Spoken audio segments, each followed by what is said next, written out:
What are you barking at, sir?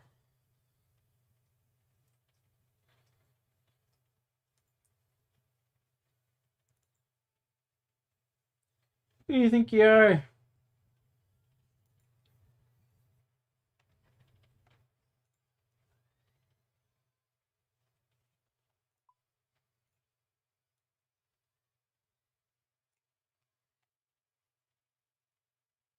Who do you think you are?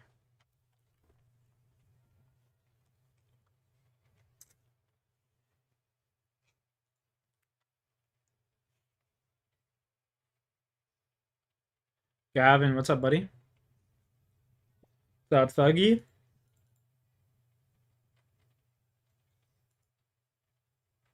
Cheers indeed.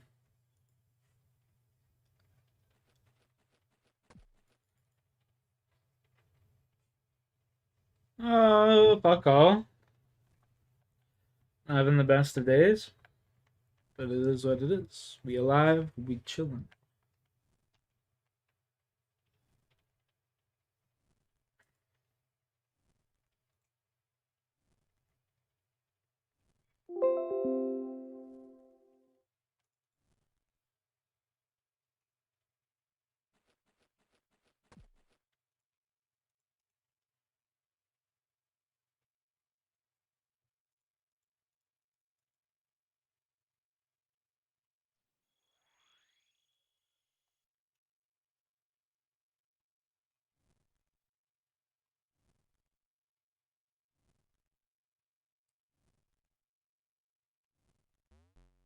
You got any nature runes? I got a ton.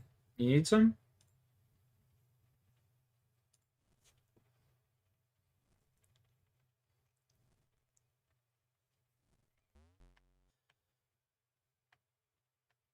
Yeah, yeah, I got you for sure. Yeah, I gotta finish. Let me just finish up this 44-day streak. Holy shit. Let me how do I get rid of that? Let me finish up this run here, and I'll drop like a few hundred of each in the thing. I'm literally just gonna stand here till I get fire runes. I don't even care.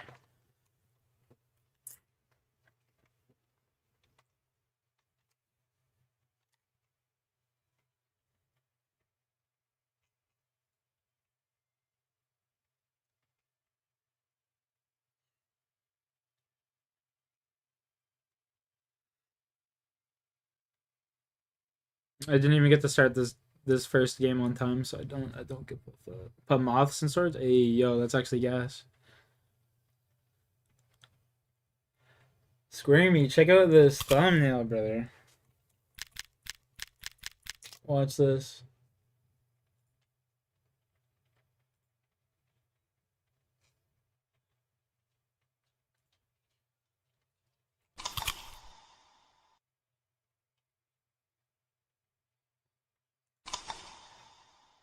Bro, AI, bro. It's too good. Too good.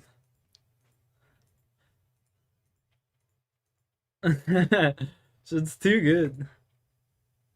Make one for moons? Yeah, I should. I should. See what AI does? Alright. I'll do that. I'll literally do that on my phone right now. Where is it? Finally, I can go cast some fire runes.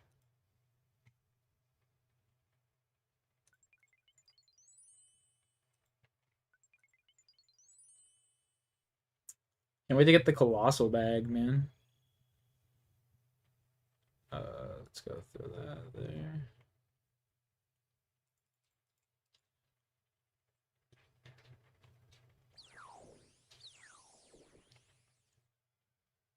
No, did this fucking cuck get it before me? He did.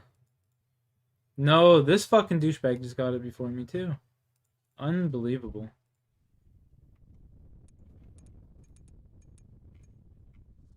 There we go.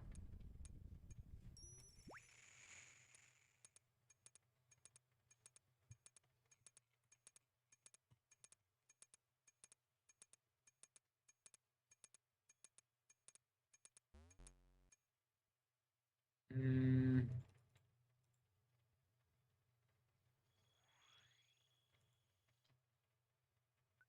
145 just from one craft right there. That's crazy. Where did I put my phone? Be right back.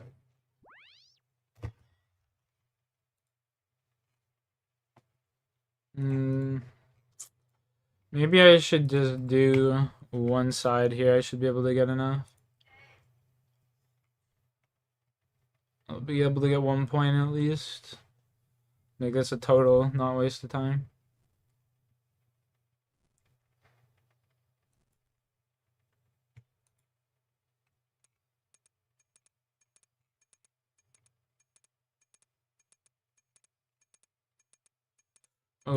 But more fire runes? I mean, how can I say no to that?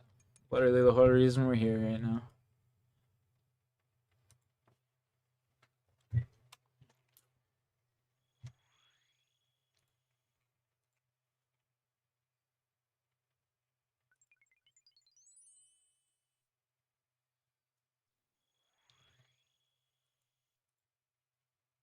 Bro, I gotta turn on entity hider. My computers are going to explode.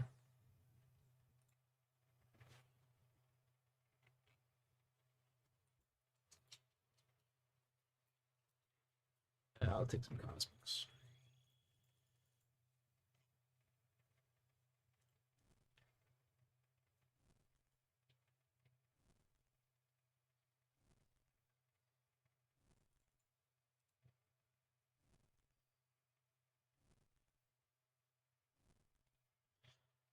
Some natties. I'll take some natties. For sure. Go, go, go, motherfucker.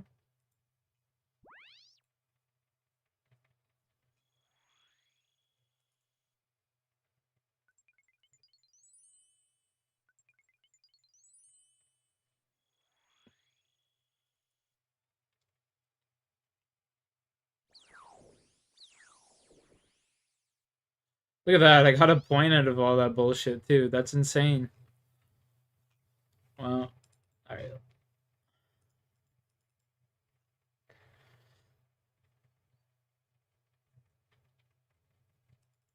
Got 2 points out of that bullshit somehow.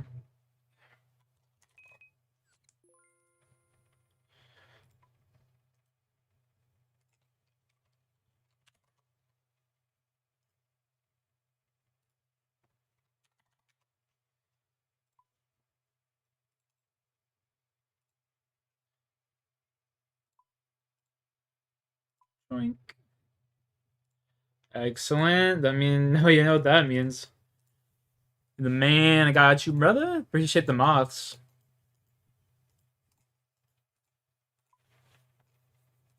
I appreciate the moths.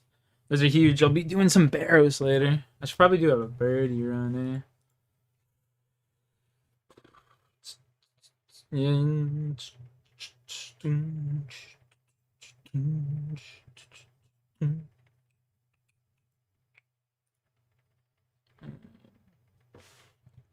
should probably do a birdie. What am I looking for in my 100 level?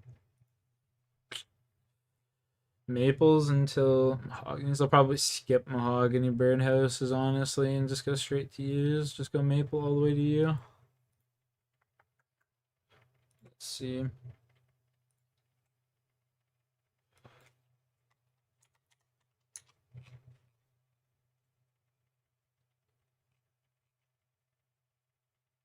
$192, $225. Yeah, $225. That's fuck all. I can do that. I can do that. That's nothing. That's fucking nothing. Anyone, anyone got unneeded runes? No.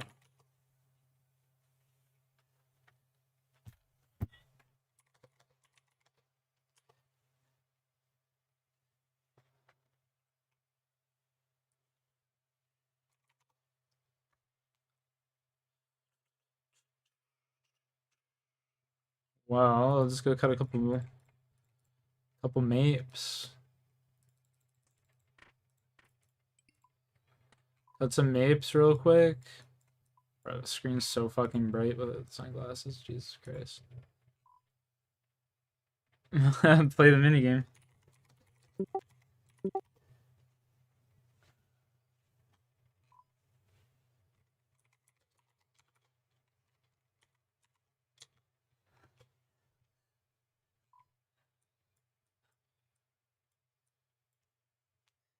Somehow I lost a key on my keyboard.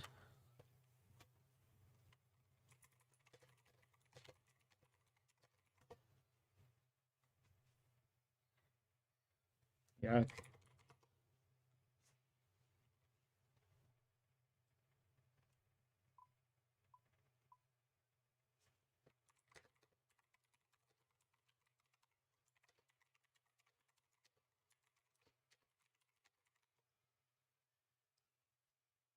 Dweeb.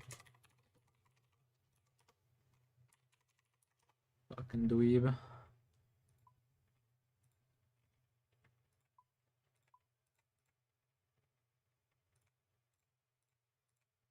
What do I need for this? Water and fire. I got you.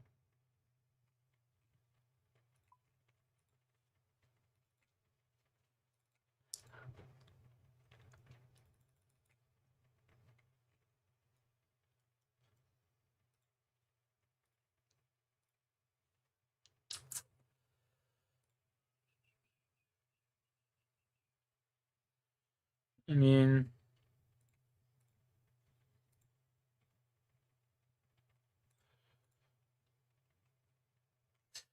we could get some herbivore levels.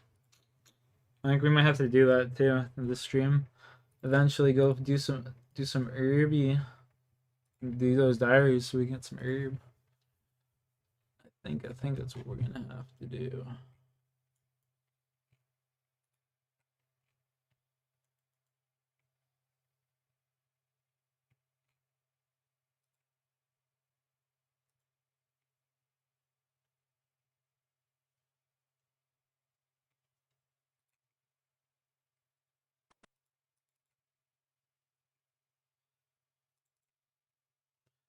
Go grab a couple inventories of some maple logs for right now, though, so I can do some runs. Probably just fill up one fucking log basket. And an inventory. Should be like 50 something there.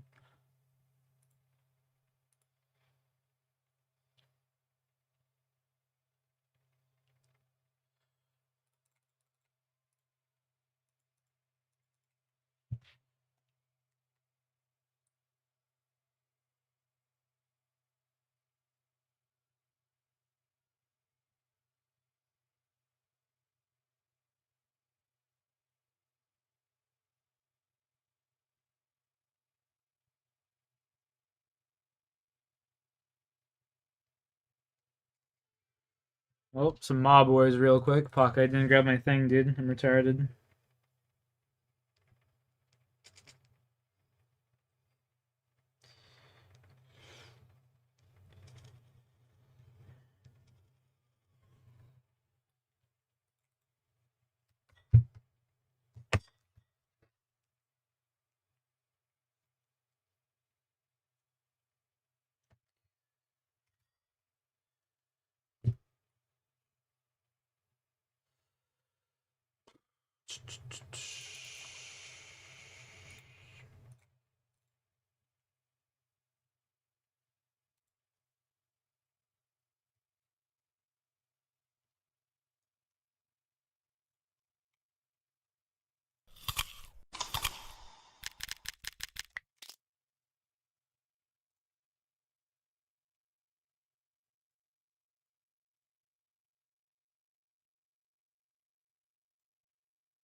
I think that's how you spell it, right? Parallels.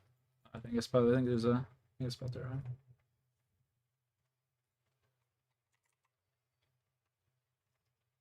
Yeah, I did. Parallels.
Alrighty, come on.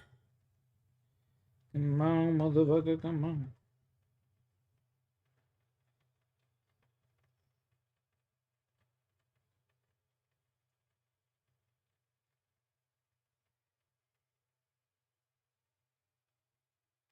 Yeah, I'll teach you for fucking attacking me, buddy. Put a fucking $1 trillion bounty on your dome.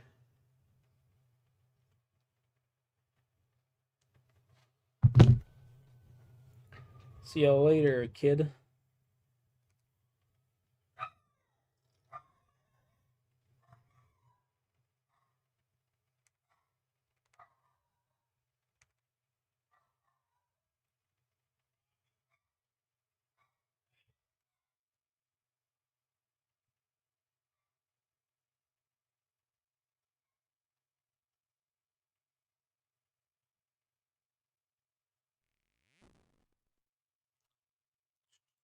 Come on, motherfucker, come on.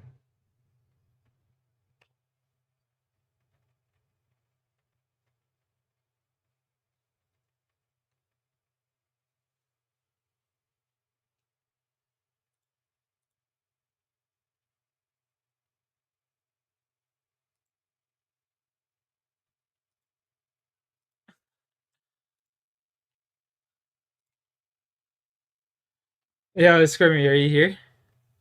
This is what it made. This is terrible.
I can like use a green screen. I can green screen this and then take a picture of my character and send it in, and then they would use my character on the thing. I could do it all myself too and make it how I want it, but I'm lazy as fuck.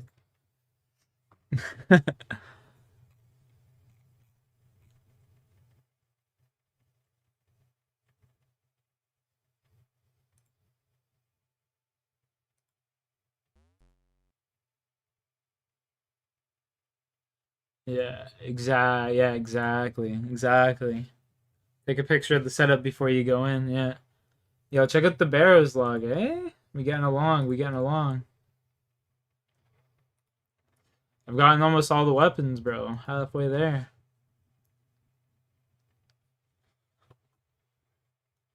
Halfway there. Whoa.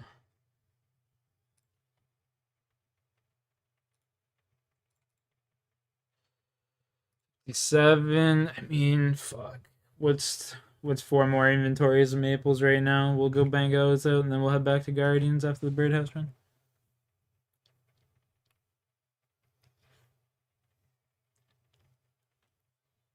You guys have all of them too? How many case? You don't even have that much KC there. It was like 100 or something like that. 159. Okay, that's a decent amount.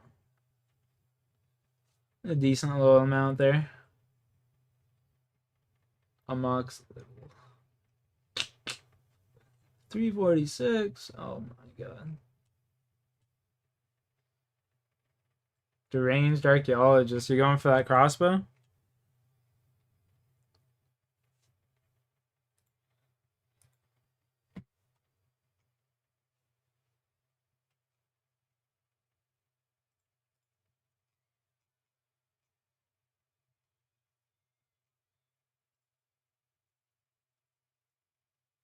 The fuck did it change? Yeah, everything to make one. Nice.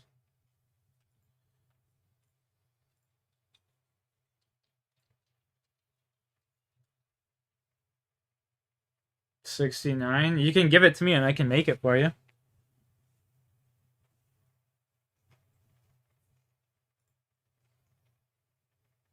I'm pretty sure. The web weaver? I never even knew that was a thing.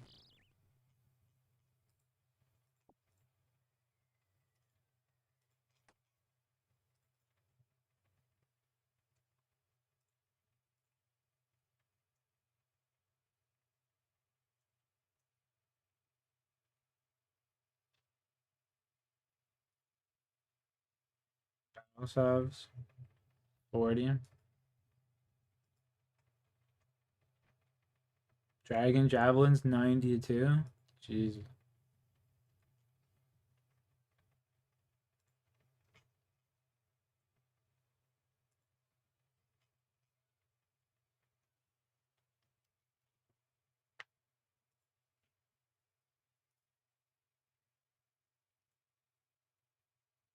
Toxic blood pipe is 78. Damn, I thought it was higher. That should be 92. Toxic blood pipe should be 92.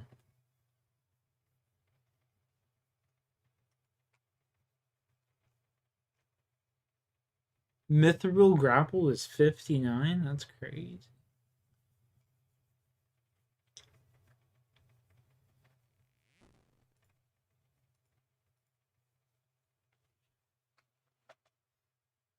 Alright, I gotta get out of here. This shit's boring as fuck. I can't be woodcutting right now. It's killing me. Get me out of here.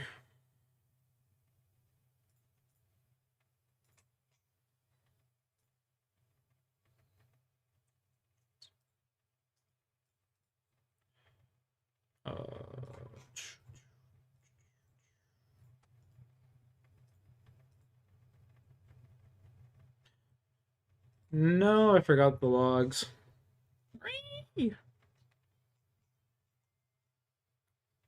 And I'm running the wrong way, dude.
What's this?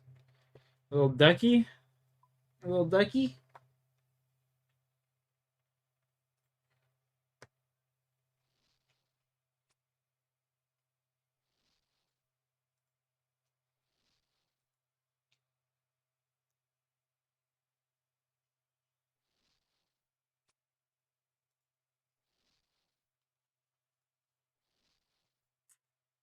Got me a little egg ski. Nice. Honestly, I can just teleport straight to the Guardians of the Rift.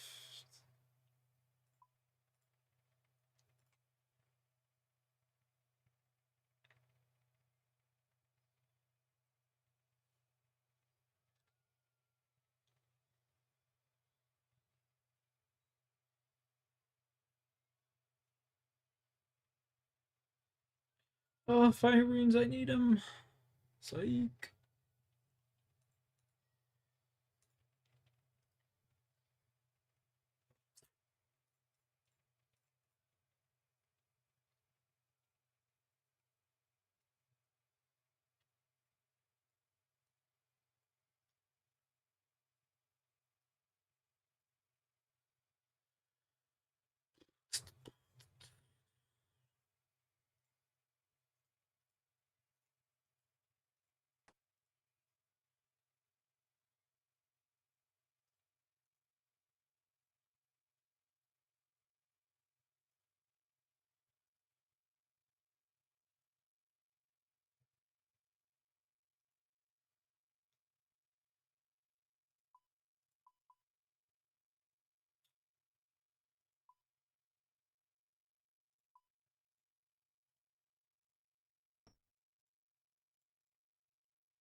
Pickaxe, what else? Chisel.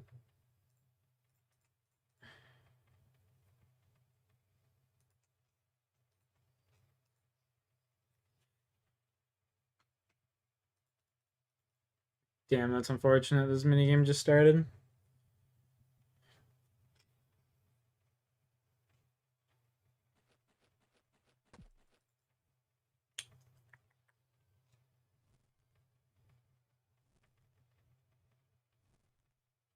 Barrows running quick. Nah. Let's just sit here and mine a bunch and then just chisel them out so I can get some crafting XP. And just like run around and make some runes as I please. I just won't play super sweaty this run. Probably mine like 150 of these and just use those.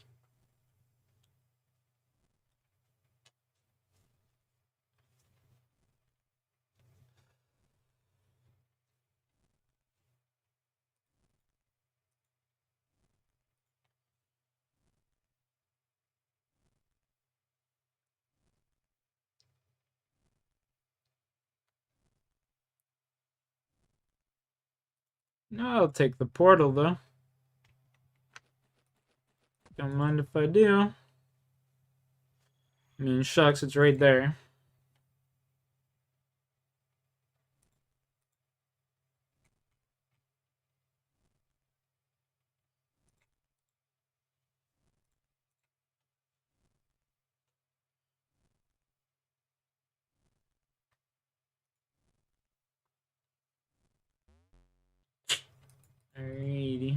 Please be fire. Water. I mean, sure. We'll take those. We'll take those. That's fine with me. Honestly, all of the elemental runes I'm kind of running low on. So, any of the elemental ones will be fine. Oh, I never grabbed any cells.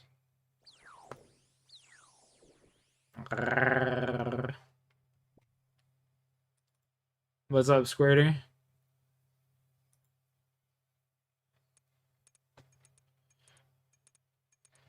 I got 2 different pairs of glasses.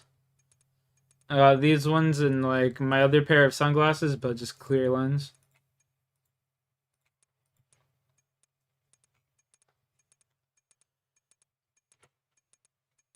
Got the baby face jack too. Oh my goodness.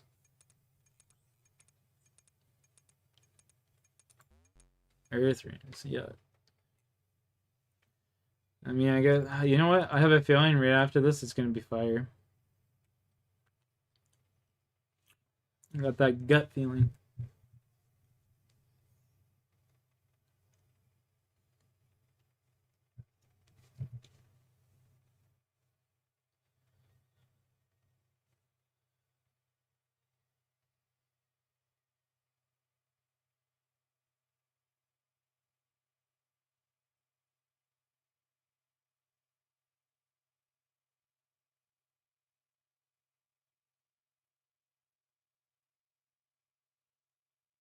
Yeah.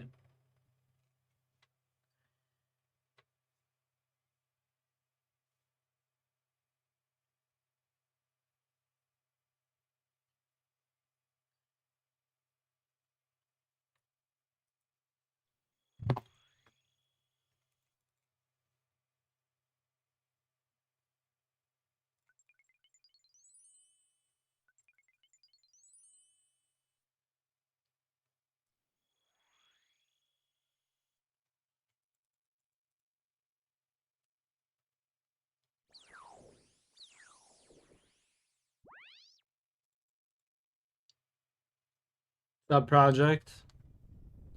How you doing?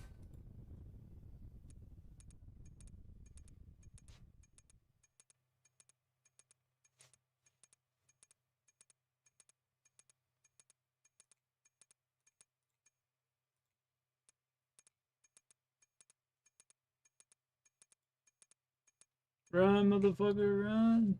I don't think I'm making it. I don't think I'm making it. Will he make it? Oh, boo. I didn't make it.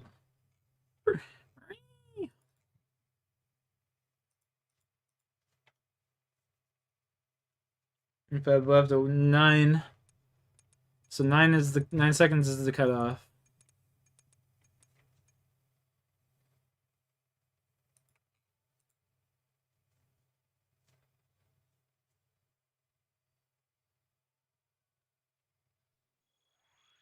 It's eating Burger King. Nice.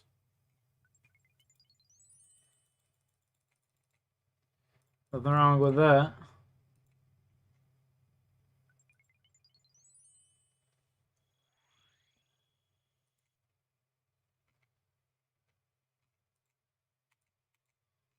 Oops, I mean to do that.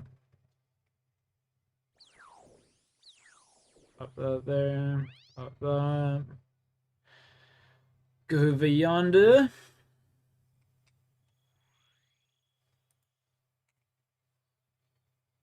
Whopper Wednesday. So yeah, I guess today is Wednesday.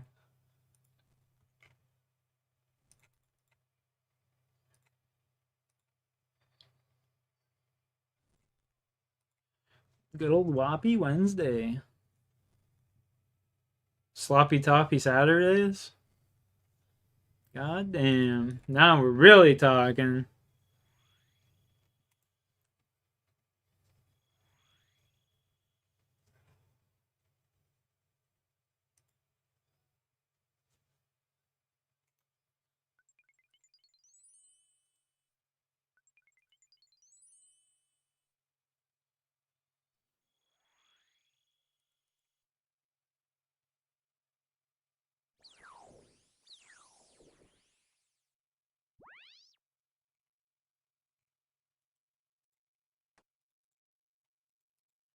Sloppy slopper Sundays.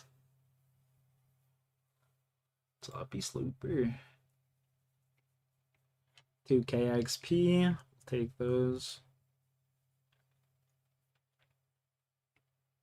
Oh, someone's got the Abyssal Lantern. And green dye. The back-to-back pull by those guys. Damn.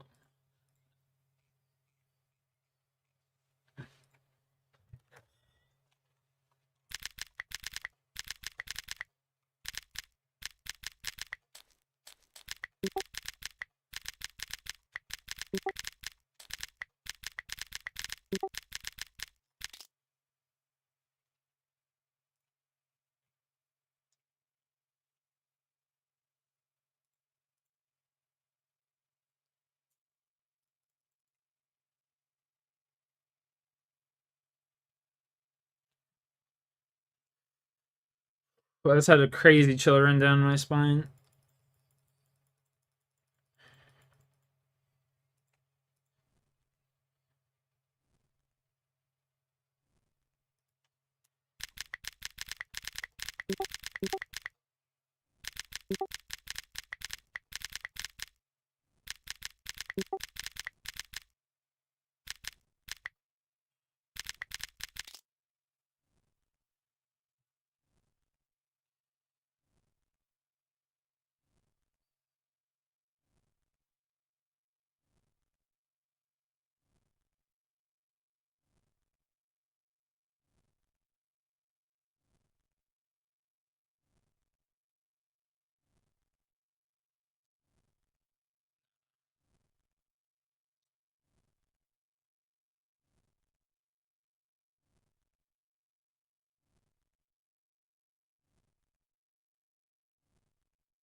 I wasn't paying attention.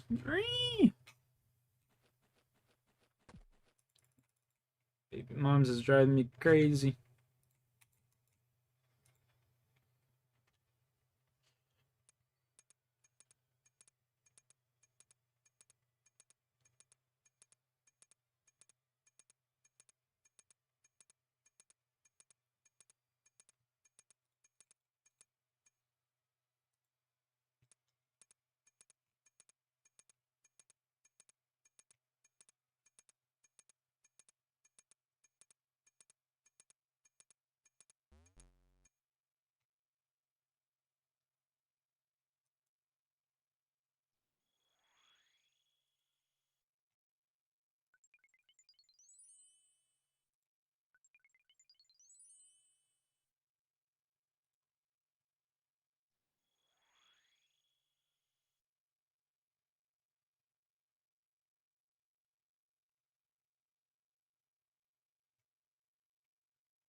Redeem token. Got you. I'll do it after this game here. I'm gonna try and get some good points going. Maybe get a lantern myself. DJ Green Lantern. Bro, of course it's fire runes now.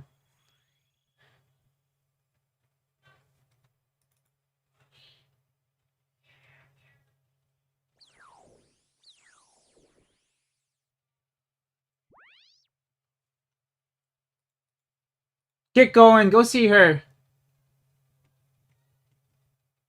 You crazy fucking dog.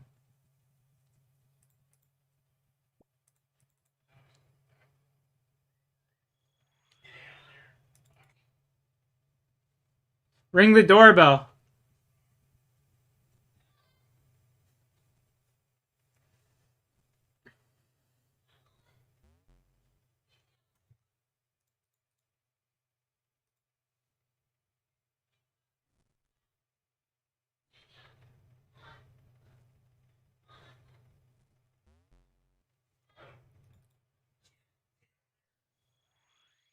The dog is giving them my parents the hardest time right now.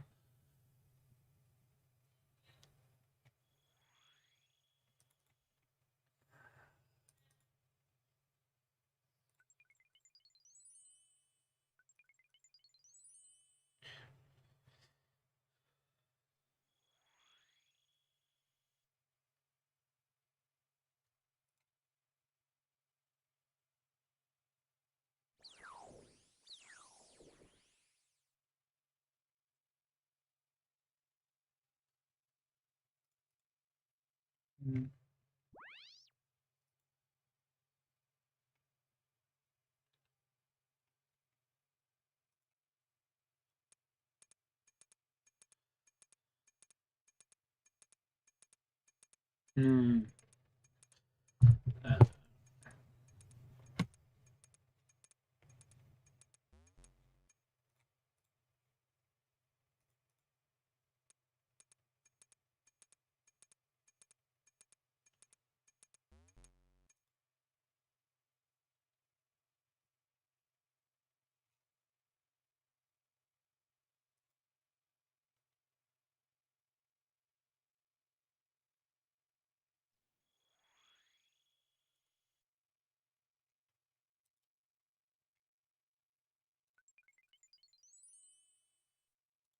Well, thank God that click didn't count in a waste. It was fucking hot today. Yeah, it was like 30 something degrees.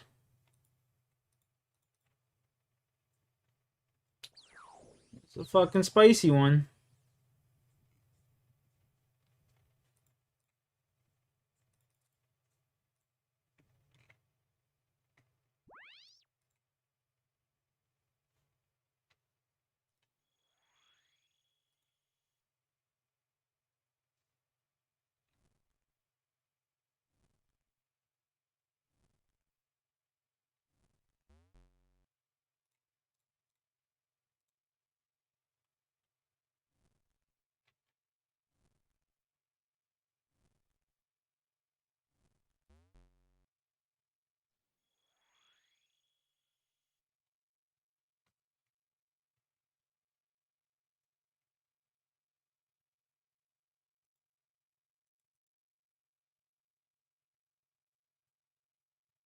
I'm glad I waited for these law runes.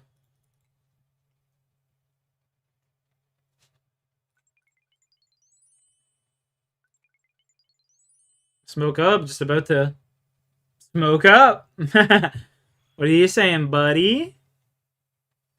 Long time no see.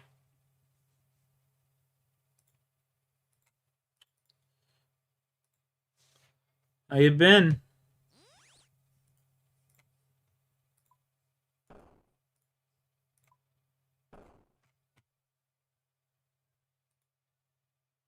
Smoke up.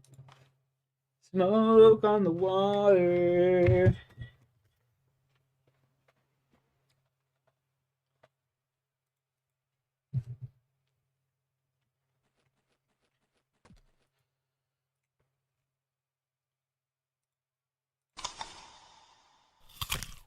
Hmm.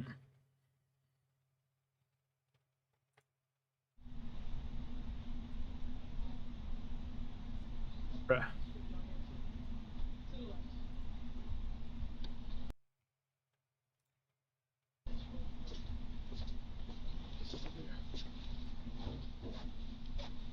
I'll have him bring that Gatorade.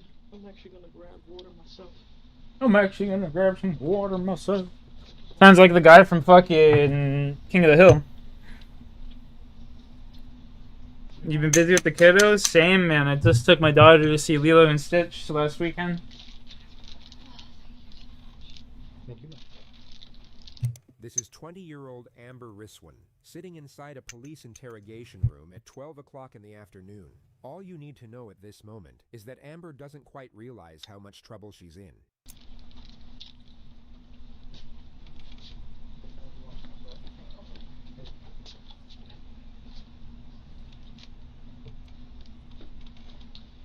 Alright.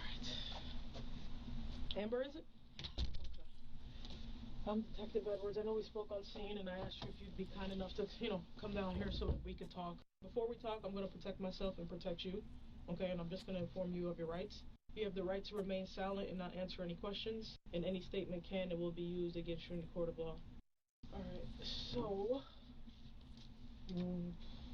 broad and general question, what happened? Take a deep breath. Yo, the illusion, chilling, buddy. Last night What you been up to? was a culmination of things that had been going on for the past week and month or so. Okay. Today my inner ass came out. Jesus Christ, so you got a hemorrhoid. Had been progressively more aggressive towards me. He would That sucks, dude. He would hold me by the wrists and shake me around. He spit in my face yesterday, and he would also have these angry fits of rage where he would start breaking. Yeah, I mean everyone's gotta let their inner ass come out at some time, you know. And, That's what happens with old age, I guess. Sorry, I'll stop joking around. I mean, that's the case, rightfully so. And then I laid down on the futon. Sometimes he's gotta lay down the law, you know. And Blake was starting to play around with the gun. And he was pointing. Just chilling, At word. this point, it was sideways. And so I grabbed it. What'd you get up to today? I grabbed it again, and I let loose. Where'd you shoot him on his body? I think I shot him in his face. Okay. And why there? He was just there, in front of me. He was smothering me. Okay. So that was within my arm's reach. There was this much of him. I gotcha. And he started About to watch the Cubs game? Yo, Yo, PCA, man. That's when I cut him.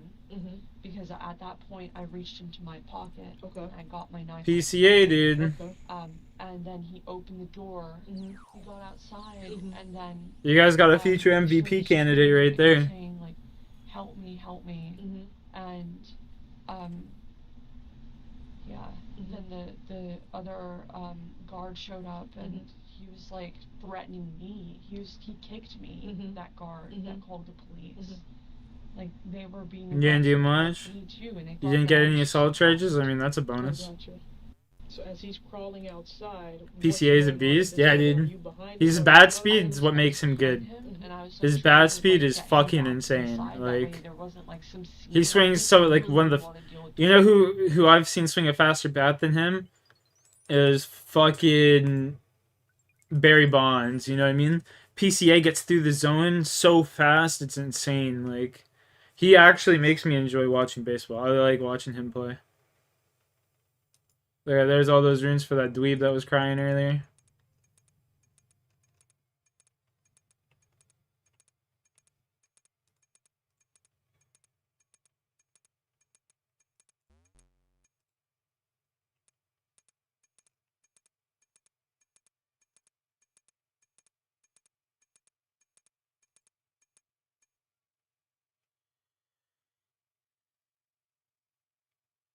In 23? Yeah, fair enough. No, I need to go in. Dude, it didn't let me go into the fire one, brother. Human. Oh my god, it's because I have the thing. I'm dumber than shit.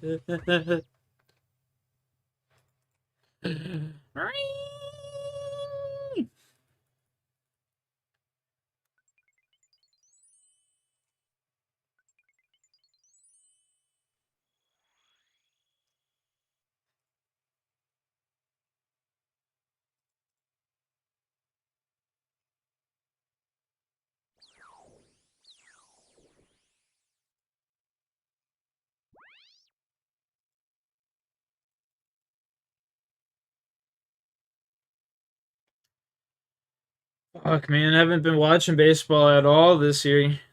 The Jays are just so dog shit. People outside. Okay. You may have already noticed that Amber's interrogation won't require a whole lot of analysis. So for contrast, you'll be presented with 4 additional subjects with very different personalities, the first of which will begin right away. From what we could research about Ashley Benefield, she was an extremely talented dancer, able to confidently perform with natural poise in front of large crowds in sold-out theaters. But according to reports, her Yeah, social exactly. presence was considerably more reserved, with people describing her as friendly, but somewhat shy and sometimes withdrawn, unless she was under the influence of enough alcohol, which was reportedly the case when she met former naval pilot Doug Benefield at a business Most conference most and kids broke her gonna ice most by of them are revealing she had a kids. concealed firearm tucked into her bra. Despite a 30-year age gap, they seemed to fall quickly in love and got married 14 days later. They then launched the American National Ballet together, which Ashley conceptualized hoping to create a worldwide organization. But the company failed to get investors and dissolved quickly thereafter. Ashley then filed for divorce, but was already pregnant with their daughter, so they then had to co-parent together over the following 2.5 years, which created considerable tension, Yo, what's up, John? culminating in Ashley shooting Doug in the leg and chest when he was visiting her mother's house. She then ran to the neighbors, claiming that Doug had attacked her and that she had been forced to shoot him. Then she called her attorney, who accompanied her to the police station and informed investigators that she would not be providing a statement. But alright, I gotta do it after this, I guess. Okay. Ashley, I'm Detective Flonzinski. I'm with the Manatee County Sheriff's Office Homicide Unit. I know that we haven't talked yet, and we're not going to be taking a statement from you. That's fine. I have a search warrant, okay? And your attorney's here. I'm going to give it a copy to both of you so you guys can read it, but I'm going to actually read it to you first. But no one can stop this process, just so you know, because it is a search warrant, all right? You can't refuse it. If you do refuse it, there's actually a charge for that. It's called obstruction to a search warrant. Yeah. Obstruct this. Alright, we're gonna stop recording? Yes. Okay. Not shit, chilling. Oh, I'm fine. I'm just worried for her. Harder than 2 hookers fighting over a cheeseburger. What the fuck did I just read? I don't think she can eat. She doesn't think able to eat, so. What in the fuck did I just read? No, she's fine. Okay, I mean, the last thing I want her to do is feel like, you know, she's gonna pass out, or if I can make her more comfortable. Ashley, I understand that, you know, you're not supposed to be talking to me, but you can tell your attorney I'm hungry or thirsty or something, and I will get you whatever you wanted. Aspirin, I rushed and got you aspirin. I know that I'm supposed to be the bad guy in this situation to you. I'm not trying to be the bad guy, and I don't want to be the bad guy. If I can help you, please tell me Did I how can catch help up you, with okay? that? If this is teamwork as far as I'm concerned, I want to get the truth, and you want me to know the truth. Police You can't handle the support her truth. case for self-defense. There were no signs of a struggle, and nothing to indicate that Doug had. Yeah, for sure. No one wants to pitch everyone. I mean, that's why Soto's struggling. You know what I mean? It began on July Soto's 21st, struggling like a 2024. motherfucker. Do you have any hobbies? I love art. I I love love art. drawing, painting, sculpting. I make funny farting sounds with my I arm. enjoy gardening, baking, cooking. Most importantly, I'm a mom. Being a mom isn't a hobby. That's a fucking duty, idiot. I want to ask you about Doug. When did the two of you meet? We met August 25th of 2016. Did he turn out to be who you thought he was? No, not at all. I want to direct your attention, Ashley, now, if I can, to the day of the homicide, September 27, 2020. Specifically, late in the afternoon. Would you tell us why Doug was at your home? He came over to help load some of the larger items that my mom and I had kind of pre-staged in the garage into the U-Haul truck. We started getting into a back. Which doesn't make sense because, yeah, Alonzo's been, like, even to start the season, he's been just gas. He was, like, the best hitter in baseball. Kind of cooled off since, I wanted but to be done, and he was still, like, you know, ended up in formidable. my daughter's bedroom, and he started screaming at me. He said, "Shut the fuck up." Did you take any steps to try to avoid anything further? Yes, I ran to try to leave the house. He stops her from leaving, so she runs upstairs. Where? To my room. Why? 'Cause I was scared. She grabs one of the 2 guns she had in her bedroom. And what do you see, Ashley, when you look up? Doug was standing in the doorway. His face was red. Like the veins were bulging in his neck. His eyes were black. Does he yell anything at you? He said, "You're fucking done." At You're that fucking point, done. That reminds me of like Ashley, what Tuco. are you thinking? You done? I'll tell you what done means, Mr. White. Judge, could we have a minute, maybe a brief recess, let have her compose herself? So probably gonna be first baseman? Yeah, oh If a yeah. single shared sure. expression could capture the essence of a trial, this would probably be it. You have the victim's daughter, brother, sister-in-law, cousin, 3 nieces, and the prosecution. You okay? Yeah, I'm sorry. Ma'am, there's Kleenexes here next to you. Those. Okay, thank you. Ma'am, there's Kleenexes here next to you. It's anyone's guess as to why Ashley got so freaked out by the mention of a Kleenex. But it's worth noting that she has not, and will not, shed a single tear for the duration of her testimony. People can of course get emotional without shedding tears, so you can decide for yourself what exactly is going on here. It's just interesting that she keeps wiping her face when there's nothing to wipe.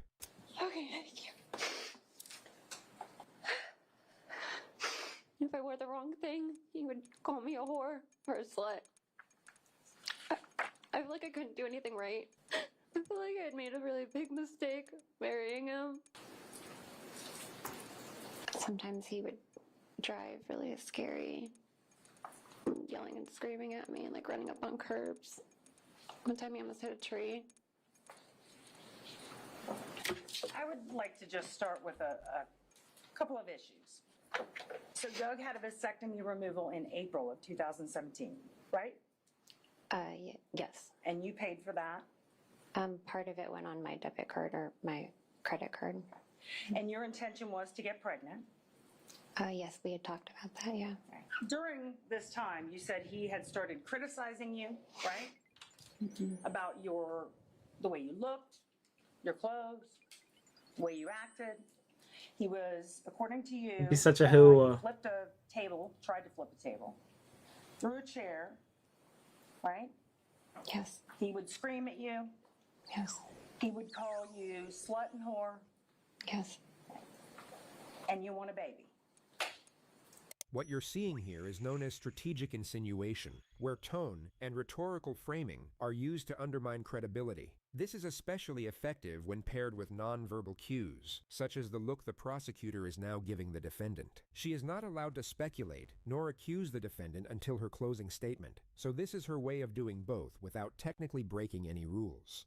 I mean, yeah, we were married, we wanted a family. Okay. And here we have the infamous microtransgression.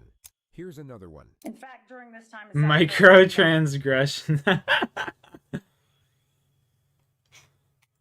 Dude, I remember I was in this COD Zombie stream one time, like long time ago, years ago, like 2020, and they're playing Call of the Dead, and I told them you could get George to do a ground pound, and it will electrocute a zombie, and you knife that zombie, and it will get rid of the electric effect. And this little femboy little bastard was yelling at me I don't know, that sounds like cheating. I'm like, it's definitely not cheating. People do it all the time. People did it for the world record, right? And they're like, you're throwing too many microaggressions at me. I'm gonna have to ban you. Like, what the fuck? What does that even mean?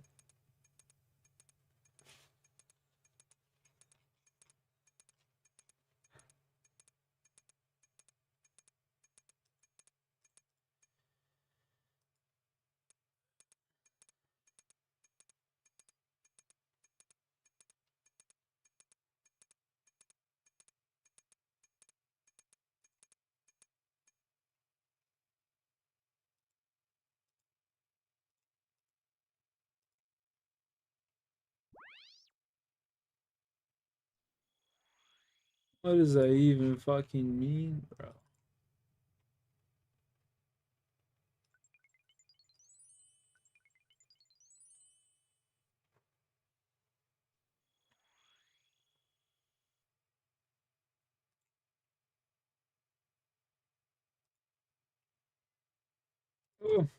Just go for it. Run, motherfucker, run. I could have hit it. Damn.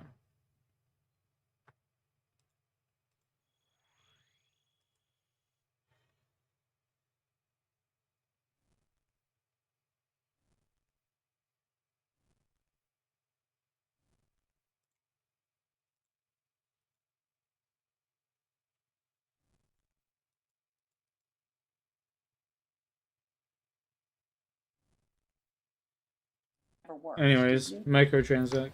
He wouldn't let me work. As you can tell, the way she says okay isn't neutral. It's laced with skepticism and condescension, conveying the subtext of disbelief without saying the words. What's intriguing about these elements is how their effectiveness depends heavily on the power dynamics in the courtroom. This is what we refer to as a very low to very high power dynamic. And to give you a better understanding of this concept, we'll show you a circumstance on the complete opposite end of the spectrum. And you're not trained in accident reconstruction. Me? Yeah. No. Neither am I. This is what being a fan looks like, of the person you're meant to be prosecuting. The story here is that her client Terry skied into the back of Gwyneth Paltrow and is now trying to sue her for $3 million. All right. You were wearing goggles, a helmet. Yes. Okay, kind of looked like everybody else on the slope. That's always my intention. Okay. Miss Paltrow, isn't it true that this was an accident that you caused? No, ma'am. Okay. Well, and I can tell you that Mr. Sanderson categorically hit me on that ski slope, and that is the truth. And I'm sure that that's what you believe. I'm not saying because it's the truth. I'm not saying that. Let's get a question. So she's now about to ask Gwyneth her most confrontational question, which she really doesn't want to ask. Maybe do you agree with that? That on that day of the collision, you were not engaging in any kind of risky behavior, especially Correct. because your kids were there. I was not engaging in any risky behavior. Okay. Especially Correct. because your kids were there. I was not engaging. Now compare this disposition of please forgive me Gwyneth Paltrow to I categorically do not like you, do not trust you, and have no problem letting both you and the entire world know about it. Are you scared here of Doug? No, I would not say no. You said on direct examination that around this time you were living the nightmare. Those were your words, correct? Yes, ma'am. Okay. Were you living the nightmare here? Oh, no, not at that moment, no. That was a very nice day. How about at this moment? Oh, it was a good day. And States 102 at this moment? Same. It was a good day.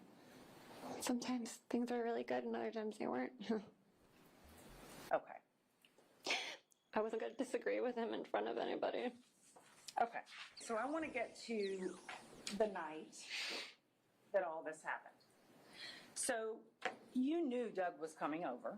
Yes. You invited him over. Yes. To help you move stuff in the house. Well, specifically stuff in the garage, but yes. And you thought he was going to kill you. He wouldn't let me leave. I tried to leave. He stopped me. The question is, you thought he was going to kill you. Yeah. Where was your firearm?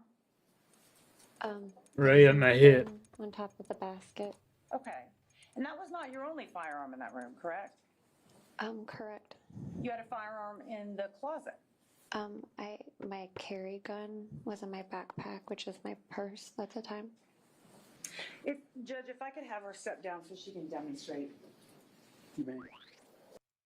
So Doug opens the door and does what?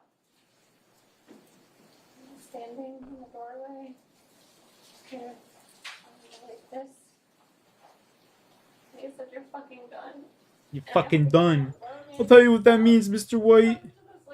It sounds exactly like it means. We're fucking dead. And he was like moving around with his like arms in his hands, and he started like inching forward towards me. So he's standing there. Rocky, what are you barking at there, tough guy? And starts moving his arms around. Like that. Well, show me. What was he doing? Kind of like I already got like this, and he was like making like fighting motions. I don't know. I'm not a fighter. I don't know. Okay. It was scary. Did he have his hands in fists? Not at that point. They were like, I don't know. So you start shooting, and he falls down on his back. His legs went up in the air. Okay, where do his legs go? In the air. How high in the air? don't know. And were you still shooting at the time? I don't remember. You can have a seat.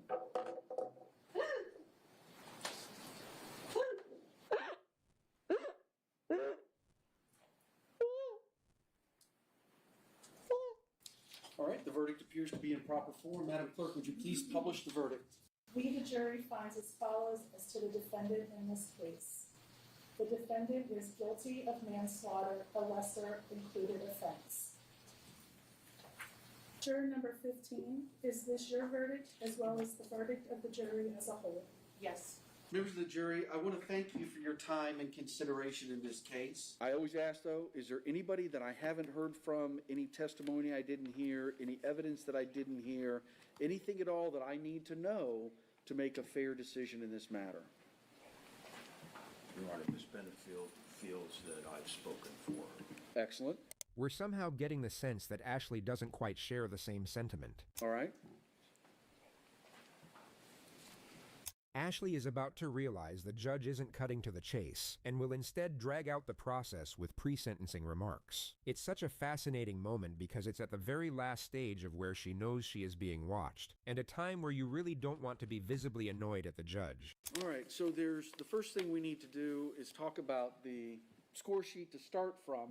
My ultimate conclusion, Ms. Benefield, is that this is not a downward departure case. So with that said, the sentence of the court will be as follows. I'm going to sentence you to 20 years in Florida State Prison. That's to be followed by 10 years of probation. You must initially report to the Bradenton Department of Corrections. We'll Get fucked, Acura. of where that is. This is Ashley Benefield's latest mugshot. Her earliest release date is in December of 2041. We'll now take you back to Amber's interrogation. I really didn't want to deal with people outside. Okay. So once he got outside, he was up, you know? Mhm. So he slammed against the door, he's up, and he opens the door, and he goes outside and he starts running, and then once he gets across the street, I see him pull his head up like this, or maybe his head falls, and then he like walks and sits down over by the guard, and he's like, oh, help me, and the guard's just like starting to laugh, you know?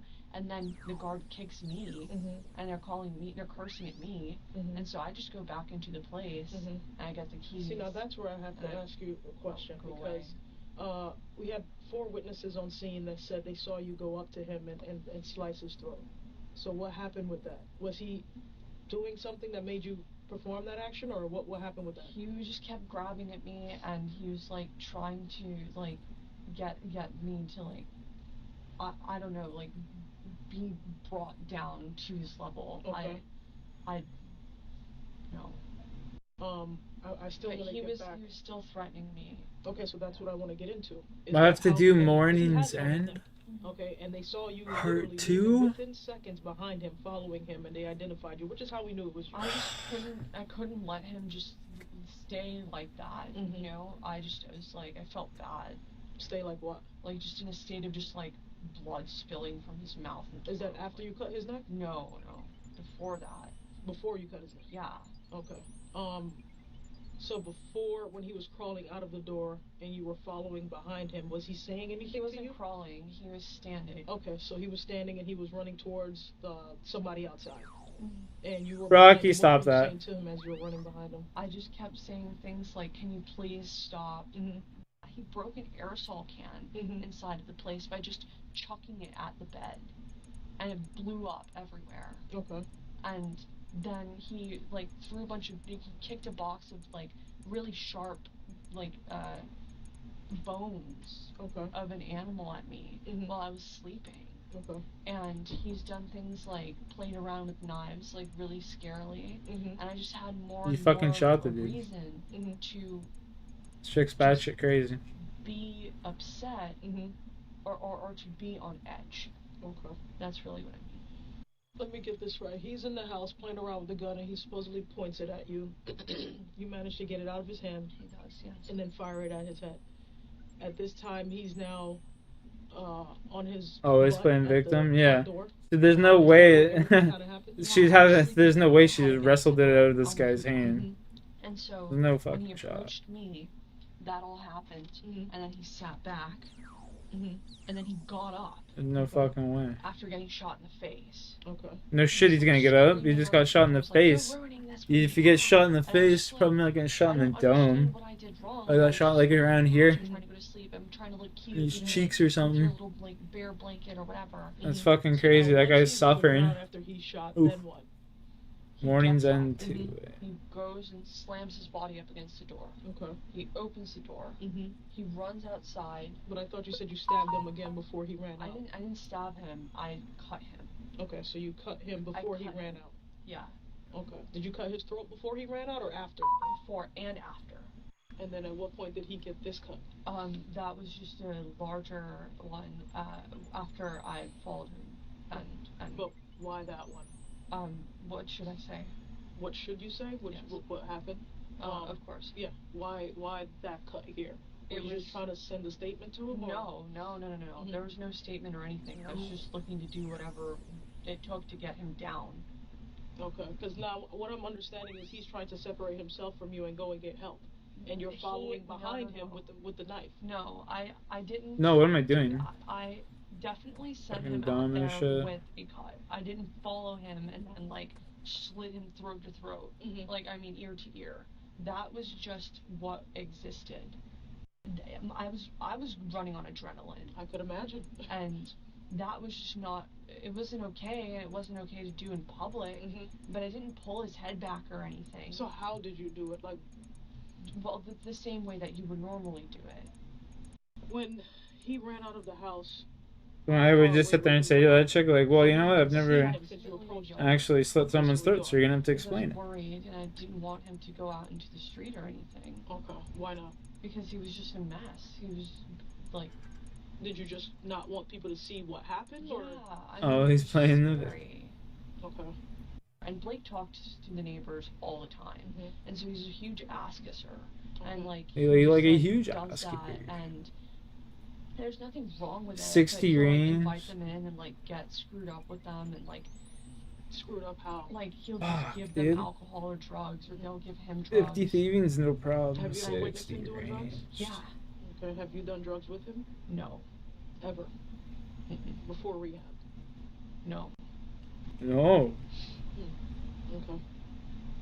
You wouldn't need a Never. PhD to recognize that Amber is on something right now besides the Gatorade. And on that note, allow us to introduce you to our next subject. This is 19-year-old Erin Moffat, who recently strangled her own mother to death with an extension cord while coming down off crystal meth. She and her boyfriend then buried her body in an abandoned oil field. Her mother's landlord reported her missing 21 days later, at which point Erin was asked to come in for questioning. That wasn't important. It was on in my mind.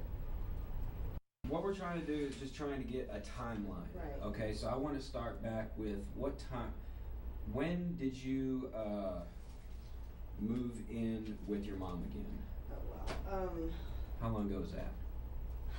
She had been living with And her they're mom itching. for 2 weeks. When did you realize that your mom was missing? Boys, we got an entry. Oh wait, that's right. You were arrested on. She was arrested for possession of cocaine roughly 10 hours after the murder. The detective now takes her to the moment she was released 2 days later. Okay, when did you get out of jail from Harris County? At 2:30 a.m. I took a taxi home, and I went in the house, and everything was fine. I figured, I just went to my room. Okay, so when did you discover that your mom was missing? The next morning. September 6th? Mm-hmm. How did you determine that she was missing? Because I'm nosy, and I mean, the car's there. My mom does this right here.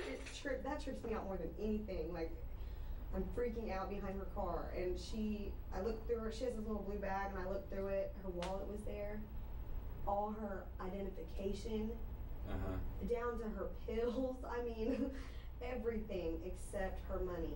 Her money was gone, and I know my mom had to have had at least. Because rent is due, the rent was due, and I ended up having to pay the rent, and I knew she had to have at least money for the rent. Me and my mom, I love her, I do, I really love my mother, but it's a very distant thing. Like, I keep myself very closed off, because I have to be that way with her. If I'm not, she will literally, There's days when I won't even answer my phone, you know, because she's just crazy with it. She calls me constantly. So, hold on a second. Did you have money for your bond, or did you have someone bond you out? I had money for it. Where'd you go when you got out of jail on the 5th? I came home. That's when I came home. And I went in the house, and she wasn't there. And I'm really upset, because my mom, last conversation I had with her was about drugs. And it really breaks my heart. I want my mom to be okay, but I always say that but, and people hear it, you know, and they're like, why do you always say that? I have a horrible feeling. Yeah. Horrible feeling. What do you mean? Because, I mean, look at people who do drugs, you know, my mom, all it would take, you have no idea what this on her, oh my God. What do you mean? Her mouth is horrible. She talks so much crap, like threatening, like I'm gonna shoot you crap, like horrible stuff. And I always told her, Mama, you're gonna handle somebody the way you handle me, and they're not gonna be like me. I love you, I'm your daughter, I understand you're crazy. Other people aren't gonna understand that. And somebody's gonna hurt you. And she don't realize, she thinks she's Superman, you know? She thinks she can talk to anybody and everybody however she wants to, and she does. Believe me, she handles a whole lot of people badly now. And that's what scares me. And I always, you know, she's always said, you know, her mouth is gonna get her in trouble, and when you're high and you're hanging out with high people and you talk crap, you get beat on. I mean, I've seen it. You know, I've been through things. So, I mean, I've seen horrible things happen with these drugs. Where do you think your mom is now? If we had to go look for her, where should we go look? The ditch. I knew I would be there.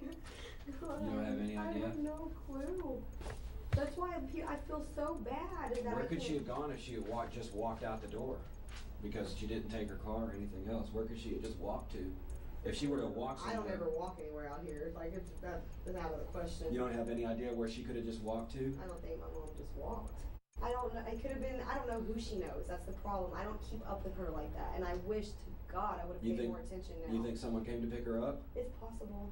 I mean, anything's possible right now. It's like Anything's possible. He's there, Kevin Garnett. That's my mom. I want my mom. It's like I know when I lay down, like I want my mom because she's my mom. Like, this is crazy. So you don't.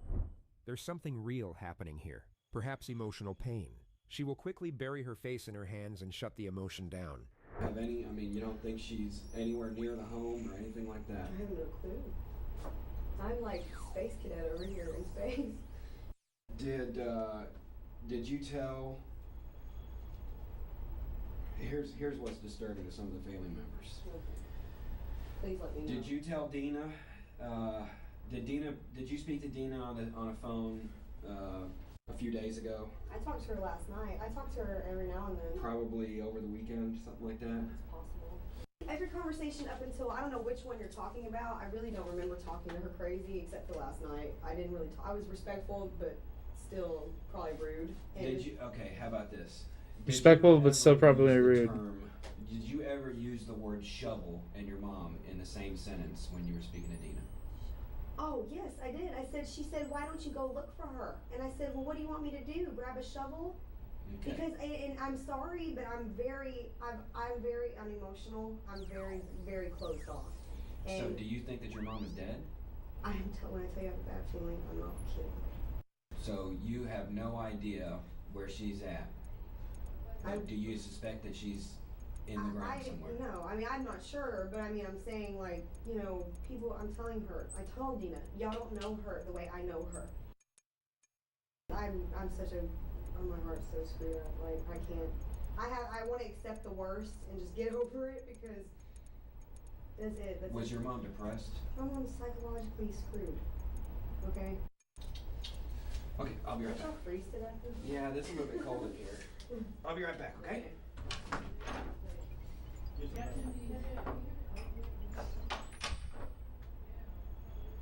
When police searched her mom's trailer, they discovered a missing carpet, blood underneath the rug, and a power cord lying right next to where the blood was found. They called Erin's now ex-boyfriend to come in multiple times for questioning. He would turn up at the police station on the exact day they were set to conduct Erin's second interview. It had been 28 days since the murder. Okay. Change your mind and want a drink, just let me know. Okay, thank you. Okay. state your name for the record for me, please? Michael Corey Lewis. Michael Corey Lewis. Michael I'm glad Corey we Lewis. finally got a chance to meet up. Before we begin, what I'm going to do is I'm going to read you your statement of Miranda rights, okay? You know what that is? Yes, sir. Okay.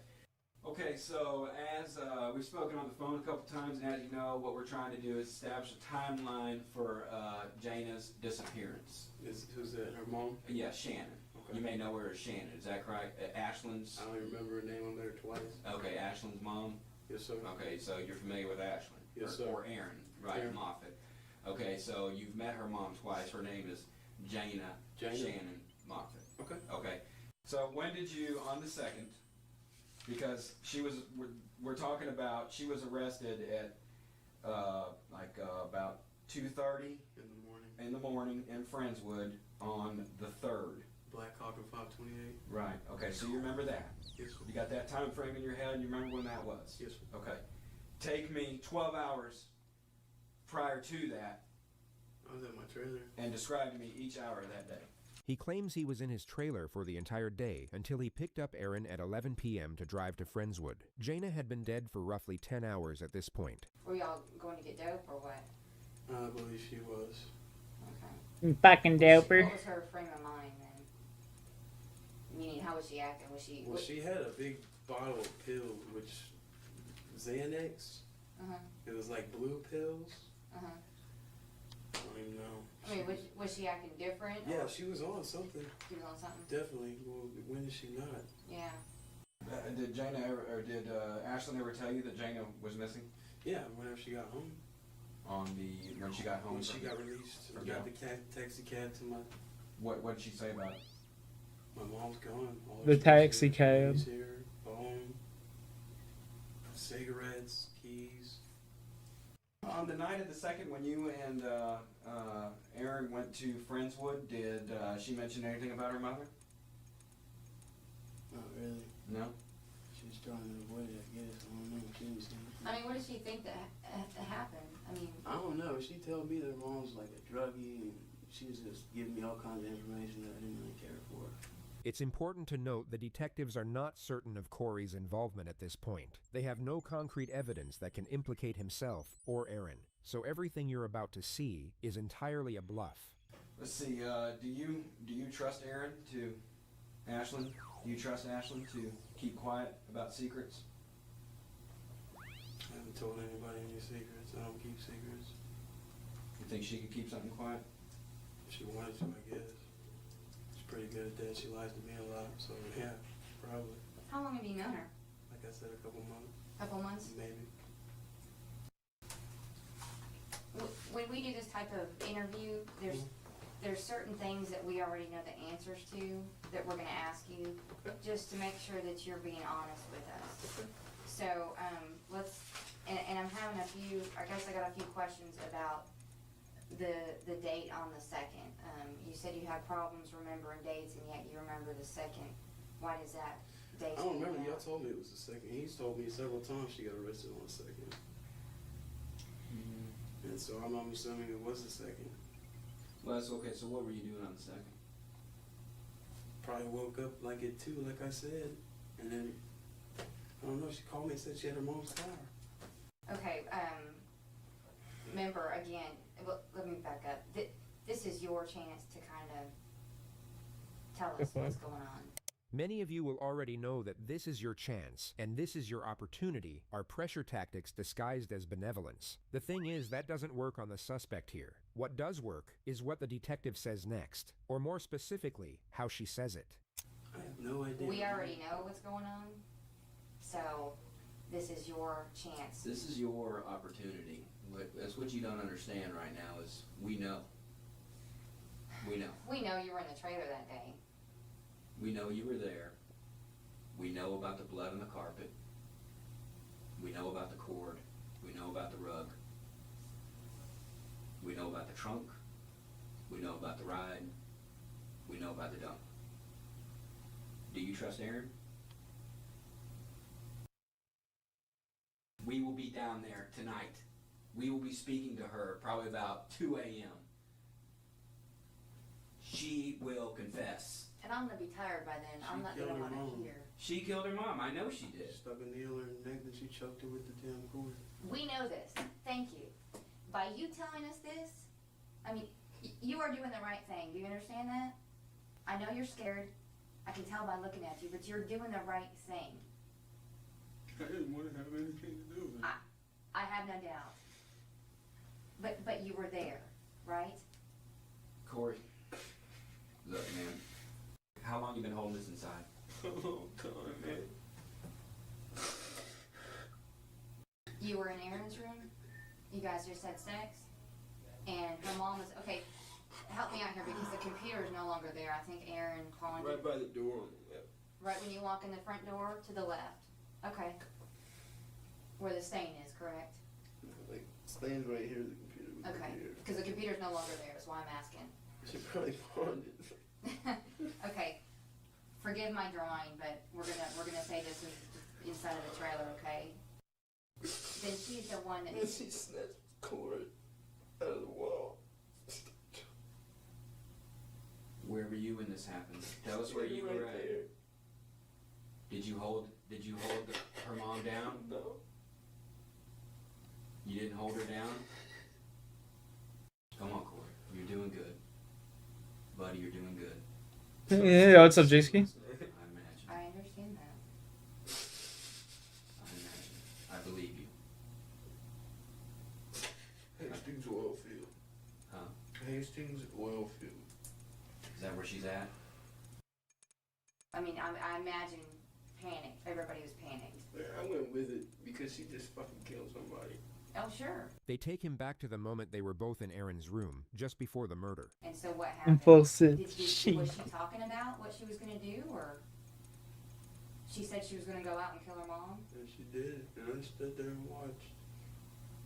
What has Aaron been saying after this? I mean, She's been trying to keep me to cover it up.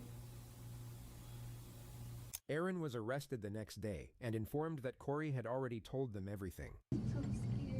Aaron, don't say anything until you sign this document, okay? We're going to keep this the way it should be. And then you'll have your opportunity to talk. What I did was wrong. You know that. what do you mean what you did was wrong? Y'all said y'all put Corey in jail already. Why don't you tell us what happened on the 2nd? Why don't you just start on the 2nd and begin to tell me what happened? I can't say this shit. This is You're pointing to your throat. What did you do? I can't say it. I'm a piece of shit.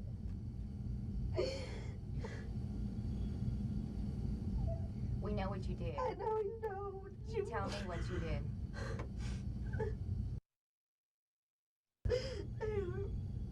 I strangled my mom. You strangled your mom? I got angry at her and I said something stupid and Corey was like, people just feed into my negativity and if you were to just shut me the hell up, I wouldn't say anything. I would be quiet, but he fucking fed into it and it makes my ego big and then What did he tell you? He's just like, you know, if you do it, I'll do it too, blah, blah, blah, you know, and I was like,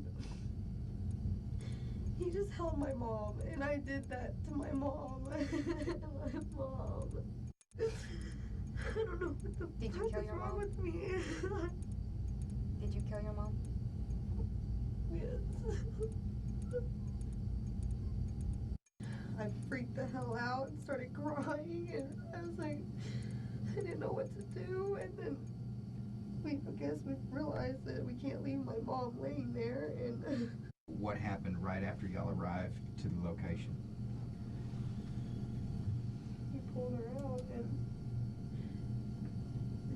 took her to where the grass was and stuff, and I fell, and I couldn't do it. I just couldn't, and he just put her in there, and then we left. Do you remember what you were thinking? Golden Show I was Mason. pissed off at my mom. Just we're always fighting about something. It doesn't matter. It's probably her telling me she just talks all kinds of crap, and it's anger that that's built up after days and days of dealing with it. And Should we take a break? Do you need anything? I haven't ate, but I Are you hungry? For what though? I don't know. We can get you crackers or chips or something. We'll find something. We'll be right back. I'll get you some crackers.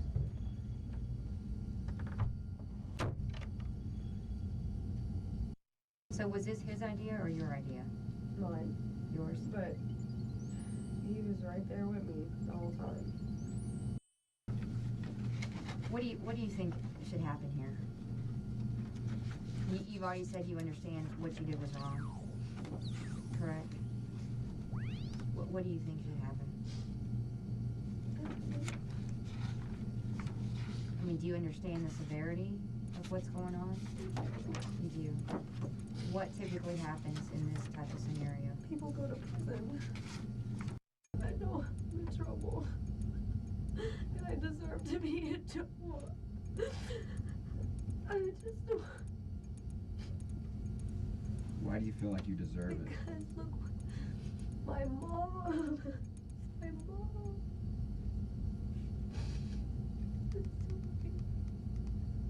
You understand that you'll be charged No shit. for homicide. You understand that? For killing your mom.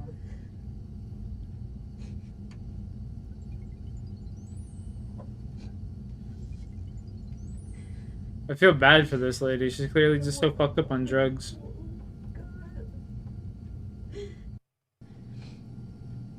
So when you went to go interview Corey, he just Caved.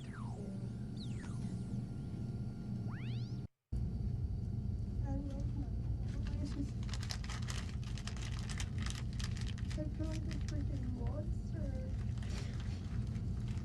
This moment is absolutely compelling because of the autonomy the interrogator has. He can respond in any way he chooses, or not respond at all. You may have noticed he was playing the role of the bad cop and was especially cold toward Aaron throughout the process. But for whatever reason, in this moment, he chooses empathy. I don't think you're a monster. I think you made a terrible mistake, okay?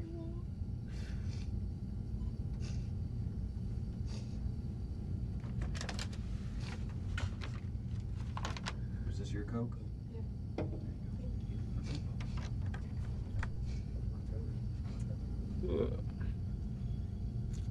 Corey Lewis was sentenced to 10 years for his role in the murder. It could not be proven that he held the victim down.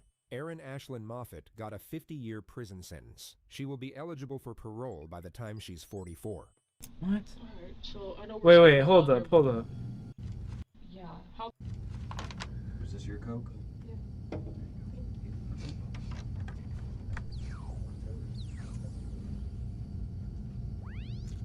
Corey Lewis was sentenced to 10 years for his role in the murder. It could not be proven that he held the victim down. Erin Ashlyn Moffat got a 50-year prison sentence. She will be eligible for parole by the time she's 44. Alright, Damn. so I know we're skipping around here, but I was going back to, you said that you were about a yard away from him as he's running. That's all I really remember. As he's running, getting help. He was on his knees at this point? Because you said you walked up next to him and did this. Yeah. How tall is he from you? Like, I was standing, and he was like about this tall. Okay. And then the like corner parking lot guard started screaming, and then he said, "Get the fuck away from me, bitch!" and like all of this like disgusting language. Sure. J-Ski, I don't want to talk about it, bro. No. And now why Fucking horseshit too. Lady be like, lady sits there and says, "Oh, you did fantastic. You did really well. You did really well. You passed your highway part." But you know, the first stop we came up to, the first intersection, you didn't look both ways. I'm gonna have to fail you on that. It's just like, but like everything else is good. So yep. I had this chick. She had her fucking coworker that she was like teaching or whatever in the car. So I think they're just being extra anal. I plan on getting my stuff, Fuck, bro, I'm giving it to my pissed. dad, putting the car back, and leaving, and then calling. Yeah, okay. But was he out there Fuck, doing man, that you gotta kind of remind thing? me about that shit. Yeah, I think he was. He was? Okay. He must have been. For him to have like seen me and been like, oh, this girl has to go to jail, and then like call police. Yeah. Oh, he said that during minding his own the time? fucking business. Did he say that during the time? Kind of, but like I don't recall. And Just a sentiment. were any of those knives Or that you had on shit. you the one that you used to cut Blake? Which one? The silver one. Okay. How many knives do you keep on you? 2. And there were a lot of knives in that house. Are they yours? Are they his? Is he a knife collector? Yeah. Samurai collector? Dude, I did though. That's the thing, Jay. He gave me the samurai. I swear to God, I never fucking do it. Like, I never just drive without looking across the street. I'm not trying to like smoke some fucking little kid. You know what I mean? I parked the car down the street. That's like my biggest fear is hitting a little kid. Now, at any point, did you think to come back and call police once you got there, or you just wanted to get your shit and get out? I just wanted to get my shit and get out. Like, I'm not used to this sort of like, processing and stuff. But if I need to be called on as a witness or something, I understand. But really, I think it's clear that Blake had tried to threaten me, and I had to take action to just get him done. Okay. So when you say done, what do you mean by that? Just Making you do it twice, yeah. away. Okay. $200 What I'm trying to say is that I wasn't being like to the Govy. aggressive. So by him bleeding, because you said you couldn't wait to see it done. As in I could not stay around it like without like checking to see if this guy was not going to get up again. He got shot and got up. Okay, and then he left outside, and you followed him. You were within a yard of him, and you cut him again. No.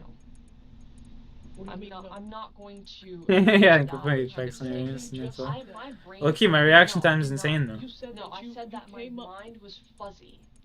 And that concludes the first real pushback of the interrogation, which leads us to our next 2 subjects. Do you mind if I ain't gonna lie, my reaction time is next level.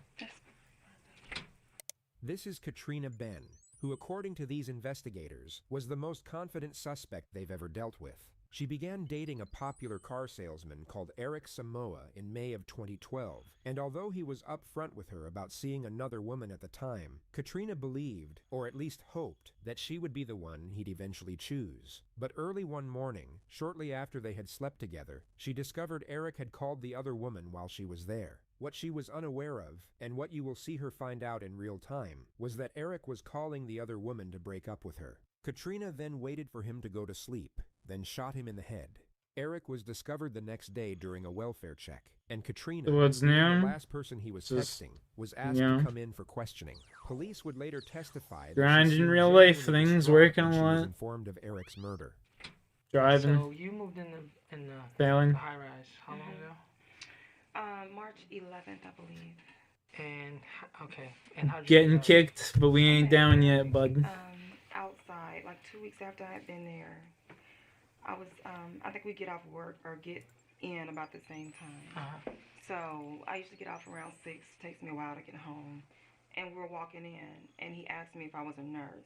She talks about her work as a nurse, and they make an instant connection, seeing each other almost daily for the next 3 weeks. She then gets to the day before Eric's murder, where they were spending the night at his apartment watching the basketball game, when at some point Eric starts calling his dealer to bring really ran over a dog. 2 or 3 times, where are you at? Where you Nah, at? man, I swear to God. And then he just hung up. I don't know if they hung up on him.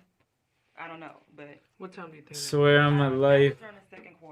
No dogs were injured in the making of this. Game while Eric stays in the living room. I woke up to him talking to somebody, and it was a guy.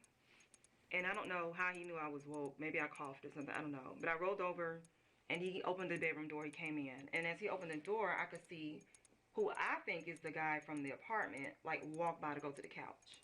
The person she just mentioned is Eric's drug dealer, who she's now trying to pin the murder on.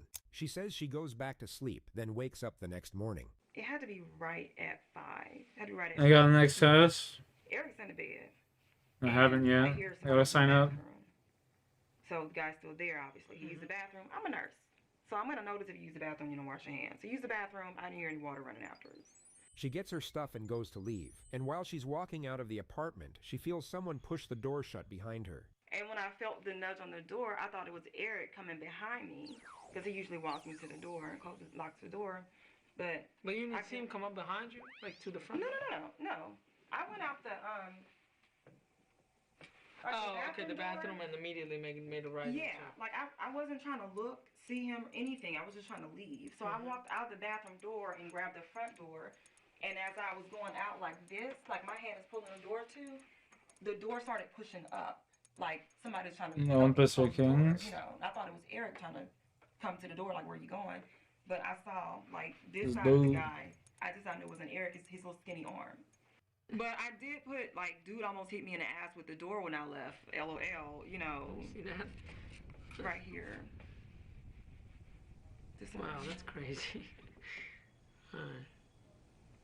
This detective would later testify that he believed Katrina was innocent by this moment. The truth is that she had sent the text message after Eric was already dead. Katrina left soon after this moment. The investigators then located and arrested Eric's drug dealer. He denied ever having been inside Eric's apartment. Katrina was asked to come back in, a week after her first interview. Hey, Trina. Hey, how are you? Good, how are you? Hi. Tired. Hi. Do you have more questions? Yeah. Do you have some time? San Antonio. Detectives are once again suspicious, especially this one. The main thing they're doing here is getting a read on Katrina. Her answers aren't as important to them as how she responds to this situation. Alright, so, we're still, like, in the middle of things. Okay. And like I told you before, you shed so much light on Eric that, you know, we haven't gotten from a lot of people. And this will be like our only opportunity while you're here to maybe just go over the story just maybe one more time. Maybe you just remember something just a tiny bit more that might give us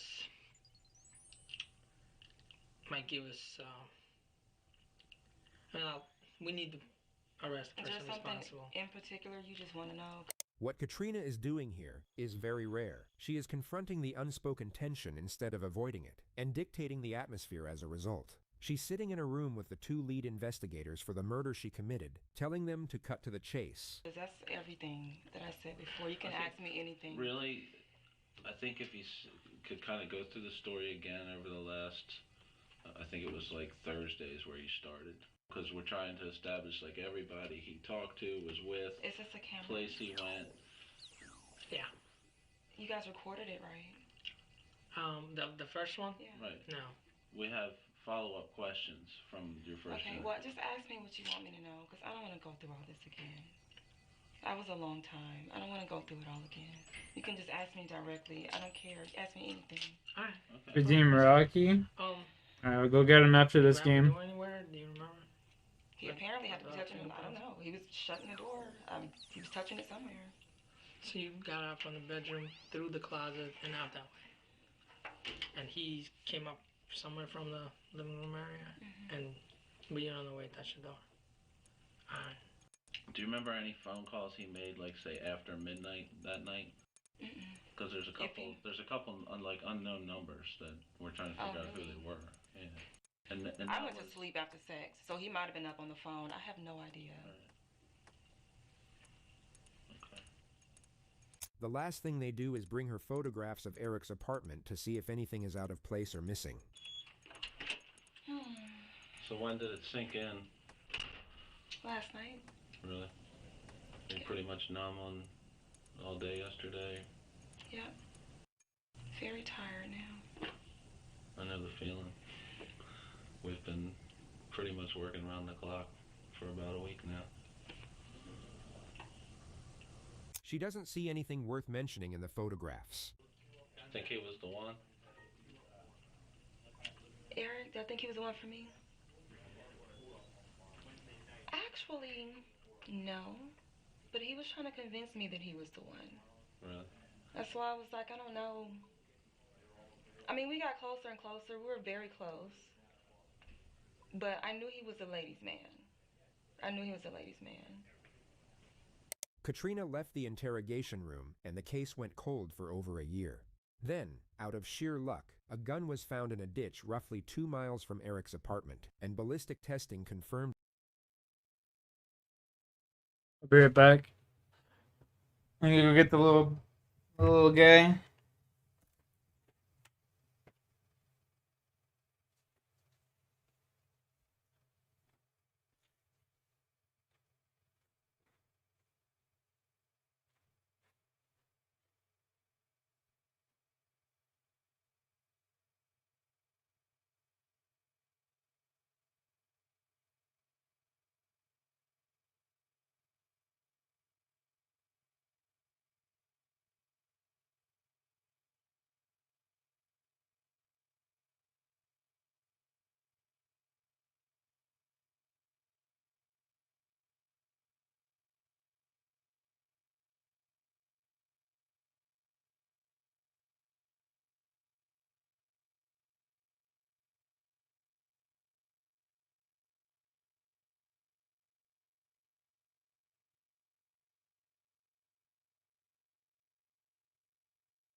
Okay.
Yeah.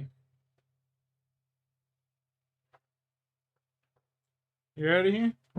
Alrighty. Catch you later, little dude. It was the murder weapon that killed him. The gun was then traced to its last owner, who was Katrina Ben. She was arrested and charged with first-degree murder, then interrogated by the same detectives a week later. She was unaware of the evidence they had against her, and their first question was if she had a gun. She said she did, but couldn't remember the last time she saw it. Well, wouldn't you agree that it's pretty important to know where your gun is? It is. I totally agree. But I don't want to make up any stories. I've learned when I try to make up stuff, it just doesn't. So then, It's in my possession. where did you originally obtain the gun? At a pawn shop. Where? Columbia, Mississippi. What do you remember about when? 2003 when I had the stalker. 2003, 2004, a long time ago. You're pretty quick. Yeah, I am just answering questions. Right, you're good. Trina, you are good. I'm telling you. It's easy to tell the truth. We found the gun. Okay? Oh, and you know where we found the gun. Okay, and this is what it's going to come down to, okay? Okay. You can continue to go through this as you didn't kill Eric, or nothing happened between. I absolutely did not. Okay, let me tell you how it would look like to. You see how bad that looks? It doesn't make sense to me. Okay, well, let me tell you this. You don't think this is your gun? You think I'm just like making it up? I mean, I really and honestly do. Okay. So I don't know how would anybody have my gun. We didn't have nobody any did mutual have your gun. friends. You had your gun. Okay. And it was used. Trina, let me tell you. I mean, there's not just I that. There's you doing your job. I do. Your gun, the gun that's registered to you, that we have your signature where you're getting the gun, is the murder weapon. That alone, there's not. I'm sorry. We I have thank no you for doubt. saying that you think I'm good and I'm smart. What else did you learn about him that night? That's it. Eric's an awesome man. Did you hear? I absolutely miss Did you hear him arguing with his girlfriend? Oh, no. No. Mm-mm. What about other women? Why would he argue with his girlfriend? I don't know. I didn't even know he had a girlfriend. Well, he was talking to her on the phone while we were with him. One of you said he called a girl at 2 in the morning or something like that. He was actually breaking up with her on the phone. You'd be forgiven for thinking this moment belonged in an ancient poem or a Greek tragedy, but unfortunately, it's a true story with a real victim. Yeah. That wouldn't upset me. No? No. Well, did he ever do anything that upset you? No, never. Eric was absolutely amazing, and I wish I would have known how he really felt. I wish I would have believed him. When he told me he was in love with me. Did you tell us before that he tried to? Did you guys have an argument? No, Eric never argued with me. I would rather sit here and say, "Oh, you think I did it?" Well, he, I don't know, stole from me or killed my father or something. Eric did nothing. He did nothing. I can't even make anything up. Eric did nothing. So what would your best explanation be as to how me. your gun was used to kill him and you were the last person? I have no idea. I have no idea. All right, then you are going to go down, like in 5 years I've been doing homicide, as the most cold-blooded person I've ever had to deal with. Katrina Ben was found guilty of first-degree murder at trial. She was then sentenced to life in prison without the possibility of parole. Katrina's level of confidence and composure under certain moments of pressure is what makes her a very unique case study. So in keeping with the structure of this video, our next subject will be very different. Right here. I think they're going to bring him down this way. Okay, well, I need him to be here now. I saw my father's car outside, and I'm not really sure why he's here. Your father's car? Yeah. He's safe right now. Who is he with? He's going to be with an officer right now, so. Okay, because the previous officer that I spoke to on the phone said that he was with my sister, and she doesn't have custody of him either, because she's not his guardian. Okay. So I need to know where my kid is, and I need to know what's happening, because nobody's telling me anything. Okay. Fair enough. I don't know what's happening either. I just got here as well. I was just told come walk you in, so I'm sure they're bringing somebody down. We're going to tell you what's going to happen. Do you want to take a seat for a second? You can stay standing if you'd like, but... This is 26-year-old Devin Schreiner, who 5 hours and 7 minutes prior to this moment shot her ex-boyfriend, Jason Schaefer, 3 times while he was on his postal route. The reason she did this was because she found out that Jason had filed for increased custody of their 5-year-old son and had started dating her own sister within the same week. Devin is herself a postal worker, so she thought that by leaving her postal scanner 20 miles from the crime scene, she would have a simple alibi, that she was at work during the time of the shooting. The issue is that she underestimated how easily her movements could be tracked, as her own vehicle was caught on CCTV just a few blocks from the crime scene, identified by a missing hubcap on the passenger side. She was also captured on multiple cameras running back to her car from the shooting. Now what you just saw, as Devin entered this interrogation room, is her entire strategy. She will lean into this emotional front of supposed anger over her son being taken out of school without her permission, which on paper seems very cunning, because it's far from the typical demeanor of a guilty suspect walking into a police station, and in theory, would change the entire dynamic of her interrogation. But you'll notice that it doesn't quite have the desired effect. Okay. Where is my son? He is at the police department and he is safe with So he's not here? This is the police department. He is here. Okay, well, why is he not here with me? I need him to be here with me. I haven't seen him and I don't know what's happened. He was taken from his school without my knowledge or consent. I have the detective talk to you first and he'll explain what's going on. Okay, he's here right now, so we'll figure it out.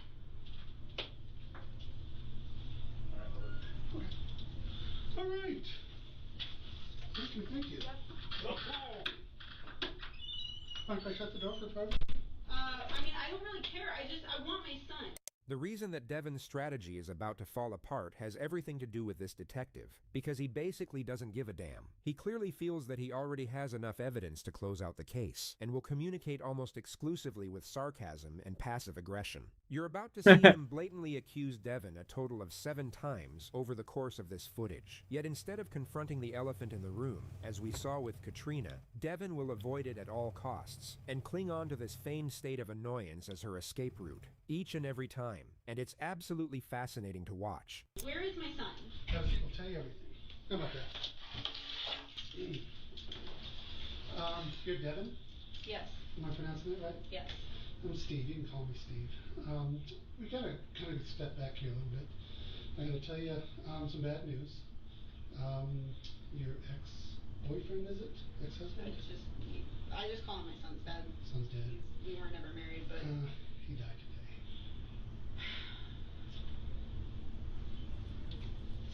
What? How? What happened? Someone shot him in the face. In the face? Where? On his postal route. He was working today? He doesn't... Yeah. Yeah, he was working, and someone came up and shot him. When did this happen? 12:32 today. It is 6 o'clock. Yeah. Because the case is so serious, I don't want to do anything to violate your rights, anything like that. So everyone that my rights and my son's rights were violated when you took him from school and did not contact me. Yeah. So that's what I want to talk to you about. So let me read your rights, just so you know what they are. Have you ever seen cop shows? Yeah. They're on like every night. And these are the same rights. I'm going to read them to you, although you probably know them. Maybe see. So let me read them to you. Can I still call you Devin, right? Yes. All right, Devin, let's get through this. Devin, you have the right to remain silent. So I'm going to talk to you about this case. I need to see my son. We need to figure out what's going on and how your husband, how your baby's father died. And I don't want to turn over the ex to the baby until I know that everything's legit and that you're calm and that you're rational and you're not a crazy person because I've never met you before. I'm not calm.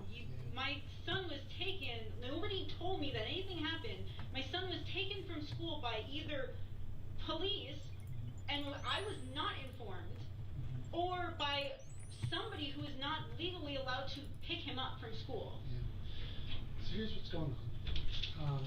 If the ex-husband shows up at the school and the wife's dead, we're not going to release the kid to the ex-husband who just killed the mother. You know, that's going to put the kid in harm's way. So that's just standard police 101 business. But nobody called me. Yeah. When did you pick him up from school? Probably about 3. Okay, I called his daycare at 5-ish, and she said he was still there. When we got a homicide like this, we had a lot of people working on it. Okay, but then they have my contact information. Yeah. So they couldn't have said... Yeah, you're not listening though. We didn't want them to release the child to you. Don't release him to me, but nobody even told me his whereabouts. Well, I thought he was with his father. The police escorted him back here. The child is being interviewed by forensic interviewers. He should not be interviewed because I didn't give consent for him to be spoken to. He's a witness, so he doesn't need consent from the police. Was he there? Was he in the... But he's going to tell us about the relationship between you and his father. But I don't... You don't understand. He's 5. Well, he might not have anything to say. But no, I don't understand how this can all happen without me even knowing that anything happened in the first place. I am asking why I was not contacted in any sort of form about my child's whereabouts or that there was even an incident. I don't know about that specifically. I know we wanted to find you and we were trying to track you down. You could have found me when you picked him up from school because they have my information.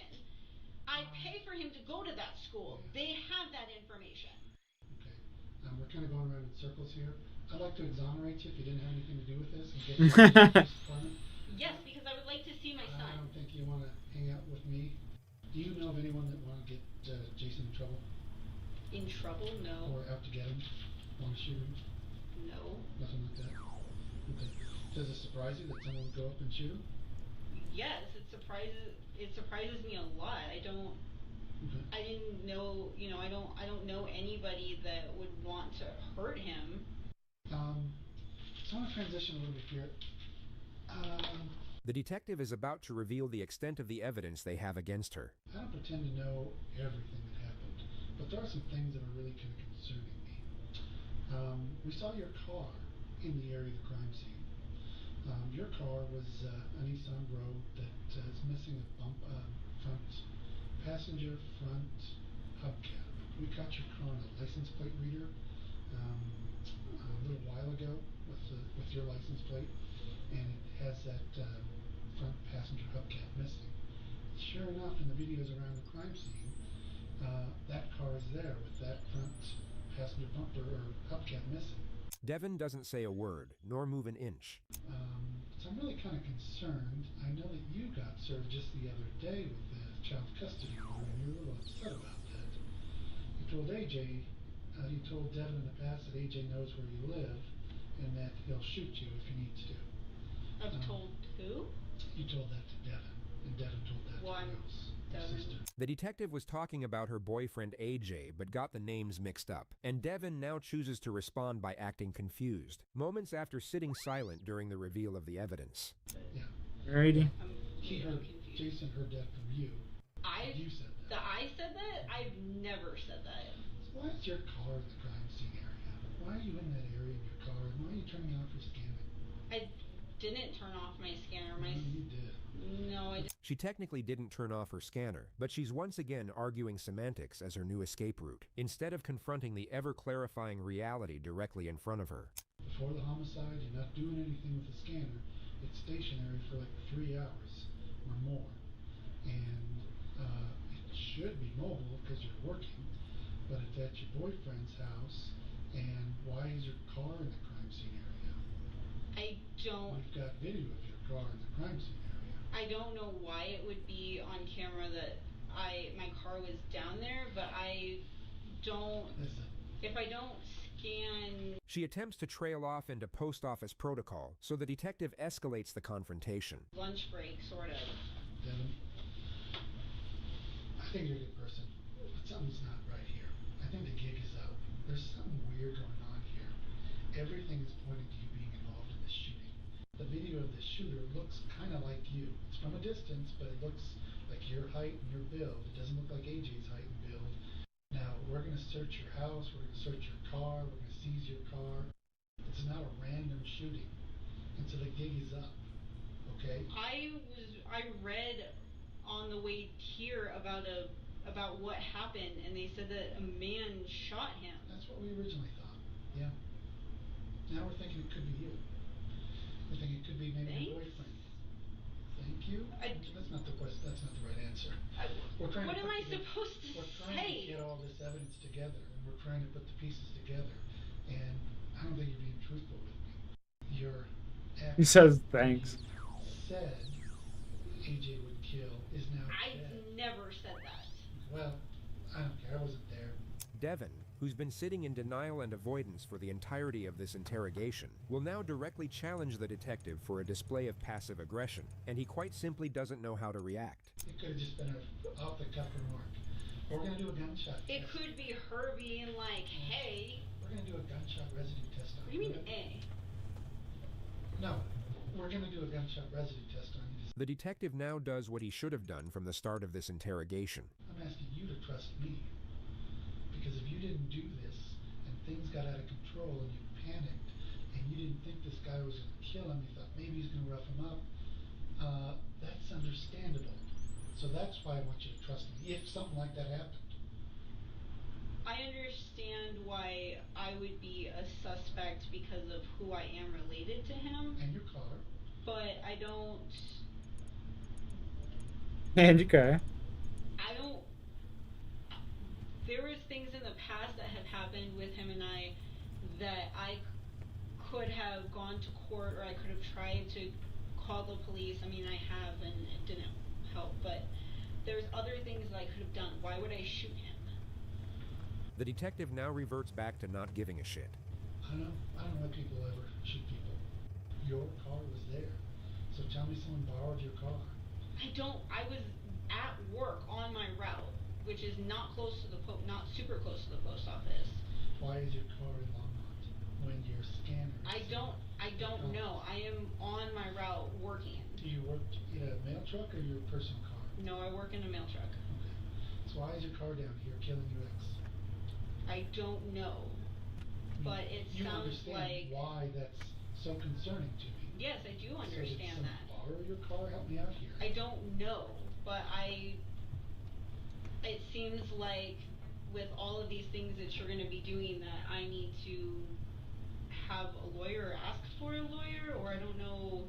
Yeah, you can have a lawyer. I don't know what I'm supposed to say about that, but I'm on that. I'm on that. Devin then speaks to a postal inspector for an hour and a half, who doesn't get anywhere either. They then collect forensic evidence before we reach the end of the footage, and they all just stand there, sharing the awkward moment together. Guy's whistling. Alright. So, here's the situation. I need you to go ahead and turn around for me. Turn around. Put your hands behind your back. Interlace your fingers. Do not move, okay? Am I under arrest then? We'll discuss that here in just a second. Devin's deleted text messages further confirmed the murder was premeditated, as she had planned the whole thing out with her boyfriend, who was tailing Jason's car and feeding her information about his whereabouts right before the murder. They were both given life sentences without the possibility of parole. You said No, I said that my mind was fuzzy. And then what I was feeling was upset, sad, and just scared. Understood.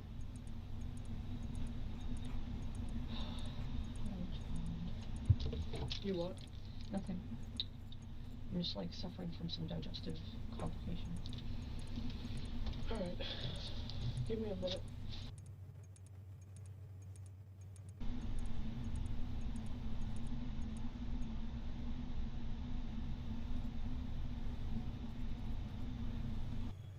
He said he last remembered your hand being inside the purse. Man, we going for them fire rooms. You were While I pulling waited. That's when he remembered getting shot. I pulled it from him and I shot him. Now, he then said he ran out, crawled across the road, and at one point, you jumped on his back and then cut his throat. I didn't. Do you remember that? No. You don't I didn't remember jump that? on his back or anything. So why would he be lying about this? I don't know. Probably to cover it up. He was on drugs. He was seriously fucked up. That's just wrong. Ooh. So you're saying everything that he said in here, nothing is the truth? Going with the... No, nothing. Besides the fact that he crawled across the street. That's the only thing in here that's the truth? Yeah. She explains that she got changed into a new pair of clothes after she stole the victim's car. Okay, why'd you change clothes? Because I didn't want to be recognized by any of the neighbors when I got back to finish, like, taking my bullshit and just leaving. That way I could just call about this and say, hey, Blake is a scary man, and I had to fuck him up to get away from him. That's what I wanted to do. But then those nosy neighbors called again.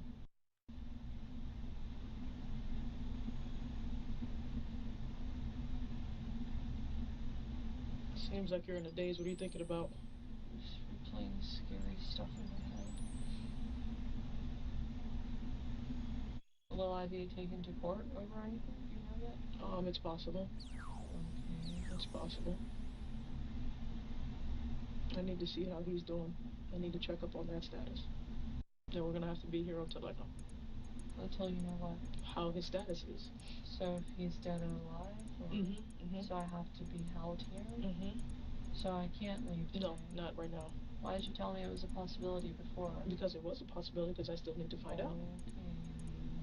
Okay. Alright. You gonna make some calls?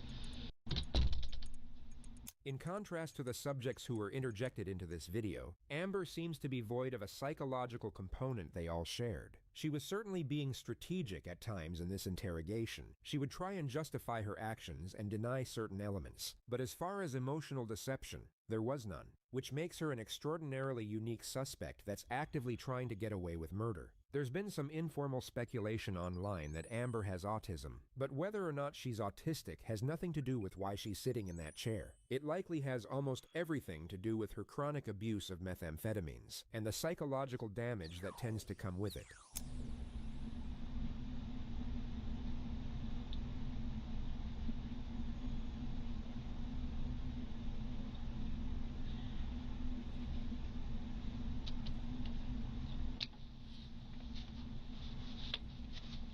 They ask Amber for a visual demonstration. I tried to find a tall person.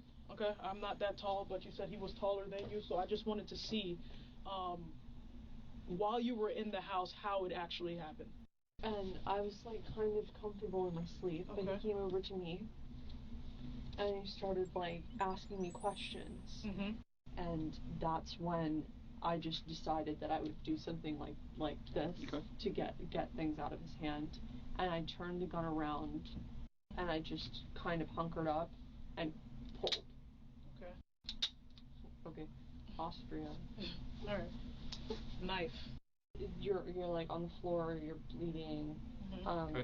You get up and you come towards me. That's when I took this out and just quickly slashed him. Blake is running this way, I think, because the house is back that way. Yeah, and Blake collapses on the floor. Okay, you can collapse, sir. You're basically like this, but on the other side. And I just like added a little like quick like pull. So is this the other side of his neck now? No, just like the same exact place. Okay. You did switch it, but it was still the same direction, is what you're saying? Yeah. Understood. All right. Wow. Better picture. I should probably do this more often. That was fun. No. All right, give me 1 minute. Let me get you another one. You said it was fun. If you need to use the restroom, let me do Yeah, I'd like to use the restroom. If I can find pants, would that be okay? I mean, it's kind of weird. Pants? Yeah. Amber took a plea deal and pled guilty to attempted murder. She was sentenced to 20 years in prison. Probably the best spot for that bitch.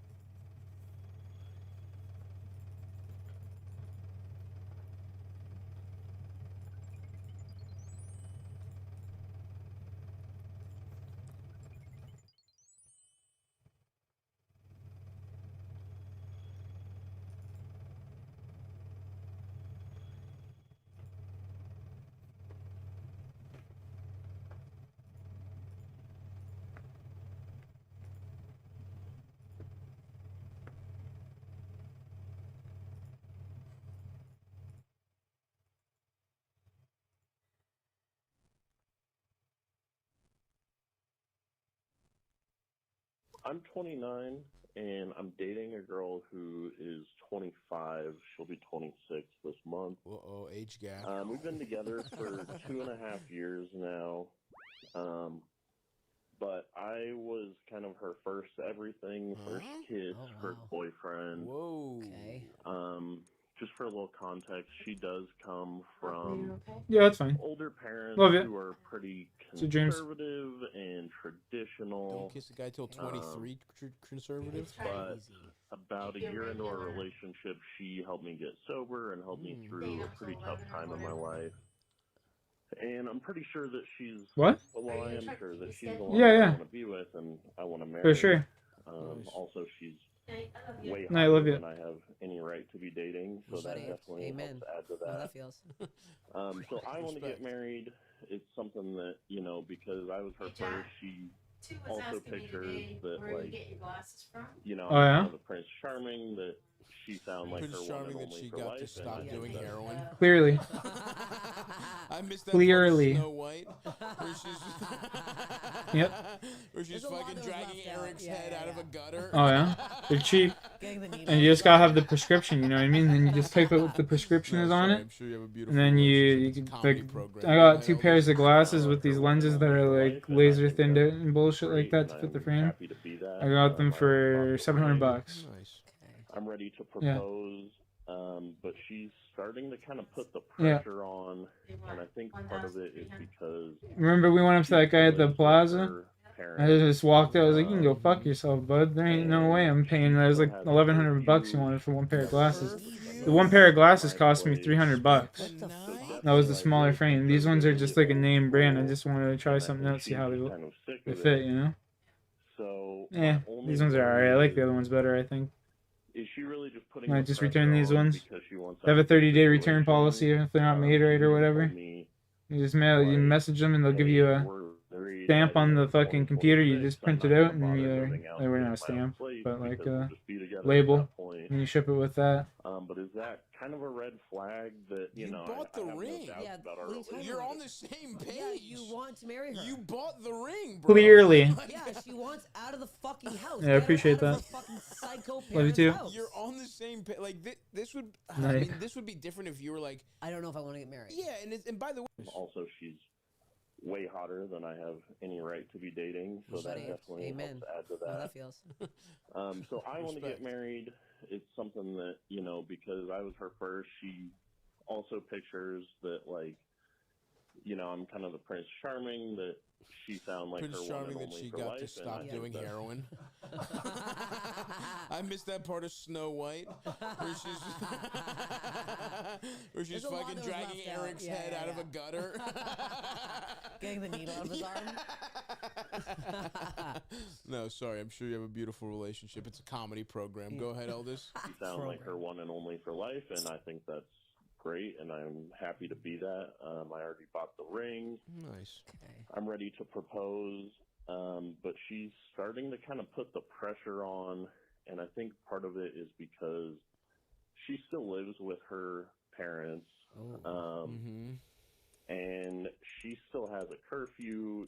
She's never been able to spend the night at my place. Spent the night? So definitely like really conservative, really old school, and I think she's just kind of sick of it. So my only worry is she really just putting the pressure on because she wants out of this situation? She's even told me, like, hey, if we're married by the end of 2026, I'm not going to bother moving out and getting my own place because we'll just be together at that point. But is that kind of a red flag that, you know, bought the I have ring. no doubts about our relationship? You're on the same page. Yeah, you want to marry her. You bought the ring, bro. This like Yeah, she wants out of the fucking house. Get her out of her fucking psycho parents' house. You're on the same page. Like this would, I mean, this would be different if you were like, I don't know if I want to get married. yeah, Me. by the way, if you were to say like, hey, Shawnee Boy's always I'm her here. First, you know, she comes from this weird fat background. I'm her first relationship. I just am a little worried because I'd like her to. She's never really, she's never even lived as an adult on her own. She's never fucking paid rent. She's never like fucking called, you know, a cable company or an internet company. Like she hasn't done basic things.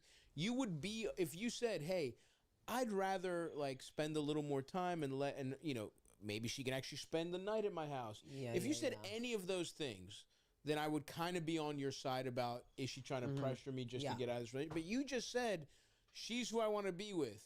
I bought the fucking. You bought the ring. You spend 3 months' salary. I'm gonna guess $900 on the ring, right? Like you've done it, right? So you're right now, and we'll finish the call. But basically, you're mad that she's on the same page as you, essentially, because you want to propose to her. So anyway, let's just keep that in mind. But let's finish up. Let's see what he has to say. Flag that, you know, I have no doubts about our relationship or anything. But more so just that, is she trying to speed up the timeline just so she can get out of this situation? Because it's like, dude, like literally, we'll even find red flags. This girl is like what every male like misogynist podcaster talks about. She is a virgin who wants to marry you, like. She's never fucking. There's no body count. There's body no count STDs. zero. There's no She's STDs. the only person on the planet with no HPV. She so just fucking marry her. She like, wants you. She's talking about being a fucking trad wife. Even this woman, her boyfriend's like, I don't know. Is she fucking out to get me secretly? What the fuck? You have the ring. This you want is to so marry her. awesome. You have no qualms. Yeah, it doesn't. Unless she wants out, of course, but she doesn't live with fucking Hitler. What the hell? Get her out of the house. Go ahead, Eldest. Let's finish this up before we really. Here's like I do it after this game, boys. Controlled by her older conservative parents. So, yeah, what do you think? Do you think I should try to speed up the timeline as well? Like I say, I have the ring, I'm ready to go, but the only thing that gives me hesitation is how desperately she's trying to get Because you love her. You love each other, apparently. Thanks, LD. Thanks, Gus. Bye-bye. Also, wouldn't you also want her out of the situation? Yeah. Wouldn't you want to fuck your virgin wife? Yeah, overnight. At your house? Well, I think living together? They have fucked. She just hasn't spent the night, right? Yeah, it seems like it. I would assume so. He didn't Yeah. specify, though. But yeah, I know what you're saying. Take two? Like, Nah, definitely not. If we're taking everything he's saying at face value, I love the woman I love who helped me get sober. Yes. Who I know I want to be with so much I purchased a ring already. Rings purchased, yeah. Is eager to marry me. Can't wait. She's living somewhere annoying and would rather be with me, the love of her life, than the annoying living situation she's in. Yes. Does that mean she's got ulterior motives? Like, what the fuck are you talking about? Buddy, put the ring on her It's now. crazy that you've made us one of the most like, you should fuck 100 people and like, you know, don't get married young. You've made us be like, why aren't you marrying this virgin? I'm annoyed by this. Like, usually my advice would be like, to this girl, my advice would be like, are you really ready to get married? You know what I mean? But like, whatever. You guys have figured it out. And who knows? Who knows what happens? But like, you might have just hit the sweet spot of somebody who has just enough conservative values to never want to go crazy. Yeah. But not enough that she doesn't want to live that way. You know what I mean? Like, you might both have just been perfect for each other in your lives, right? You cracked the case here. So it's crazy that you've got us to be like, yes, you should marry this virgin who's never kissed another man. But you figured out a way to get us to do it somehow. I just don't. And look, maybe this is just natural. Everyone has cold feet. Everyone overanalyzes. And you know, marriage is ultimately a commitment, and it's like, you know, but everything he said, he's cool with all that stuff. All the stuff that somebody else might find a little weird, he's all good with. And then I think a red flag would be her saying like, oh, you know, if she had mentioned any other man or wanting to fuck anybody else, that's a red flag to me. Right. But her just wanting to be with you and to get out of her parents' house, that's the... Yeah. Who the fuck? I lived with my parents for 3 months during COVID and I almost killed them both. You can't be with your family at this age anymore. You're 26 with your family. Yeah. Get her out. Yeah. Get her out. Yeah. Suck her fucking STD-free pussy right now. Yeah. Get her out of your fucking house. I agree. It's bizarre. Yeah, dude. I guess, whatever. I don't know why you're having these second thoughts, but we can tell you from everything you're fucking saying, don't worry about it. Get her out. Get in the zone. Get in the zone. AutoZone. Get in the zone. Take her to AutoZone. I love AutoZone. It is kind of nice. They got it all in there. You talk to them, they order right to It's your house. pleasing, all the boxes and stuff. They let you use the little scanner when your check engine light comes on. I know. They get out there and chat with them.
Let's go open some chests, boys.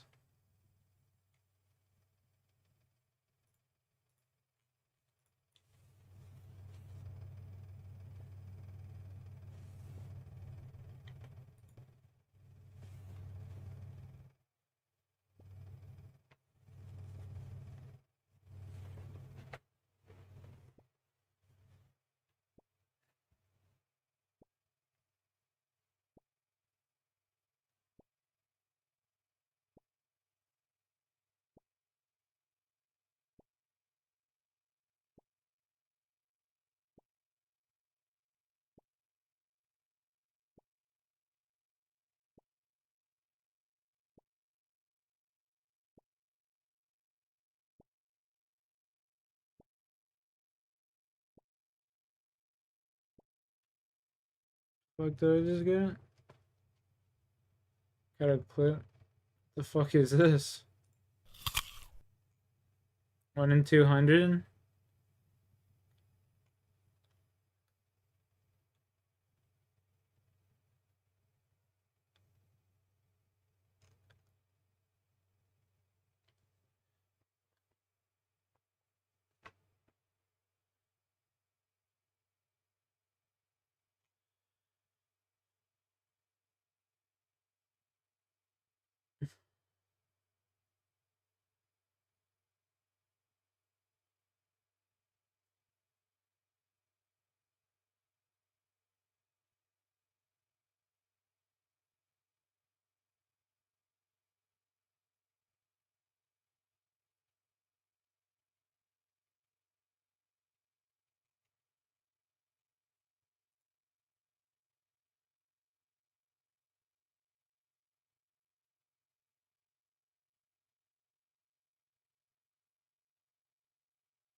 Interesting.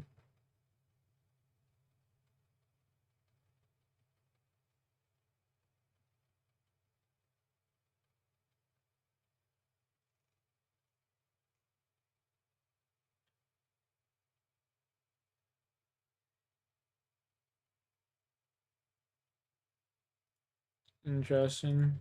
Pretty useless drop, but I mean, whatever.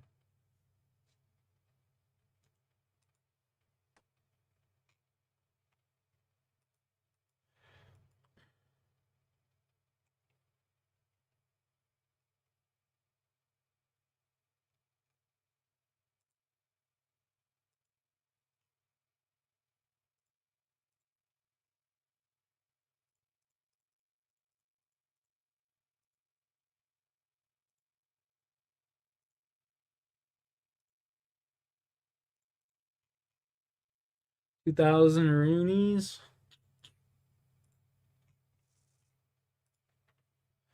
Fuck, man. 2,000.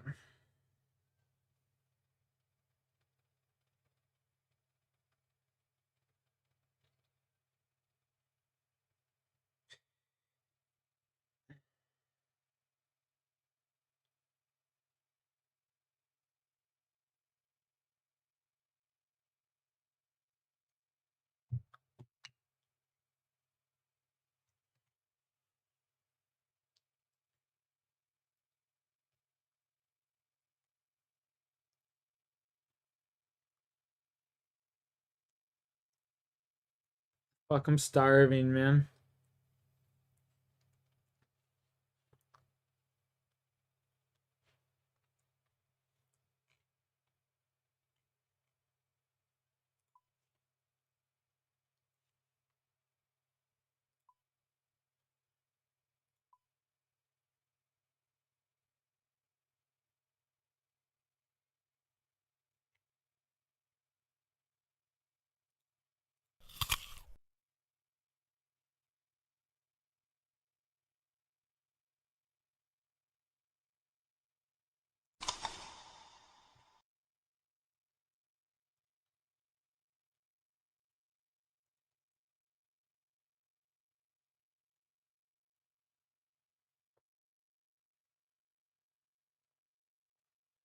I'll be back. What's up, Rox? You just hogging up that whole bed, bud? Yeah, you just hogging up this whole bed?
baby.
Yeah, I think he was messaging when I was making dinner.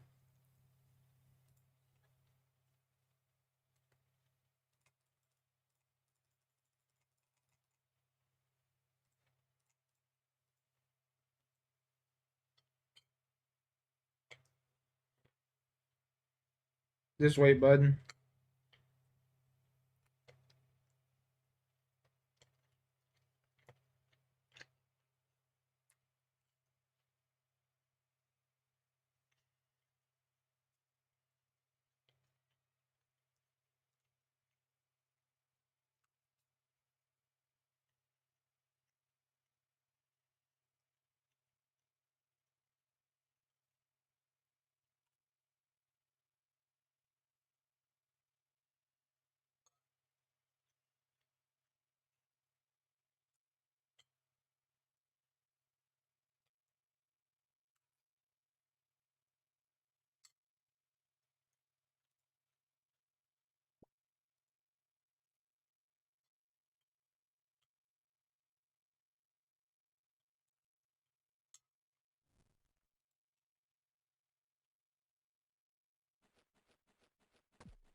Yeah.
Rocky, my boy, you gotta go outside? Do you need to go outside? Let's go. I gotta go smoke a joint, boys. I'll be back. As we'll turn this thing into fucking crafting XP.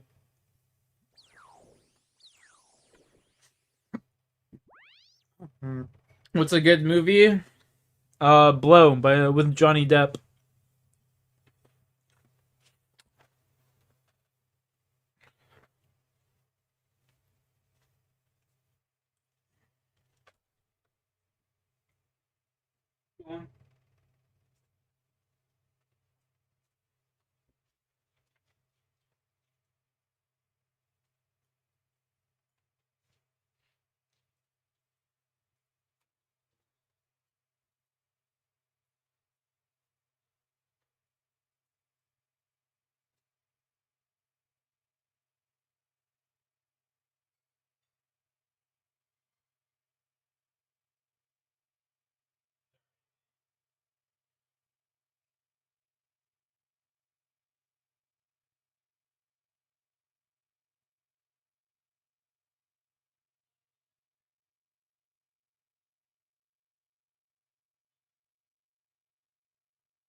I'm back, baby.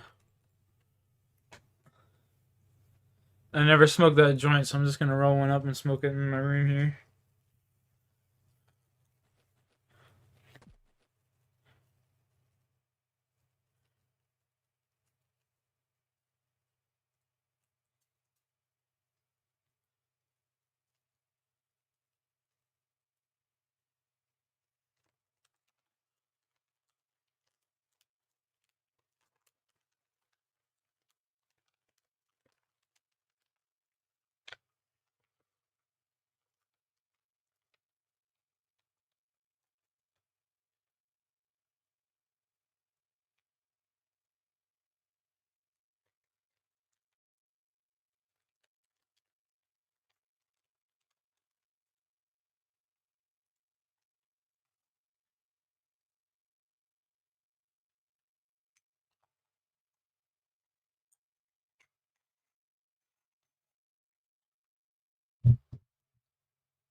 Guardians of the Rift and some grass. Hell yeah.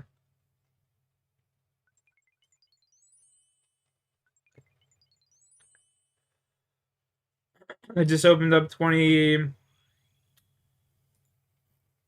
things earlier. Got absolutely fucking nothing worthwhile.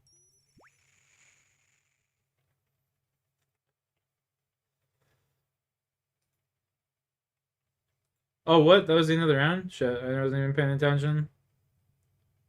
Time to start. Damn.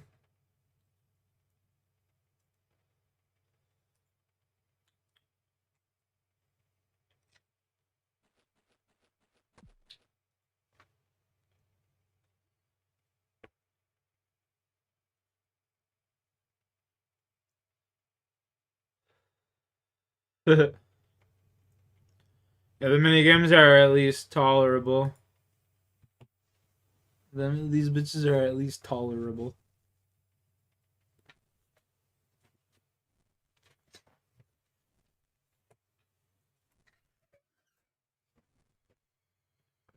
Also, SH. Turns out my buddy's got a Tome of Fire in my Ironman already. So last night, I was doom scrolling when this video came across my phone screen. A feature film where Yeah. Karen, a Keith if you will, goes into a food court to order some Chick-fil-A with what appears to be his I'm here food. for fire runes anyway. This is when he gets into Just a cause dispute with the DoorDash I have driver 0. trying to do his job. For I had added 0. context, the I'm driver already up a had K. already received the customer's order, Cheers, Shining but Boy. the Chick-fil-A employees had forgotten to give him the drink. You didn't order any. How am I supposed to eat this pizza without my drink? So being the good employee that he is, he reapproaches the counter, and that is when he has this interaction with the male Karen who was off to the side waiting for his food. Why he thinks he's got to keep walking in front of me, but whatever. Yo, I'm trying to get a drink, sir, for a DoorDash. Okay. Well, I'm trying to wait for my order. It doesn't mean you keep walking in front of me. I understand, but I'm just wanting to ask a question. Don't need to get aggressive about it. And so right there, I would say the interaction was still somewhat normal. Yes, the man did have some aggression in his tone right off the bat, and he did try to do that sly shit where he acted like he was whispering something to his daughter, but he said it loud enough for whoever it's really directed at to hear. Honestly, a pretty pussy move to me, but still I would say that this is usually when 90% of interactions like this would have ended, but not this one. You have to be an asshole. I'll punch you in the face. You're gonna punch me in the face? I might. Go, oh, just because there's a camera here, you're not gonna do it.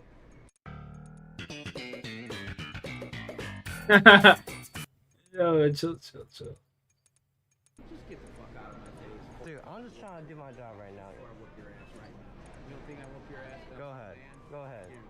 Go, I got good insurance. Come on. Huh? I got good insurance. Let's go. Yeah. Look, all I'm trying to do is just do my job. Wanna do it?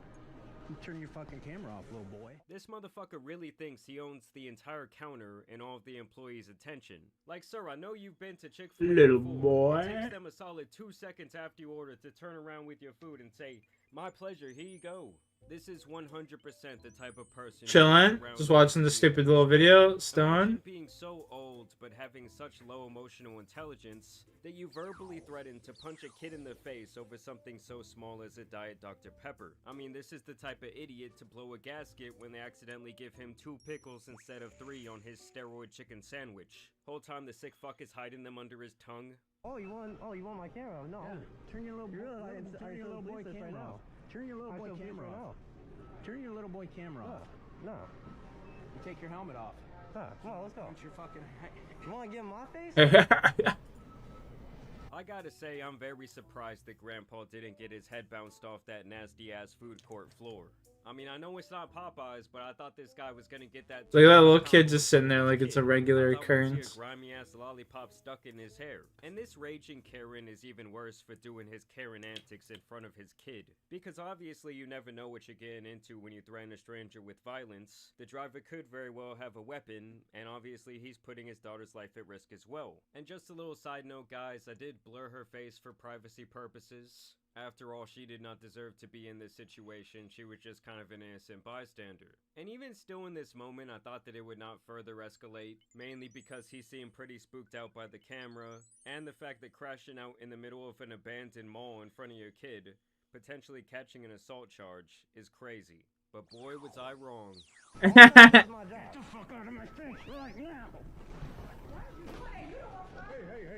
That is the exact moment that a pasty 1,000-year-old demon just jumped out of this dude's fucking face. I mean, talk about a vile-looking creature. Looks like Gollum. That one evil-ass preacher talking about poor people being demons because they have to ride in coach on airplanes. You said that you don't like to fly commercial because you don't want to get into a tube with a bunch of demons. Do you really believe that human beings are demons? No, I do not. And don't you ever say I did.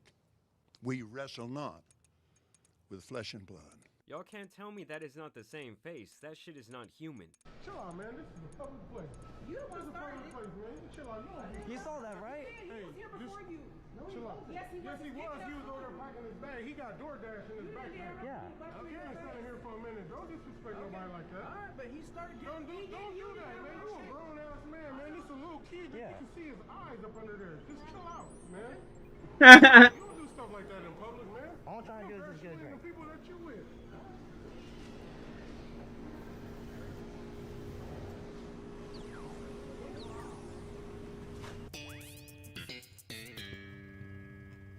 So shout out to this unsung hero and the woman that he was there with for stepping in and taking care of this douchebag without stooping down to his level. It's hilarious how fast his attitude changed when someone bigger and badder came around and put him in his place. And I gotta say, the hand to the chest to control him was the real power move here. His little bum rush, on the other hand, was absolutely pathetic. I mean, I honestly think that our old... If you're gonna bum rush him like that, you gotta take him down. Look, I'm not saying I expected these women to jump across the counter with the power of Jesus Christ in their heart. But goddamn, you gotta call a manager or something, even if it's only for your own safety. They just act completely oblivious the entire time. They see that shit every day, probably. They just didn't want to turn around. And technically, the entire situation was their fault in the first place because they forgot the damn drink. My drink? My diet Dr. Kelp? And I have to say, the funniest part about this whole thing is that him wearing the Seinfeld shirt is so painfully ironic. Because at the end of that show, the characters all go to jail because they failed to help someone getting mugged in the street, standing by and watching him get beat up and robbed. Good Samaritan law, are they crazy? Why would we want to help somebody? I know. That's what nuns and Red Cross workers are for. So this is almost like the good ending with the gentleman stepping in and being a good Samaritan. But I want to know what you guys think about this. Do you guys want me to bring back this Karen saga on my channel? It was well worth the watch. I wish that old man got laced the fuck out. That one, yes.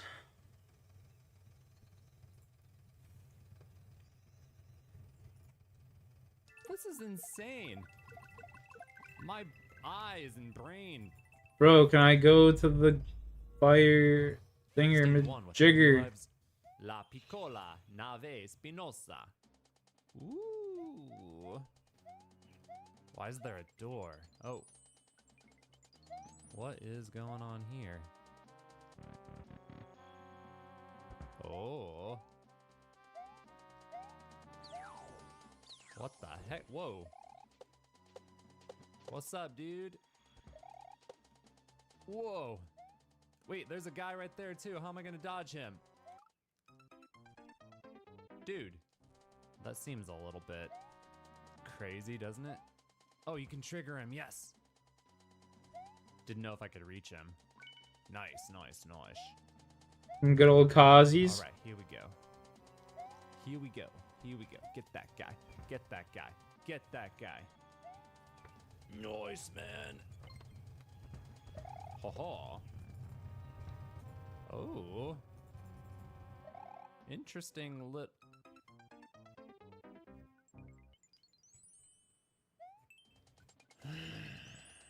This part is legitimately difficult. Not great that I gotta do it again. Oh, oh, oh, oh. Got it.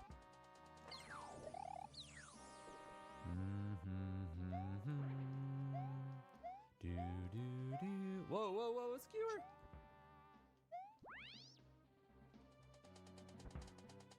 Hey.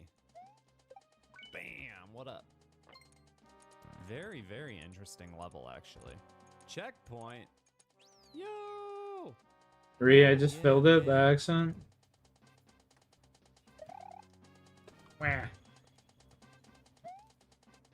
Whoa. And we're getting cut off 5 inches of my hair. The braids didn't hit like they did. Yeah, I mean, I've been debating whether to cut my hair or not, and I just keep coming to the same conclusion of no.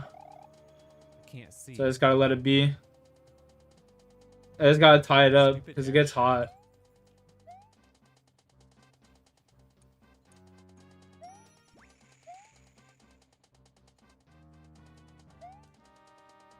Huh. Incredibly anticlimactic ending.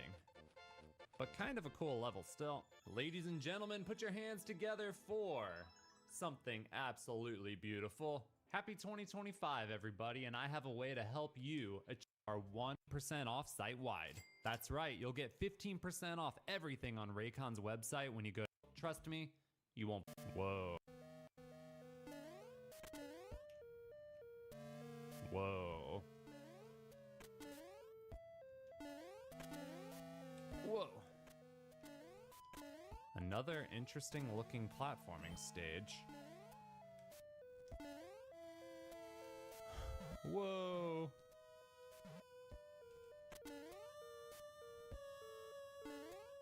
What is that? What are all the little springs down there? Did I miss something? Whoa. Oh, thank you for not killing me. Checkpoint? Dude! Fake castle? Dude! Doing, doing, doing, doing, doing. Don't get stuck. Wow, that is a very ugly 6. Oh, it's snowy all of a sudden.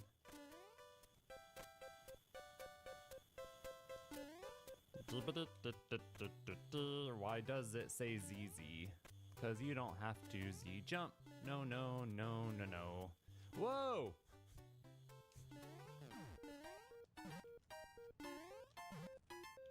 What am I doing? Am I in a hurry? That's a 9? Disgusting. It's good, what do you mean? Oh, my momentum. Damn it, dude. Ah, that is so gross, man. It's because I made fun of his 6 and his 9. That's a weird 69. Nothing like a weird 69. Okay, don't screw me. This time, 10. Okay. Oh. Oh. Oh. Oh!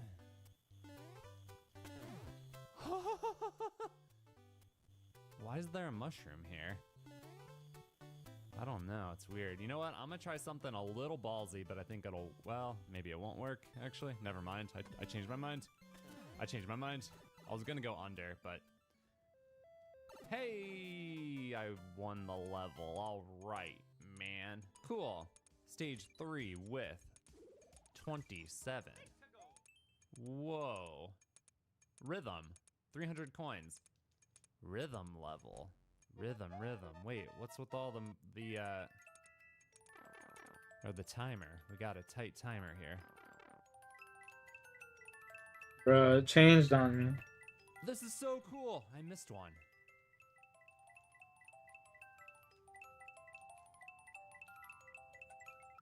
This is crazy! I've never seen this in my entire life. What? Come on, man.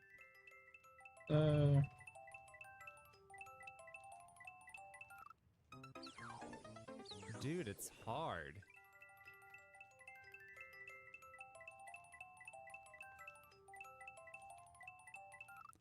Dude, that part right there is so crazy. 300 coins? How long am I falling for? Hey, I didn't die there. No. Oh. I'm scared. I got the hard part. I'm a pause buffer, guys. I'm sorry. I know you guys get triggered by it. Oh, I'm dead anyways. Got it.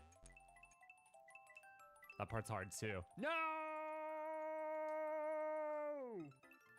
What? No, I missed it. No, I'm gonna win now, right? Probably gonna Bro, what am I doing here? Damn it, dude. Oh, I got further. Oh, I'm not paying dude, attention. What? Oh, and do that again? Yeah, exactly. I don't want to make that same mistake. Oh, I can't make it. Damn it. It just gets so fucking hot in the summer.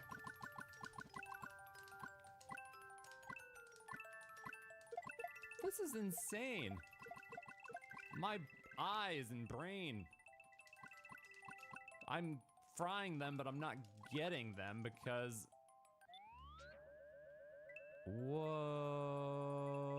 Wait, you can get some of those on the way back up? Oh, wait, I'm getting all of them on the way back up. Well, not all of them.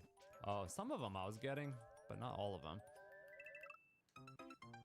Dude, my whole entire brain was melting during that section. Holy crap. That was an insane level. Damn it. This part messes me up. I think you neutral that, right? You don't even... Oh, you don't grab, just neutral and it's automatic. Great. Now the question is... Ah, damn it! No! These are all neutral. You don't grab them. Okay, it's easier than I thought. Thank God. Oh, dude. I missed a whole bunch. So look, when you're going back up, the ones on the right you collect automatically just by going up, but the ones on the left, you don't. Oh wait, I didn't get those ones now. Okay, never mind. It's inconsistent and weird. Because he moved. Come on, this part. Damn it. What? My fireball hit the freaking thing. I think my fireball hit that beetle. This is so hard. Okay, I missed a few. I don't have time to like hug the wall and get those. I just want to see how it ends.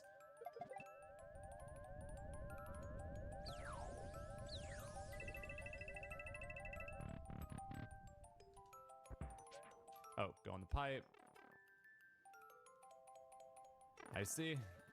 Okay, well, okay, the timer is fine. That shouldn't be an issue. So right now the big problem is that fireball part.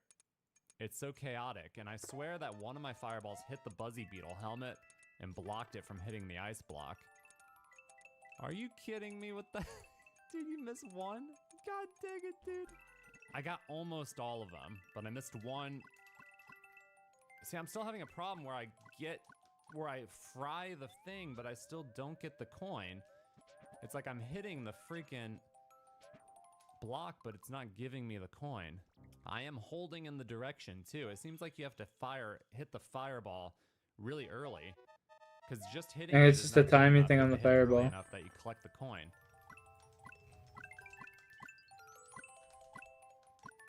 Oh, I missed one. I was on a rampage. I grabbed that by mistake. I missed it. I missed like all of those. I can't grab the freaking coin. God dang it, dude. How come sometimes I get the coins going back up and sometimes I don't? That's weird. Damn it.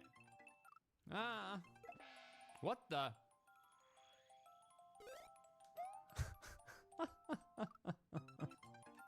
No. Did I get it? Did I get it? I don't know if I got it. Oh wait, there's more. No, I missed some. No,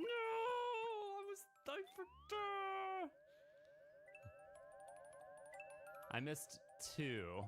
I was so close. I forgot about the final volley. Ah, crap. This level is so cool.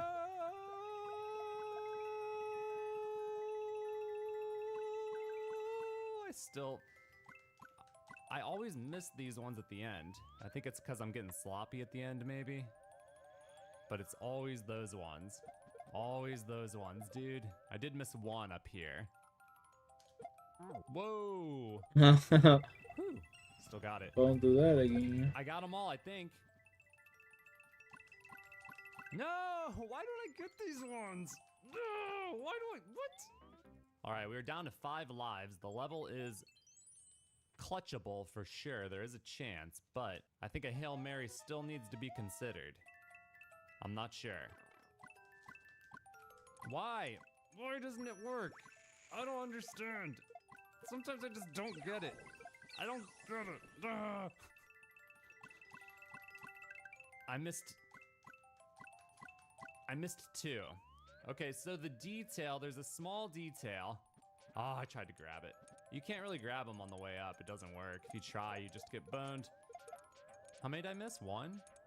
I missed 2. 2. 2, 2, 2. There's a small detail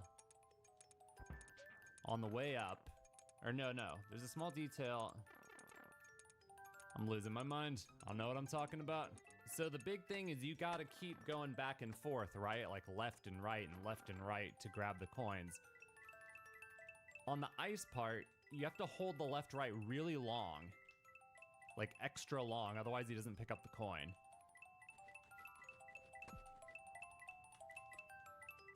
For whatever reason, it's more stingy than these ones, probably because you have to melt the ice, right?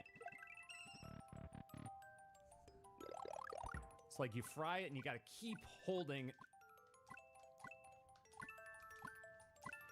Okay, I take it back. It's just hot garbage. I don't get it. It just doesn't work sometimes. I don't understand. It's like, okay, so I do understand. I hate it, but I understand it. So what's happening is that you get a tiny window to fire the ice. If you shoot too early, it hits the wall and doesn't work. If you shoot too late, it doesn't register grabbing the coin. You only have the very small window to grab the coin. 3 lives. Oh man, there's such a chance of clutch. How can I skip knowing there's a chance of clutch? Glorious clutch, can you imagine? Glorious clutch on 1 life. Missed 3. It's shooting just a hair too late. It's like you can almost grab it, but you always get screwed. See that? If you try to grab it, you always go boom, boom, boom, boom, and bouncing on everything. Some of the top ones you can miss and then grab on the way back though, because you kick a shell. So even if I miss some of the top ones, there is a chance. I only missed 1 coin. I only missed 1 coin. If you miss some of the top ones, there's a chance you can salvage. But the bottom ones, you got no chance. I missed 1, but no, it has to be at the shell part. Like that one I could get. There's 1 I missed that I can't get. Why am I not getting these? This is so annoying.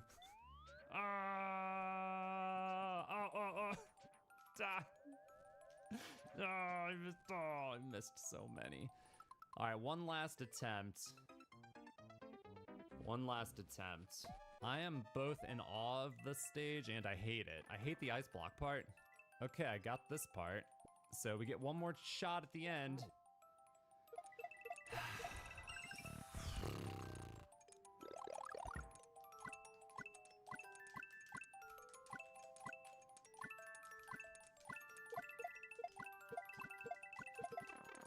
What? Okay, I'm calling shenanigans. Why did I do? I was killing it. I hadn't missed a single coin. All the way to the shell part, and then I, for some inconspicuous, inconceivable reason. Oh, come on, it's a troll level? Oh, no! Damn you. Damn you, man. I wouldn't have skipped if I knew that was coming. No! Oh, I grabbed one by mistake. God. He's not grabbing the damn coins. So stupid, dude. So stupid. So stupid. So stupid. Over and over and over we go, hoping it'll work and not blow.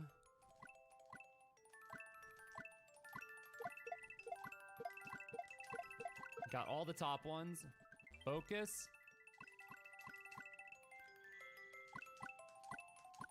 I only missed 1. Go! Please, please, please, please, please, please.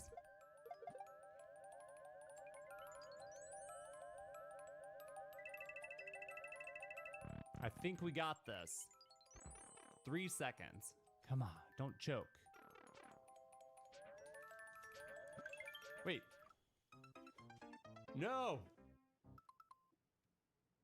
I missed 1? Why? What? So what I suspect is that there's a hidden key or hidden coin behind the goal where the arrow is pointing.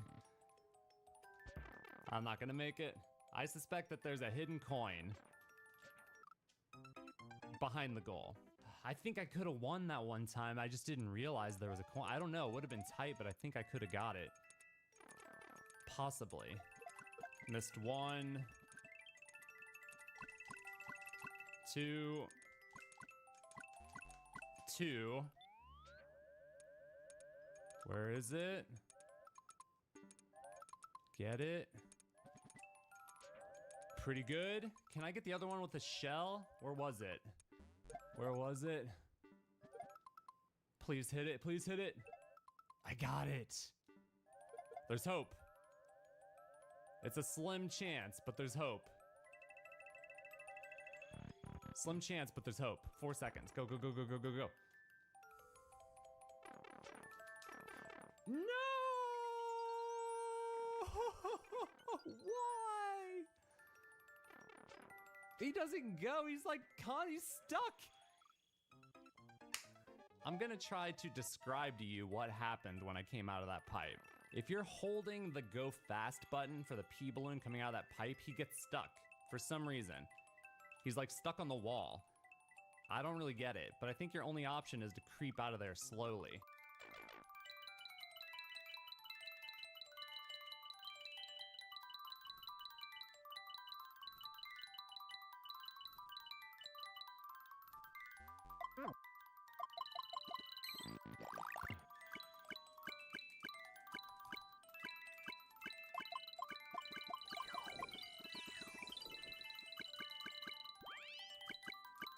I got all of them. This is it. Perfect. This is it. So we're gonna go nice and slow out of that pipe. Nice and slow. 5 seconds. So no speed, go slow.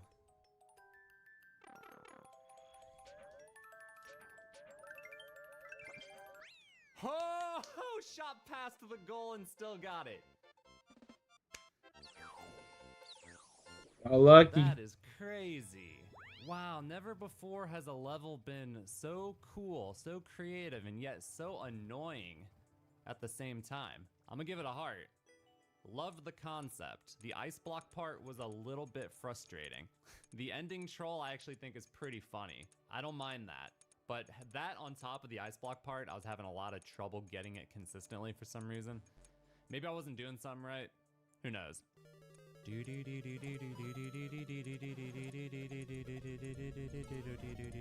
So, do I need that or? Nope. Oh, hoo-hoo! Nice try, idiot. I cannot be defeated so easily.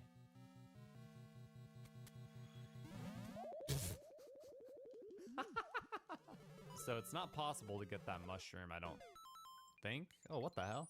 You don't need the mushroom anyways. Jump!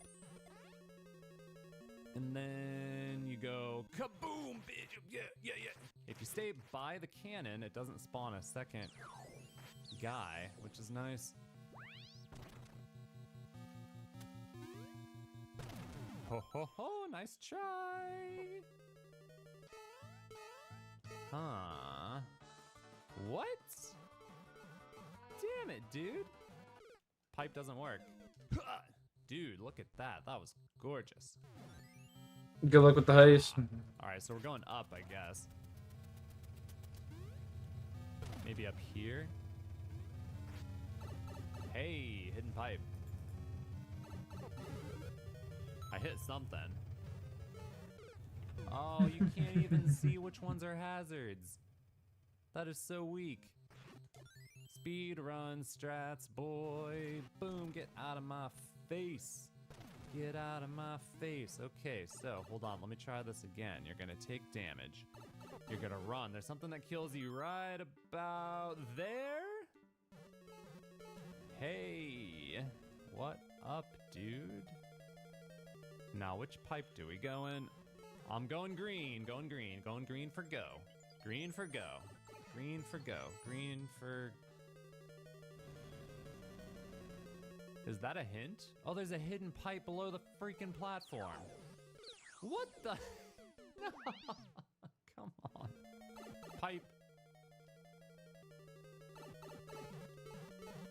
Ooh, fishy. Fishy. What, is he gonna kill me? Mushroom! Ooh, buddy. Well, well, well. Well, well, well, well, well, well. Is there anything up here? I don't trust you, man. What the? What the? What the? Hidden door.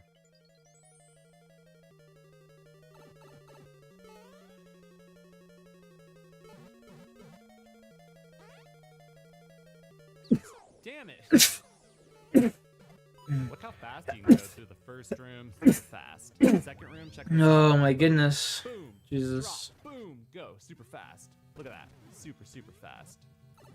So hidden pipe is down here, right? Right there?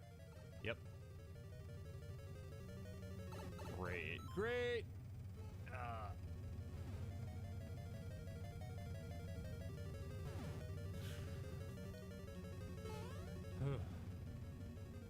Oh man, more shenanigans. Oh, I should have filled up those bags. I wasn't paying attention. Mushroom even real?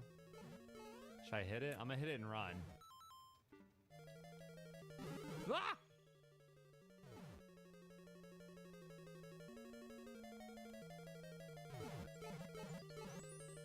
Oh, it sinks.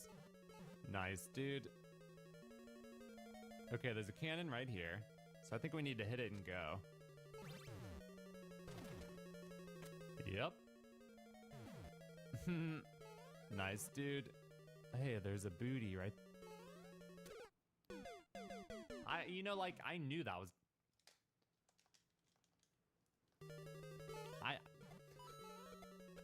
It's like I knew that was gonna happen, but at the same time, there was a part of me that was like, oh, maybe you gotta be quick. Maybe you gotta be quick.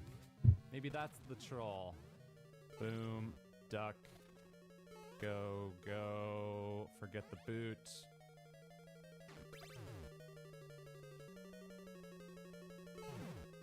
Okay, bombs are coming down.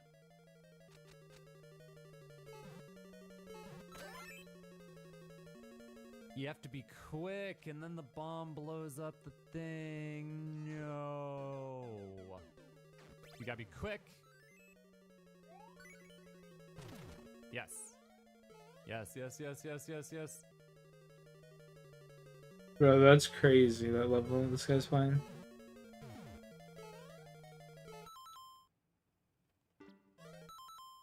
There's a skull platform too.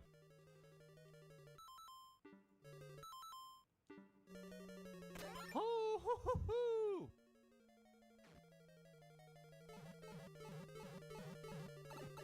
What's that? T? Something in the wall. There's the end, bros. Are you kidding me? Hold on, hold on, hold on. Spiny Shelmet or regular Shelmet. That way shows a bomb in the block. Probably lying. I can get the helmet, though. I can get the helmet without going up there. That is a pro gamer move. But wait, we need a switch. What should I do? Should I go up this way now? I think I should go this way now. Wait, you can't kill that? Oh no, if I do that, I'm gonna take damage. I could still do it.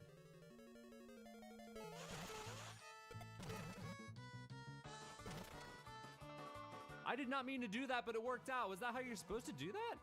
Are you kidding? That's insane.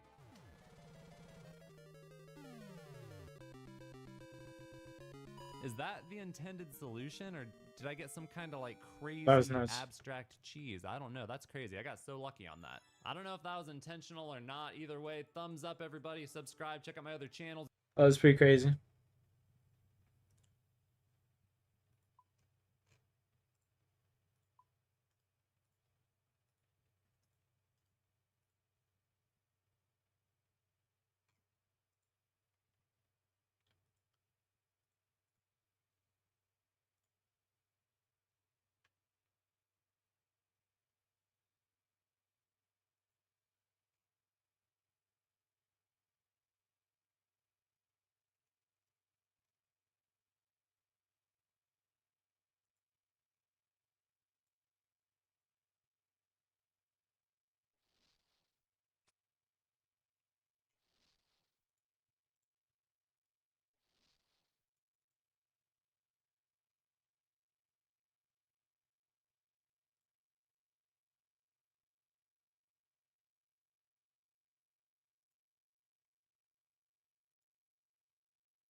So do you guys like Halliburton, the Pacers' mentality heading into this NBA Finals? Does it almost give them a chip on their shoulder to know that nobody's rocking with them and nobody thinks that they have a realistic chance of winning this championship? People didn't think they'd be here right now at this point. So they just go on this business as usual, right? The small state, small town, and that, like, people didn't give them a shot from the beginning. So yeah, they surprised in the finals. It was like me, like my Nets team, my first year. Nobody think was gonna be in the finals. Yeah, got swept, but minimum games allowed. No, we got swept. We got swept. But I went back. I did some extensive research last night. It wasn't you talk about sweeping, you automatically think, oh, y'all just got your ass. Oh no, we didn't get our doors blew off, but they were better than us. But that game 3, obviously you lose that one by 3. You drop 35 and 11 game 4. So from a personal standpoint. Yeah, shit. I was fucking 23 years old. I averaged, 22 in the finals? Shit, that's a fucking kid. But nah, yes, sir. They got the right mentality. That's the only mentality that you can have. Time is flying by. So just go play basketball at this point. Sadly. It's about nothing else, man. It's about going out and imposing your will on your opponent as much as you can, man, and may the basketball guys be fucking with you. They got luck on their side. You gonna need God. We all need God. You gonna need God, on the court with you. They had them. They been having them. Look at this Cleveland fan back here, motherfucking. Yes. They been having them. So, but in all sincerity, Gil, obviously you don't think the Pacers have a legitimate chance of winning this championship. But let's just say, if you were the Pacers, how would you approach trying to win the NBA Finals? Before the Knicks series, before they beat the Knicks the first game, you didn't think they had a chance. What's that movie with the 6 man? They had the Six ghost. Man. No, the ghost. 6 man. What's his name? I know the 6 man. What was the name of the ghost? Because that's who they're going to need in this. Kadeem Hardison. Is his government A-Trey, AK all the way. Tyler. Yeah, that's what they need. They need him. That's who they're going to need. Kenny Tyler. Yeah, they're going to need him in the series. I can tell you that for goddamn sure. UW. That's my favorite. One of my favorite movies. A great movie. AK all the way. You said, what would I do if I'm Pacers? Hoping for a. You not sitting down and losing. Keep it simple. Realistic answer. Okay. Right. I think probably trying to overcoach this series is gonna get the best of you. You know, when you're the underdog, when your back is against a wall, right? That means the shackles is off. You don't have restrictions, right? Now you get to fight at your full, just everything. That's when the underdogs win. Like, oh, we lost, let's just go out there and just fight. That's how you win these games. When, all right, look, they probably know all this shit. We ain't supposed to win. The point spread, motherfucker, 10, right? Go out there and just do like this. Just go do us. Just run, pick up, play, just play. That's how they will win this series. Mm-hmm. You go in there, you trying to sit there and manipulate the game and do it. Nah, you're going to get your ass blown the fuck up. Because now you're going to handicap, you're going to scare the fuck out of everybody.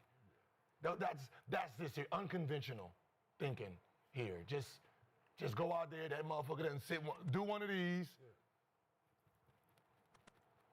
Yeah. You sitting there, you trying to call, time out. You trying to do this shit right here. Yeah, these niggas right here, yeah, assholes gonna be tight. So 2010 finals, the Miami Heat was favored? Against Dallas Mavericks. 11. Yeah, that's what I'm saying. They were favored, right? Yeah. Same shit, bro. Went up Rick gonna go in there, motherfucker. Hey, fellas, been here before. Right? But been here before. Mm-hmm. They done seen everything down there. Go out and play basketball, right? Who done seen everything? They seen Giannis, they seen Mitch, they seen Brunson. I'm saying Rick Carlisle as a coach, I believe in him. I believe not overcoaching is what when you said it, I was like, yeah, I can see Rick going there, motherfucker, like, this shit don't matter, man. Hey, none of this shit on this board I'm going to put go matter. Mavs went down 2-0 in that series for everybody. They won the next 4 games in a row. They were underdogs, right? Yeah, they were. So that's my thing. They were underdogs. He's been on before as a coach. So Chad is saying, don't have Hallie guarding SGA. No, he doesn't. We're right back in a couple glass of water.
Couldn't be me.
Oh my god, man.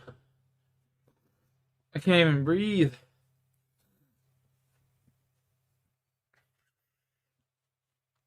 Ugh.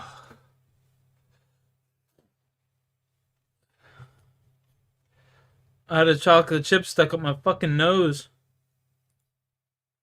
Oop.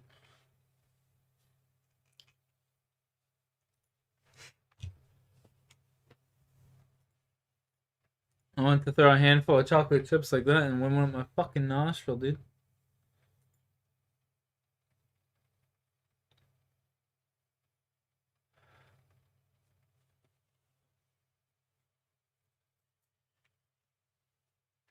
My god.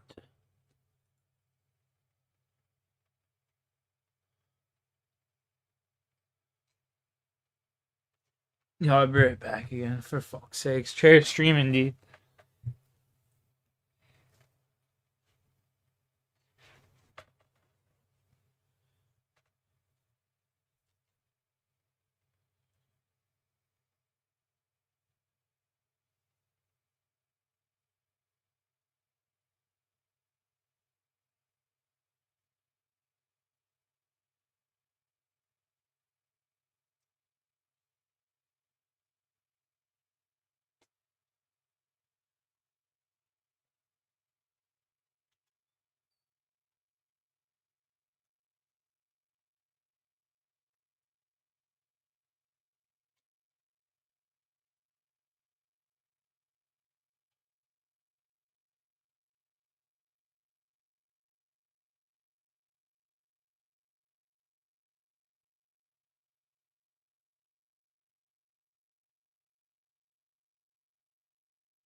Oh, let's see here.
Yeah.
$3,000 is what I need.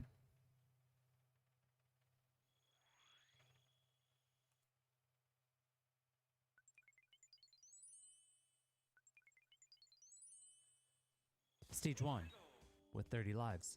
3,000 Japanese. craft. Technical. Do not take damage. Whoa. God damn it. Wait. There we go. What the heck is going on right here? Whoa, that's crazy. Do you jump into that little hole? I can do that.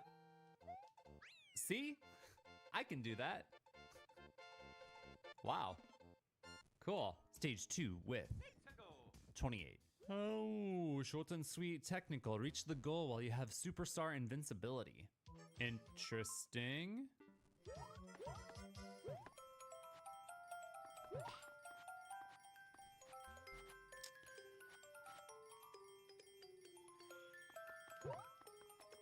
What is happening? How do I... Oh! Hey! Look at the star! Whoa! That's so weird!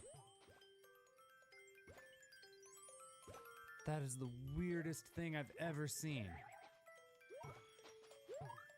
That's so strange. It appears for a split second. I've never seen that before. World record 10 seconds.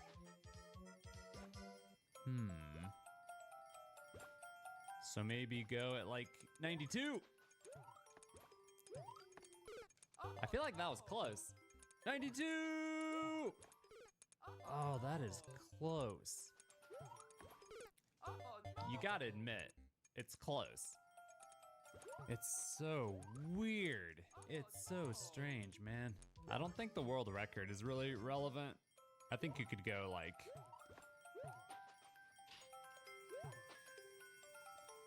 What? It popped out? How did I do that? What the heck? If you stand next to it, you like mess up the spawn and then like it comes flying out somehow. Oh God. So wait, am I trying to grab it in the split second that it's available, or am I trying to mess up the spawn? Oh, come on. What? So you want to run away when it's like... Wait, why am I like not moving much? The ice physics on a conveyor belt it's weird, right? What the hell? That's so strange. I don't know how to like set it up. You know what I mean? How do I set it up? I don't know how to set it up and get it out and time it.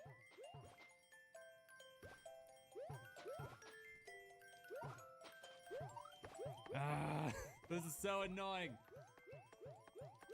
Come on! No! I could have won that. I could have grabbed it still. It's like your only hope is to try and break the spawn and then chase after it and hope that you get it. Oh, come on. Come on, man. But you essentially have to dive in there without knowing for sure that the star is gonna spawn, right? It's ridiculous.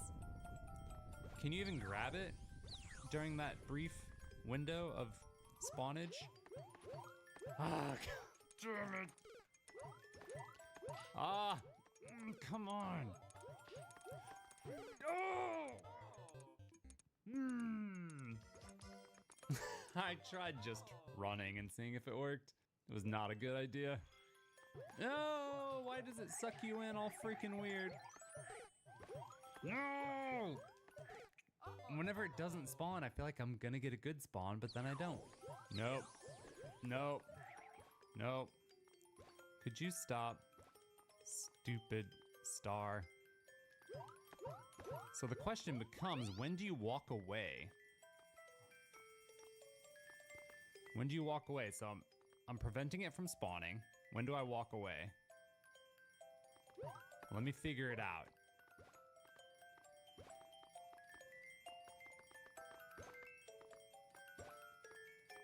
See, it's not spawning. Drift. That didn't work. Okay, try a new timing. Try a new timing, maybe like halfway. No. Not spawning, not spawning. Oh! Dude, the physics are so weird. The ice conveyor, it's so strange. See how I'm like not really moving much even though I'm on a fast conveyor? It's really bizarre. Ah, come on, you stupid butthole. Come on, come on. How about that? Nope. I don't know how to replicate it. It's like I can't find a timing that works.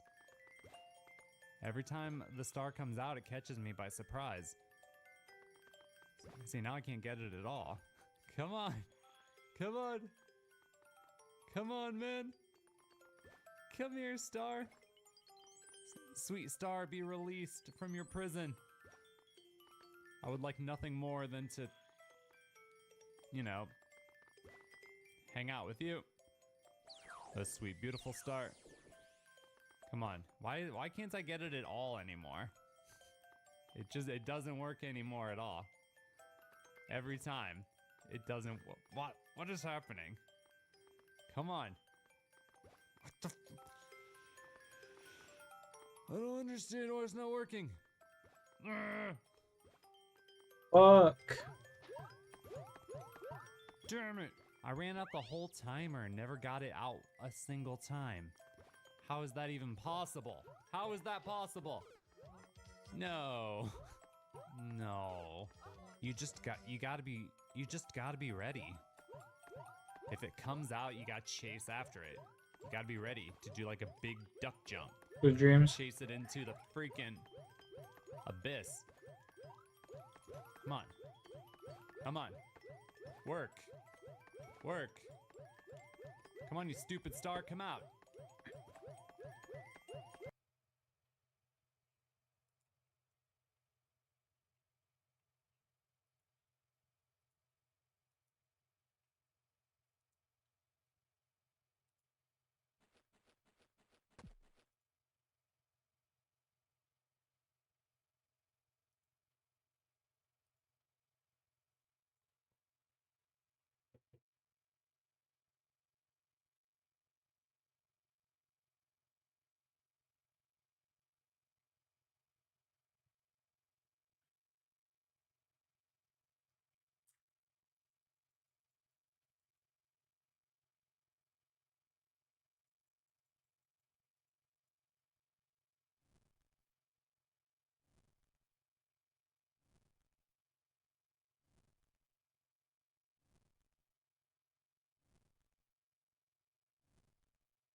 Uh,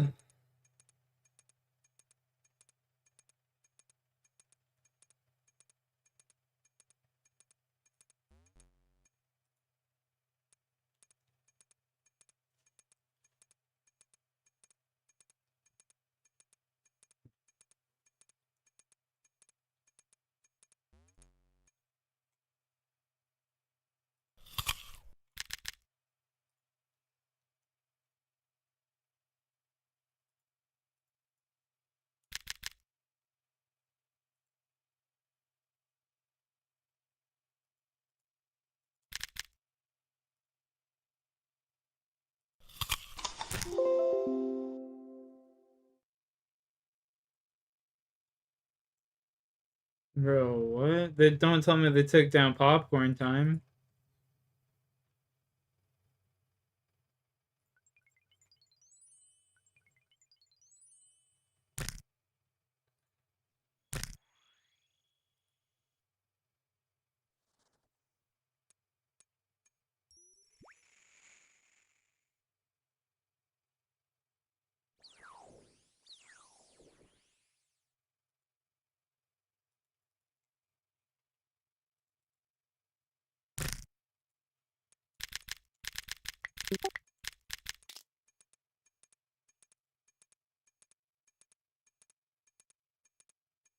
Do I have to work tomorrow? Yeah.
No, because I start work at 3 o'clock in the afternoon.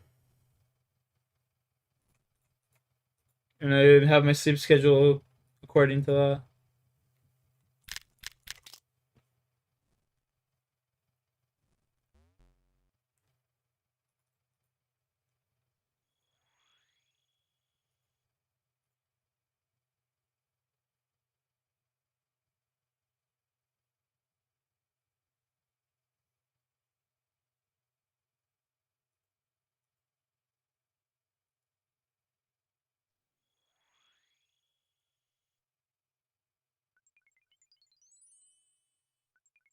Like if I were to work earlier in the afternoon, I would just, go to sleep earlier or whatever.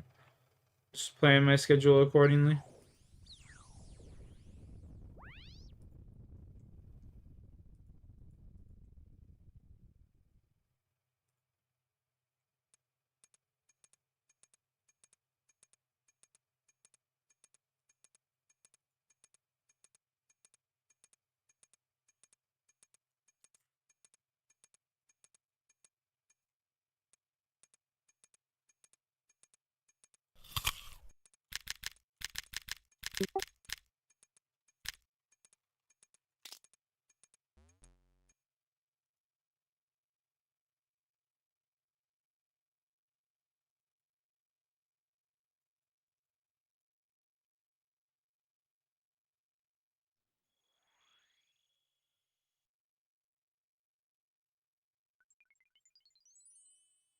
Yeah, it's been a wet couple of months. That's for sure.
Bro, I can't believe they shut down my movie site.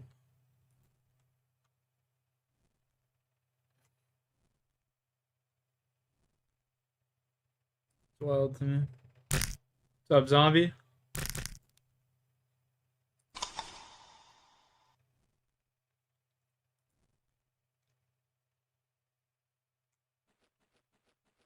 And they come and go like this is. Yeah, I'm sure it'll be back up. It just sucks.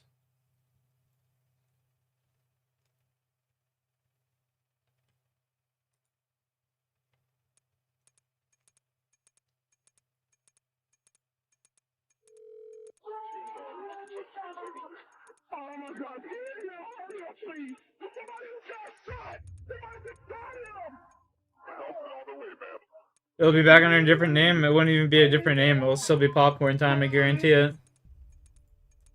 On August 17th, 2020, at exactly 10:09 p.m., this frantic 911 call was made in Mobile, Alabama. Got one male down. Looks like multiple gunshot wounds. The call painted a clear picture.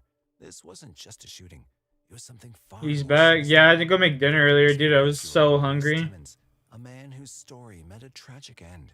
But what the police didn't realize was that the real killer... Dude, I was so fucking hungry earlier. My stomach was eating itself, dude. Waiting for the Like, perfect moment. you know, you This know. case, which has never been covered on YouTube, was about to take a dark and unexpected turn. Did she call somebody over there to handle Maurice? Just moments after the Not my boy Maurice. intensity of the situation was raised by another harrowing... I wonder how many people actually come home from work and drink every day. Lots. There's a chick that I was fucking in high school, and she would wake up and be shaking if she didn't have a beer or something to drink, a couple shots or something. She was 16 years old. Paramedics were dispatched to the scene within seconds, and as they did their best to stabilize the injured man, the woman who made the initial 911 call continued to plead for And I was like, damn, that's fucked. Got one male down. Looks like multiple gunshot wounds. Can you advise my presence? Don't know at the time. I'll be right to USA. 25 to that University Hospital.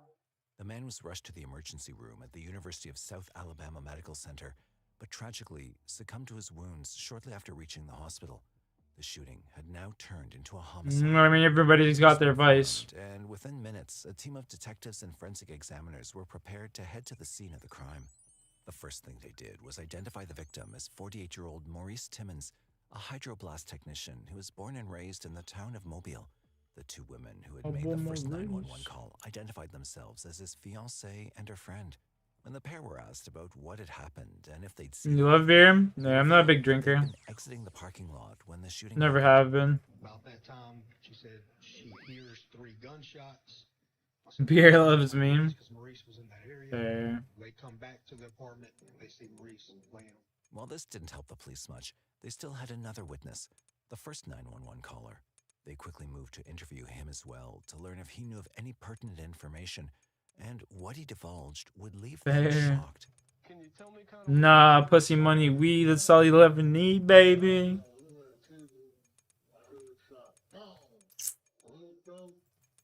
seen him laying down beside the car.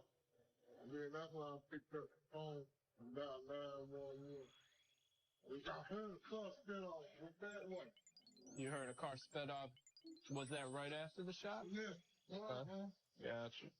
What did it look like? I don't know. It just spin off. Did you hear one shot and then a pause and then another shot? Yeah, it didn't go pause, and pause. And then pause. Okay. Oh, and oh. Listen, when you date back there, must come through that date.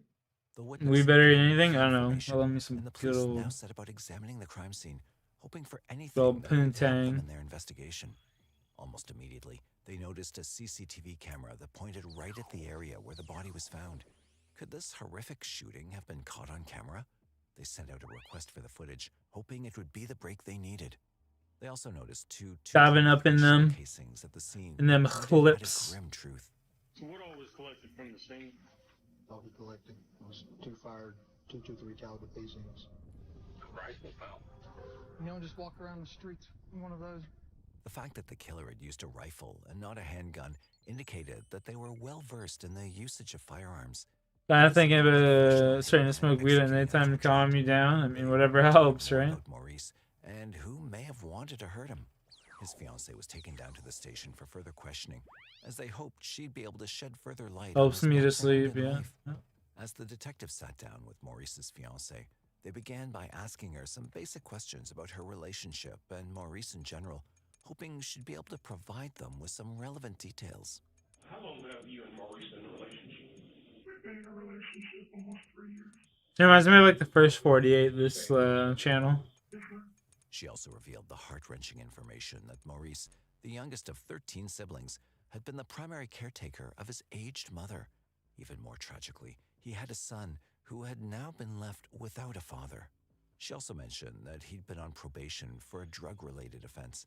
Thinking that maybe someone from this world may be involved, they moved on to question her about the day of the murder. Just take me through your day-to-day. Went to see Maurice's probation officer. His number got called. For drug screening? Yeah. Okay. And when we went up there, they said it wasn't good enough. His urine was clear. Even though he appeared to have tested negative for substances, the probation officers had told Maurice he'd have to return again for a subsequent drug screening. Yeah, we're open a little pinner after this. Soon after. And then when we got back home, a couple hours later, Actually, I won't even do a pinner. I'm just gonna smoke a bong toke. He asked, he shouldn't have to go back up there. And that it irritated me because when he said cracker, he looked dead and like that. Just go somewhere. I don't care. Just go somewhere. He left. He left willingly. I sat there and just laid there on the bed watching TV. She then started to explain why a friend had been with her at the scene of the crime. She'd come to pick up her car that had been parked in the driveway of their home. But what she said next made the officers sit up sharply. She parked her car. She came in the house. By the time he came back, we were leaving to go get cigarettes. When we went to go pull out, we heard pop, pop. And she hit the gas and took off. We went up to the gas station. And I figured it was the apartments next door. Because sometimes they'll be stupid and shoot in the air. It seemed the fiancée and her friend had been close enough to hear the shots being fired, but thinking it was their neighbors, they had decided to continue their trip to the gas station as originally planned. But as she continued talking, she would let them in on the extremely distressing situation they'd encountered on their return. When we got back, and as soon as I seen Maurice, I got out the car. And then I noticed he was bleeding. I took my shirt off and tried to hold it down, and I called 911. I kept trying to pull his head up, get him to talk to me. His eyes were just looking around. He wasn't saying nothing. And then from there, they took him, and that's the last time I see him. They went away. From what she described, it was likely that she and her friend had not witnessed anything of note to the investigation, but the detectives would still make sure to double-check. So, you didn't see anybody? I didn't see anybody. Despite her seeming not to know anything, the detectives asked her to wait for a few moments until they cleared her to leave. At this point in the investigation, the detectives were unsure about how to proceed next, but just then, they received the Oh, she seems a little fishy. camera they'd spotted at the crime scene. This footage could hold the key to everything. As they began to review the footage around the time of the 911 call, they saw Maurice near his car, getting ready to leave. Yo, actually, I remember this, bro. This bitch hired these guys. I remember this. This guy said it was never been covered before. Get out of here. To see what was happening. Seconds later, a man in a black ski mask. She's in on it. It's like her daughter and daughter's boyfriend or some shit. Gunned down Maurice in cold blood as he scrambled to escape. As Maurice was being murdered in this inhumane manner, the detectives noted a chilling detail. The car which pulled out of the driveway after the shooting had occurred had two individuals seated in it. The detectives were shocked to see that it was Maurice's fiancée and her friend. And then there's execution style. Good. Bro, that's wild. I remember that shit. This left the detectives baffled. Why had his fiancée lied to them? Was she involved in the murder? With many questions that needed answers, The detectives headed to interview her for a second time, now with their own evidence to refute her earlier story. If she's blocking it out or she's lying to us, because there's no way she didn't see him get shot. This time, as they sat down with her again, the detectives abandoned the friendly demeanor they displayed with her earlier, hoping to pressure her into giving them the information she was hiding. Man, you seem like a nice person, okay? You really do. And I'm gonna be as blunt as I can. Stop the bullet. This is on video. There's no reason for you to do what you're doing in this situation. I didn't see him get shot.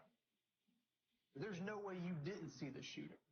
Really, honestly, I didn't see who did it. I didn't see anybody. I didn't. Despite their efforts and the clear evidence they had against her, Maurice's fiancée still insisted Time to watch some that TV she hadn't shows. seen anything. Yeah, that's what I was Seeing gonna the do. strategy wasn't working.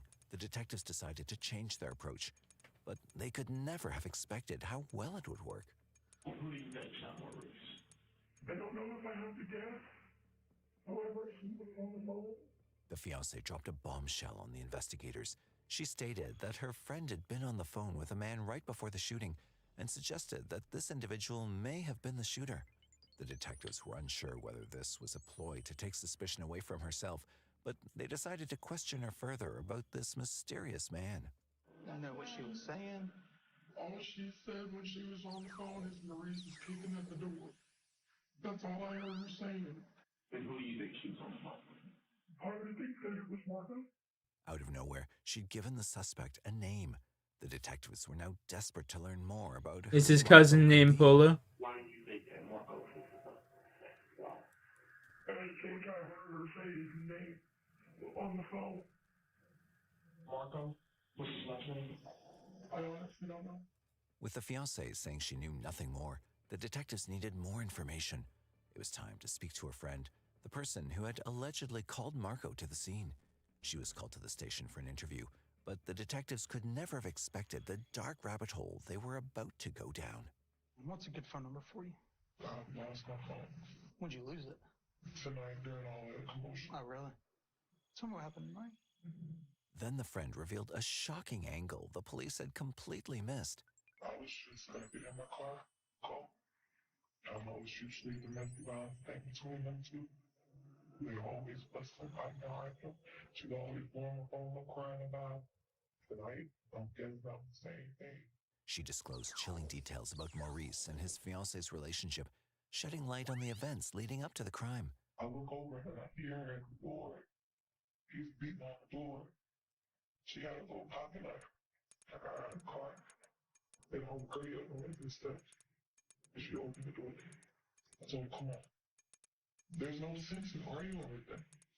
But I'm just saying, no, whatever you're saying is drunk. Next thing you know, I don't hear anything. Get them go out and check, see if it's still here. I definitely won't. We're sitting there in the parking lot. Next thing you know, people say, can't. I see him get up and walk across. I definitely won't. Thanks for the heads up. She kept explaining everything in detail, making the terror of the moment even more real. And I think, yeah, big reverse. When I'm pulling out and I look back, all I see is somebody in the mat. Just a black man. I got down where the patient is. I turned around. We gotta call 911. We gotta see if he's okay. But we're going down the street screaming. During the interrogation, she gave the police a crucial piece of information. Before the shooting, she'd called a friend named Bill. His name is Bill. Bill what? Bill Hudson. That name. But the police had already learned the name Marco in the fiancé's interview, so they came right out and asked her directly. I need you to be 100% honest with me. Okay, because I don't know who this Bill guy is, but his name's Marco. Any reason why you wouldn't have called him Marco? Because I never do. Then came the shocking twist. The police realized that Bill and Marco were the same person. So, as her best friend, by you staying there shows that you're willing to protect her. I didn't, orchestrate any of that. Let me ask you this question. Did you call somebody and have a specific conversation about Maurice knocking on the door? No, that never happened. What does Marco do? He pick up people with cycle. What kind of truck does he drive? It's red, like a red. I don't know, shit. And what does Marco look like? Light skin. How tall? I don't know. It's on there. The cops began to consider a new possibility. If the domestic abuse was real, could the fiancée have hired the killer herself? They decided to interrogate the fiancée again, but approached with caution, knowing how sensitive domestic violence cases can be. Since we've been gone, we've interviewed a few more people. You need to be 100% honest with me. So we are going to start back over. I want you to know how important it is because this is going to be your last chance. At any time, did he try to come in the car or assault you? I don't think he tried. He didn't try to hit me or one of those. I'm going to ask you just as blatant as I can. Did she call somebody over there to handle Maurice? I think so. But the investigation took another turn. The fiancé's demeanor began to shift. Then she dropped another bombshell. Maybe it was her friend who sent Marco. Maybe she and Marco had planned the cold-blooded murder together. All she said, he was only supposed to get scared. That's all she said. What do you think that means? I mean, you're an intelligent woman. That maybe she was talking to Marcos, trying to have him scare Maurice. That's my assumption, is that she had said something to Marcos about scaring Maurice. Well, from here, we're going to continue our investigation. We're going to talk to Marco. At this point, the police were unsure of whom to trust. With no clear answers, they turned their focus to their only lead, Marco. Digging through records, they finally identified him as Marco Carson. His file painted a troubling picture.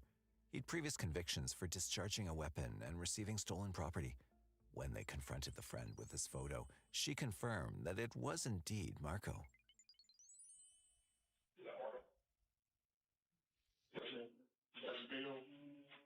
The police launched a search for Marco, determined to track him down. They called his boss, hoping for a lead on his whereabouts. How you doing? I'm a detective with the police department, and currently we are in the middle of an investigation where an employee of yours is a person of interest that we need to talk to. Marco Carson. It is a serious situation. I can tell you where he's around. If you can send me those addresses, that'd be great. Thank you so much. Marco's boss gave the police exactly what they needed, his location. Wasting no time, they moved in and found him. He was brought in for interrogation. Mr. Carson, I do want to talk to you about an investigation that we're conducting, okay, where your name's come up as possibly having some information for me, okay? So take me through your day yesterday. What time did you wake up? Myself. What did you do yesterday? Did you work? Who all worked with you yesterday? But the first while, me by myself. Then, like, my friend, she came to help. What time did you clock out of work last night? Myself. So you dropped the trailer off, and then where'd you go? My friend. Who's your friend? But Marco had an alibi. He claimed he was with another woman in Chickasaw, 10 miles from the crime scene. What time did you arrive there? I came it was 9 something. How long did you stay? Stayed all night. Did you go anywhere else? Now the police got to the main question, the phone call. If Marco was nowhere near the crime scene, then who was really on the other end of that call? Now, did you call? She said that what's your name sitting up there crying and stuff. She said she was going to stay and help her. You remember what time she called you? That was a couple minutes later. Do you know the girl when she say her friend? Do you know what she's talking about? I know. Like hanging out or anything like that. No, I don't try to. With the conversation last night, did you hear him at all? When he got kind of in the background or anything like that? I don't know, try to pay attention. No, I get that. I get that.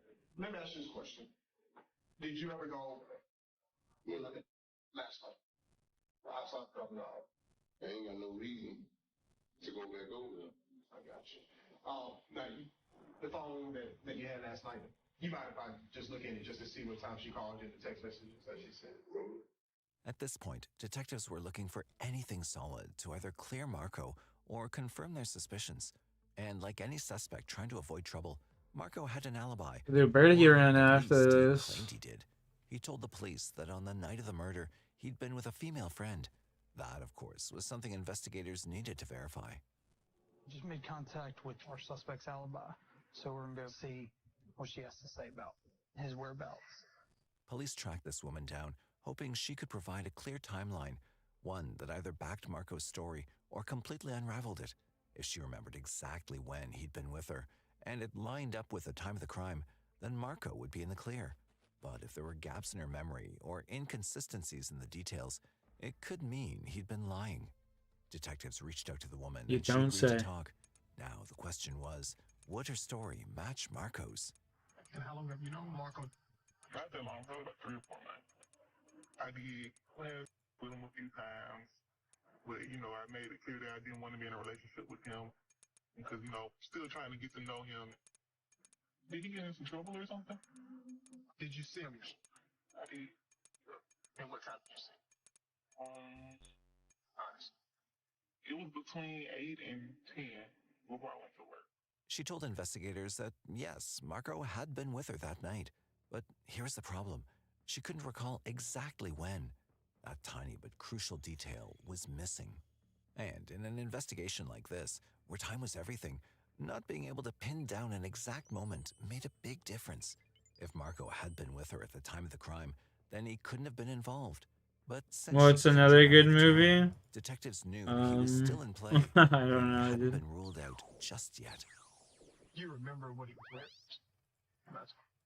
A lime green shirt and blue pants. Now, has he talked to you and said, hey, Oh, I don't know, bro. Another good movie? Oh, Zootopia, bro. I had no idea. The movie's fire. I just watched it for the first time the other day.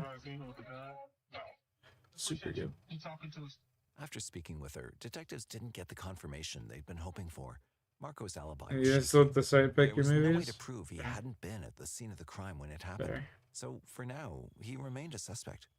So we talked to Marco's alibi. She states that he came over last night. But it looks like right now we're going to have to let him go. Jacob. Yep. He might have to. Not yet. Unless she comes off it. She has to say she called him over there. Marco's 1, 2, 3 alibi was full of movies. holes, and detectives knew they couldn't rule him out just yet. That meant going back to someone who might be holding onto crucial information, his fiancé's friend.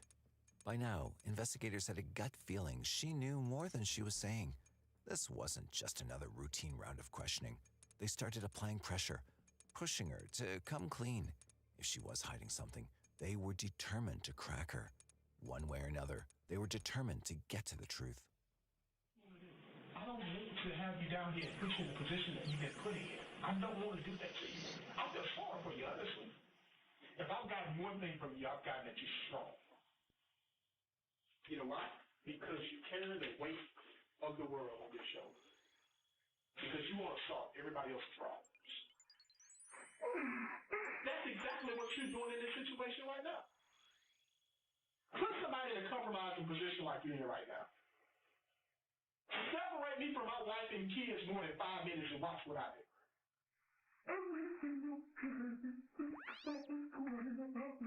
She knew she couldn't keep this up much longer. The truth was weighing on her, and the detectives noticed. Her hesitation and nervousness were becoming more obvious. And then she finally said it.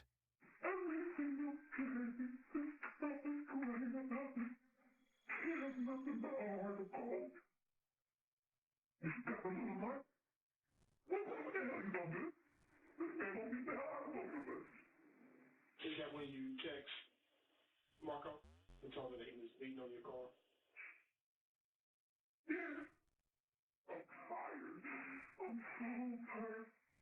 Is Rocky downstairs? Yeah, he's sleeping with my parents.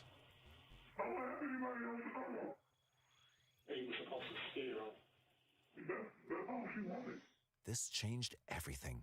She wasn't just some innocent bystander caught in the middle. She had actively reached out to Marco. From the detective's perspective, things were starting to fall into place. Why had she called him? What was his reason for being there? The puzzle pieces were finally coming together, revealing a clearer picture. That's when a chilling realization set in. This wasn't just a random encounter. The killer had secretly hidden near the victim's house, waiting for the perfect moment to strike. Marco wasn't just at the scene. He had been summoned there. But even with the fiancé's friend admitting she called Marco, it wasn't enough. Detectives needed solid proof, something that directly linked him to the crime. I don't think we have enough to arrest him. Because his face is completely covered, we can only assume this is Marco. We're going to need something like cell tower records or a gun. It seemed like Marco had come to the scene simply to intimidate and scare Maurice. So why had he ended up killing him? The answer, detectives suspected, lay in Marco's past. He had a history of aggressive outbursts and a dangerously short temper. Had he lost control in a fit of rage, turning a threat into a brutal murder? So detectives took the next step, digging into something that couldn't lie or change its story. Marco's phone records. If he had been anywhere near the scene that night, his phone would have left a digital footprint, one that could finally expose the truth. We just need just a little bit more. I'm going to type up search warrants for the phones and the cell tower locations. Alright, I'll take a When the tag results after finally came this. in, they pointed detectives in a direction they couldn't ignore.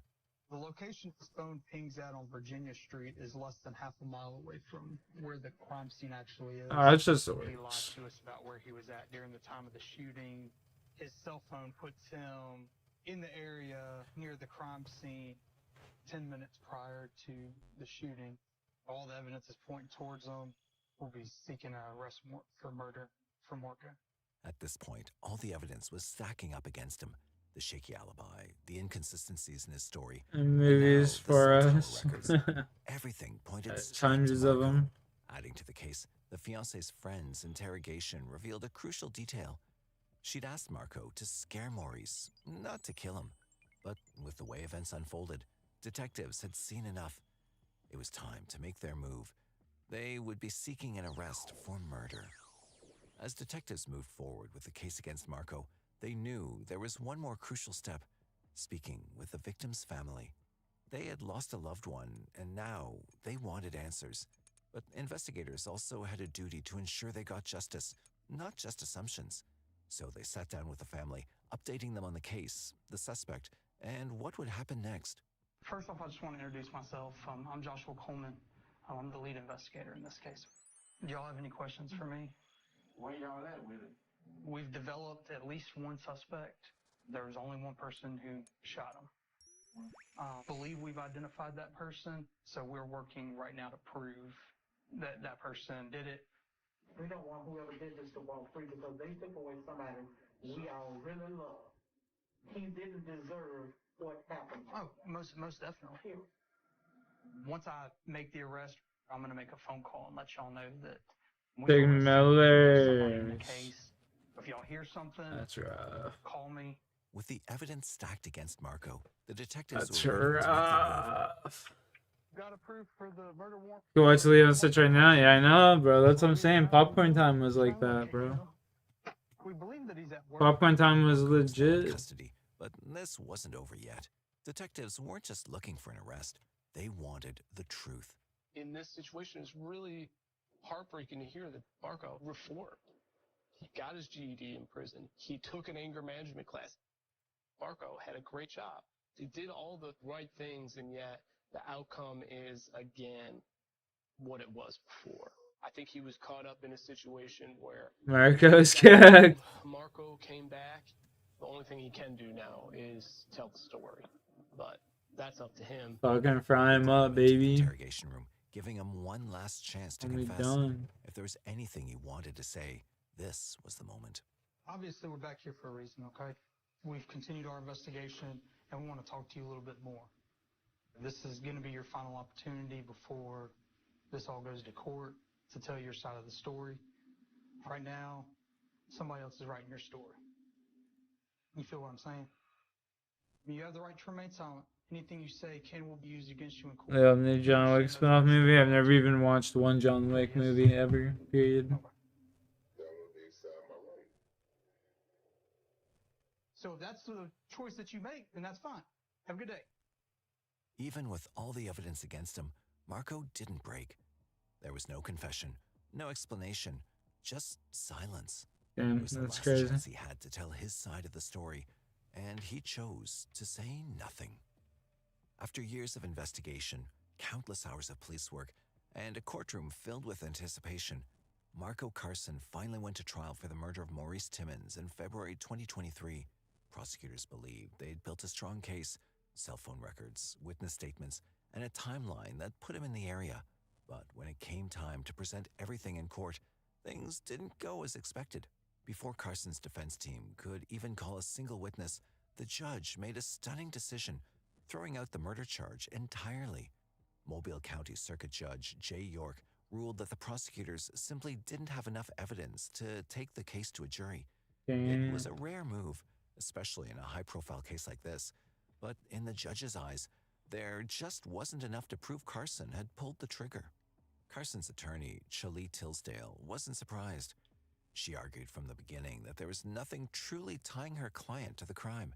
The prosecution's biggest piece of evidence, his cell phone pinging off a downtown tower, didn't prove he was at the scene.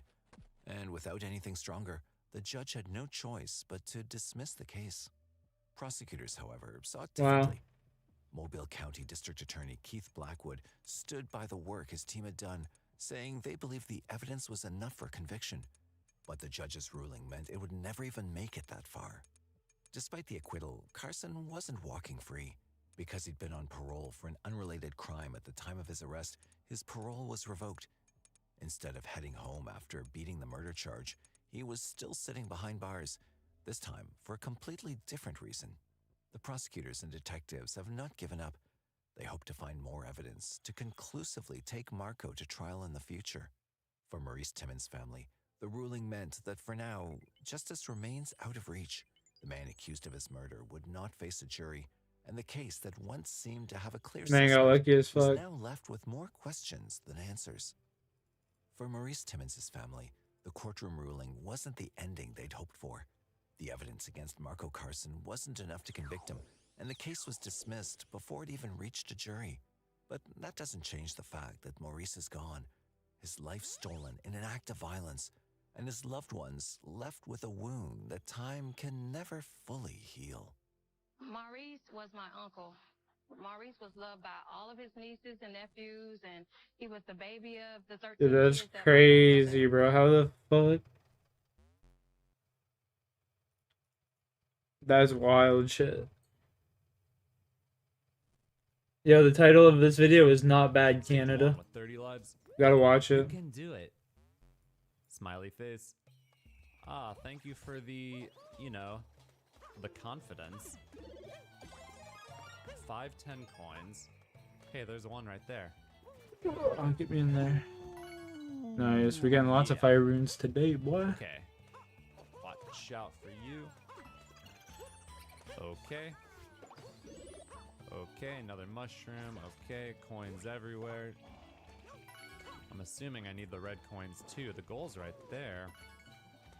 Okay, yeah, you definitely need the reds to get through that door. I already got 3 big coins. Get you freaking giant turtle butthole. Oh, now I'm here. What? Come on. Oh, there's a key. Wait, there's a key down there too. Oh, there's number 4. Get out of here, stupid. Whoa. All right, hold on.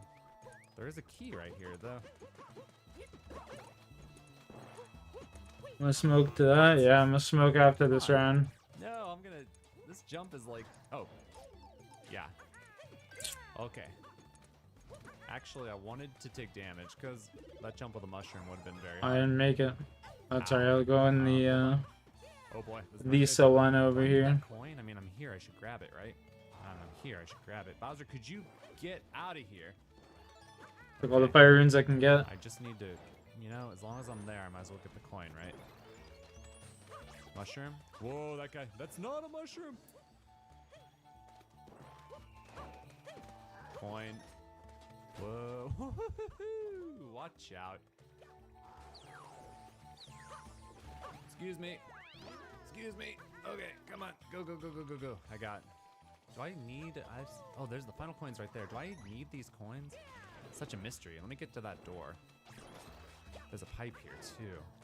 Bowser? Dude, that was... oh my god, I almost dead. No! No! No! No! That is so stupid. So the red coins mean nothing. They're a complete lie. All you need is the key from the bottom left. Is that the entire level, really? Are you serious? Red coins are a hoax. They are fake news. That's the entire level. I'm 1 coin short of a 1-up. That is pretty upsetting. Ladies and gentlemen, it's December 14th, I think. We are deep in December. It's getting crazy. Christmas is right around the corner. We are deep in a cozy winter, and speaking of cozy, I got something very cozy for you. Roll the and when you open it, it expands who you are, whatever you need. If you're cool, if you're hot, you can get a mattress. Redeem tug, you guys are And with the animals. holidays coming up, I really think it's a great time to treat yourself, especially because we have a huge discount going on right now. Click the link in the description or head over to Helix After this game here. card to activate a big discount on a Helix mattress. Do that and use my code HelixPartner20 to not only get 20% off a mattress, but 2 free pillows also. And I'm they fucking offer a cooked 100 right now. sleep trial to ensure you love the mattress. And there's even more. Helix mattresses include a 10-year warranty. Bullshit, he says. Oh, I'm sorry. You just mad you lost 6 mil, Sean. Don't take your anger out on me, boy. I gotta be honest, this mattress is amazing. It's so comfortable. I love it so much. It was such a much needed upgrade. Don't be mad at me. I am the coziest I have ever been. So yeah, if you're thinking about upgrading your sleep, use my code. Sorry, Get a huge I don't make the discount, rule. Get yourself a mattress. I don't think you're gonna be disappointed. And with that, I could go take a nap. So could I. Let's play some Mario. Stage 2 with 31. Flimsy Mountains speedrun. Yeah. 30 seconds. Don't get mad. Yeah. That's all just jokes. I thought I was gonna get a cape. Flimsy Mountains. What makes a mountain flimsy? Whoa. So it doesn't seem like you can get a cape, right? Can you jump over?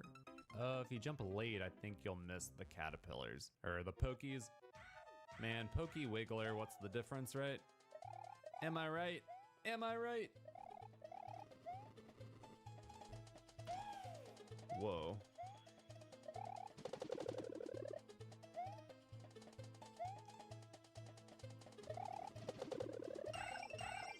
Oh, that was chill. That was easy. Oh, that was cool. So easy. Stage 3 with 31 lives. Oh, no. Skytree. Ew. By fecal matter. Skytree. I love a good Skytree. Whoa. Wow, that was confusing. Still confusing, but I see what to do. That's not an easy jump. I got. This guy's nice with it? Yeah, this guy's nuts, dude. My brother showed me his videos and shit. Just blew my mind. Ooh, man, that is awkward. Ooh, that was nice. Ooh, that was nice. Ooh, that was nice. I can't see. Oh, wow. You know what? That was pretty cool, actually. Okay, walk off. That's pretty nice. Oh! No! No! There was a checkpoint. There was a checkpoint coming too. You know what? I like this level. Very interesting and unique setups here. Very, very cool. Very cool. Oh, wow, that was close. Very, very cool. I like it. I like it a lot, man. For real. Dang. That was a Nice tough shot. checkpoint, too. Oh, come on. The goal's right there, though. No! How did I do that? That's pretty cool. Okay, first of all, that is not a sky tree, but Alright. I still like the level a lot, so liking it. Stage 4 with 25. Sky Hard Speedrun. Another sky level. 30 seconds. Okay. It's got a tight timer according Let's to grab the world 5, grab a hammer, grab the seeds. We're gonna open up these rewards real fast. Oh boy. Let's see what we get. Some fire runes, huge. I got another bot. What the fuck is this? Cadillac. I got another one of those. It's a 1 in 200 drop. I got 2 of them.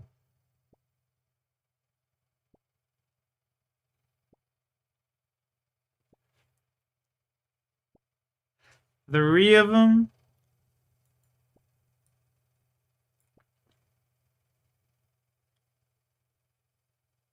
Bro, my energy's just being wasted. On these 4 of them?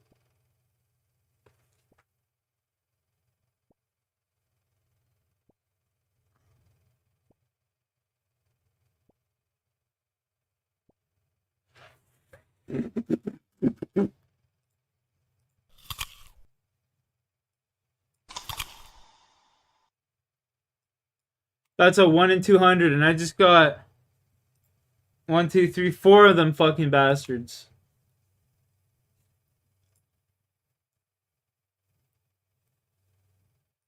And I got one earlier. There is no fucking way. The nods, they suck. They're terrible. They're useless as fuck.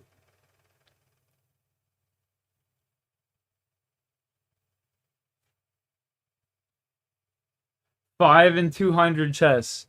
5 of them in 217 chests. That's crazy work. What the fuck?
Well, I'm definitely gonna time out.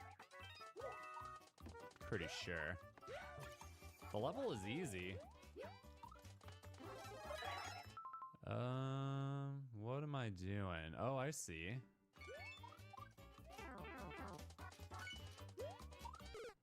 Wow, I think that's it.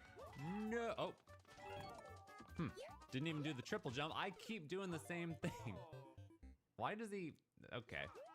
Okay, don't jump up there. Nice, nice. Yeah, this level's pretty chill, you know? Very nice. I like it.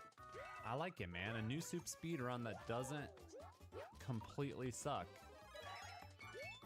What a novel concept.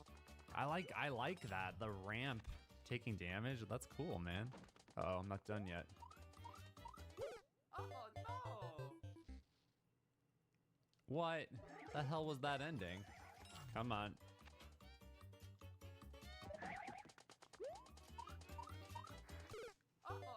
Okay, hold on. He ends it with a crazy jump, but you gotta make it. You gotta make that jump, otherwise you're toast. You don't have time to take it slow. I really like that part. Give me a sec here and I'll rip and tug. I don't like the ending, but I really like the part before. I'm wondering if there's like an alternate way to do it, but I don't think so. I tried, I think, see how there you can land on that, but I think, I don't know. Can you do that and do a double jump instead of doing one giant jump? I'm gonna try the double jump.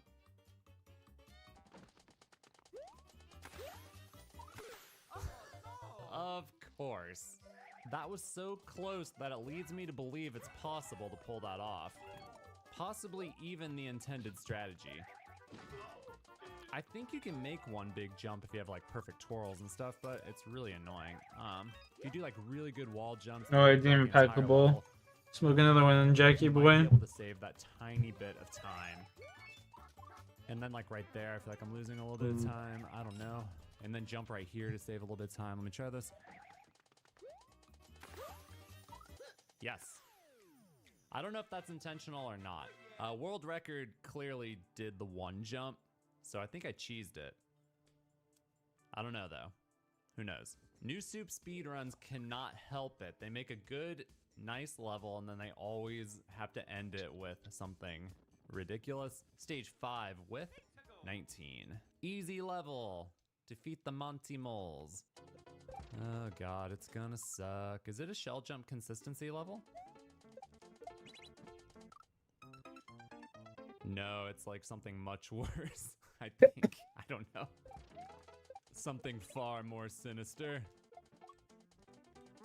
Oh.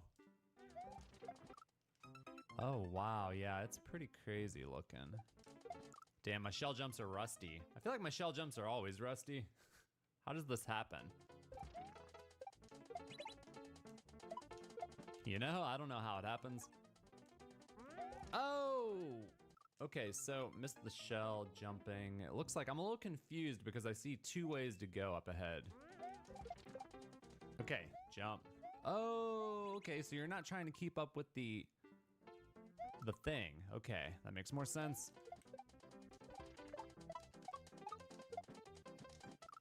Oh my god, that could like I've be got the end for me already. 4,000. All right, focus, bros. No, come on. I want to get at least 10k. Wait, I still have 99 coins? I just teleported here. That's Fuck. so weird. Have I had 99 coins since the first That's upload so already? cringe. Have I not gotten a single coin since then? Or am I coincidentally on 99 coins again?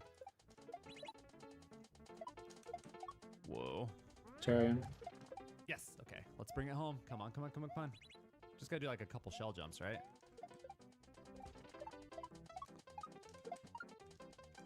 No, dude, I had the...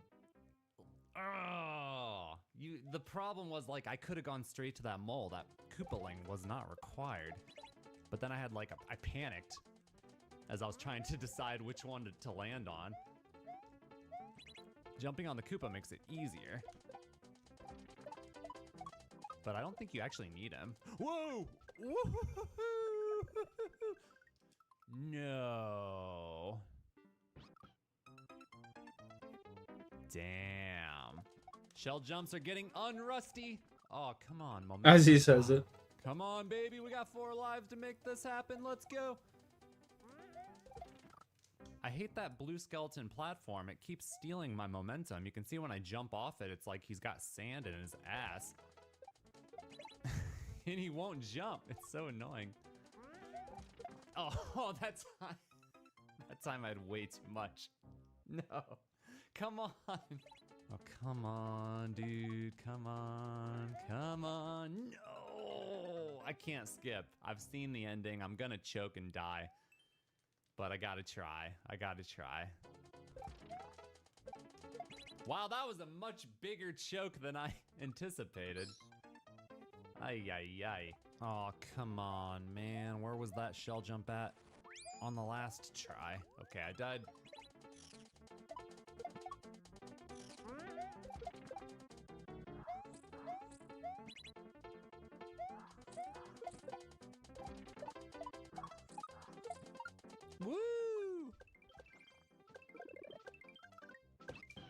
Yeah, boy.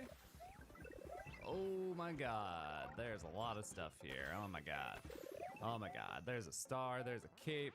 Everything you could ever dream of in the world. It's so amazing. Wow, look at this. Ooh.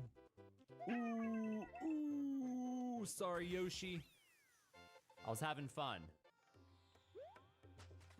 Whoa. Whoa.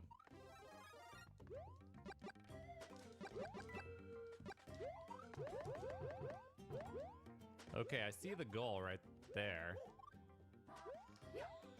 It's completely blocked. How do we get that?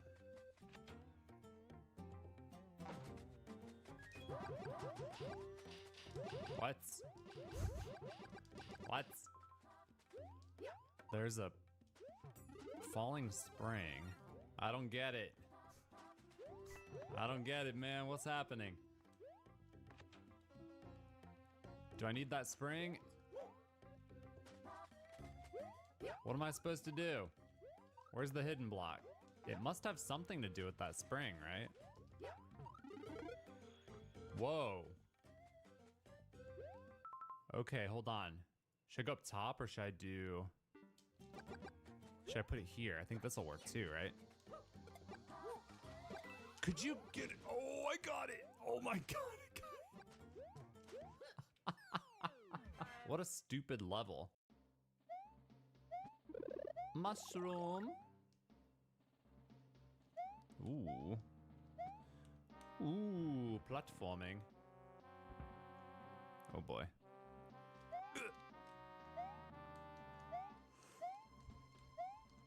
That's sick. This is a good level. Okay, the question that I'm having is, do I gotta keep the mushroom? Because if I do, that is pretty scary. Because these, oh. That was the most clutch moment of my entire freaking life, dude. Holy moly, that was crazy.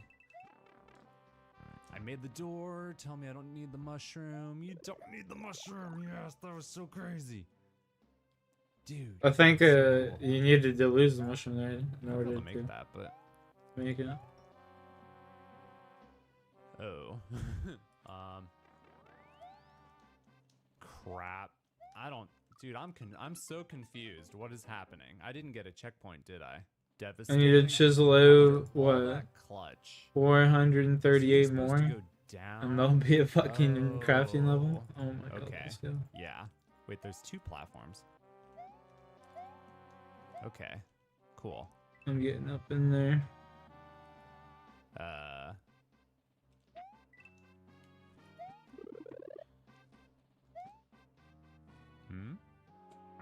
Whoa. Oh, is that the stinker on the other side of the door there? Oh, so I can get back up. Gotcha. What's up, Rocky? Wait. I missed a coin?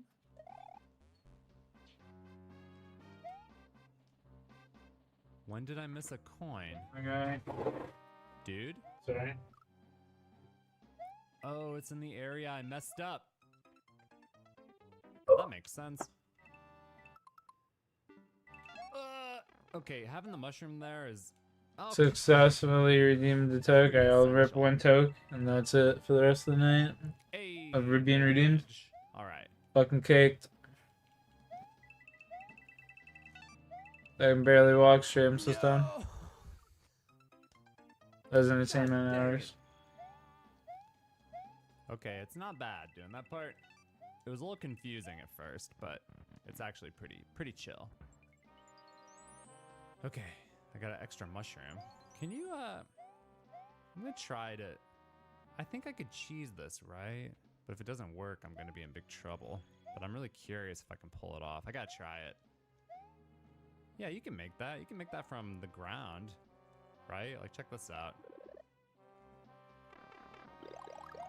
No more toes. Dude, see? What's up, dude?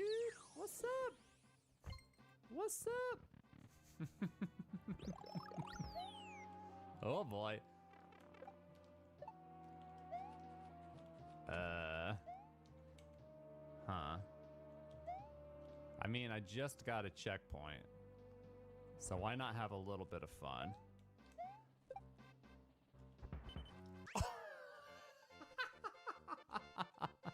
Okay.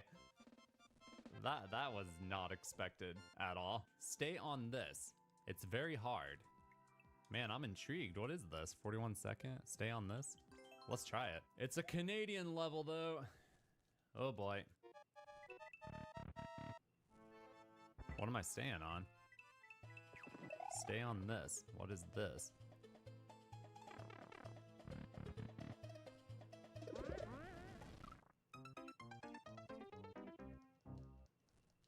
Is that it? Stay on this. Wow. Stay on the chomp. What the heck, dude? It's very interesting, right? Stay on the chomp. Stuff is happening. We're waiting for... Whoa, we're waiting for the switch.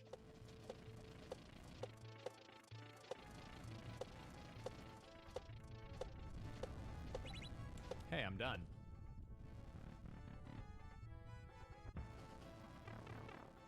Is that it? It's funny how the levels that say they're hard are not hard at all. And then Yeah, the I ones could have that done say that. they're Rock, you gotta go easy- inside? Well, you know. The sword Go of inside. fear. Reach the goal without Let's go. taking damage. Hmm.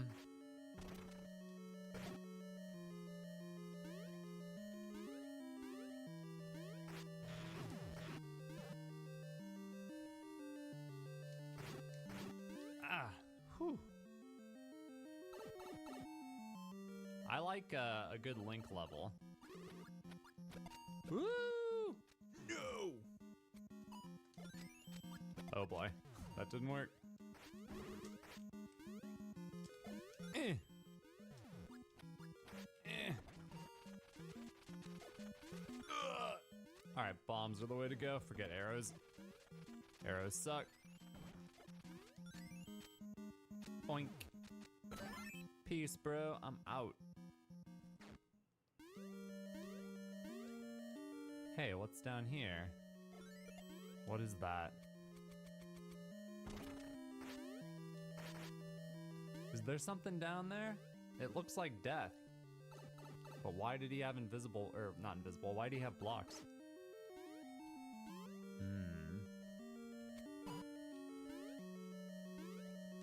This is a good level. Ah, balls. Ah, balls. Oh, come on. This stupid ghost is coming for me. Oh, that was easy. Whoa. Good stage, though. Uh-oh. Whoa, there was another one.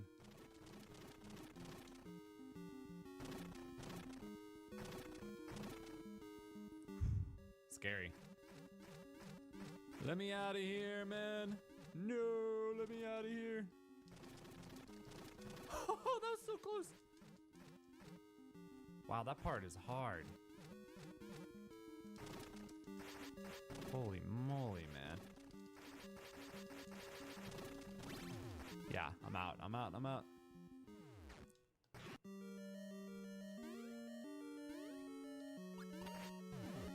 Oh. That's what that was. Am I done? Is there a trap to hurt me?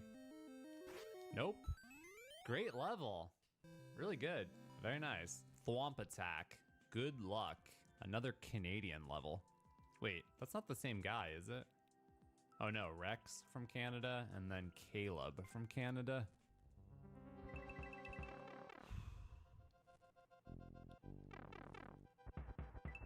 Whoa.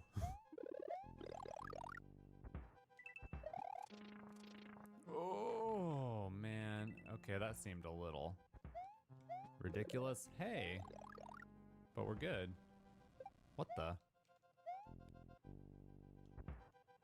Oh man, I'm confused. How do you hit that switch? I'm just trying to jump up here, but it's not working. The stupid level's too busy being stupid. Okay, here we go. This doesn't do anything. I was thinking maybe if I stood here something would happen, but how do you hit that switch? Oh. Progressive power up. Well, that explains it, doesn't it? Whoa. Do I run through here? I guess so.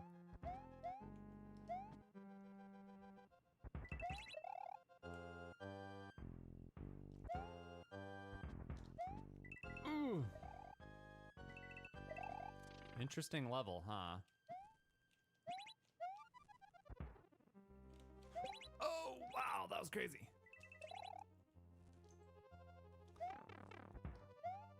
What? Could I have made that? Maybe it was forced. I think it was forced. Seems that way.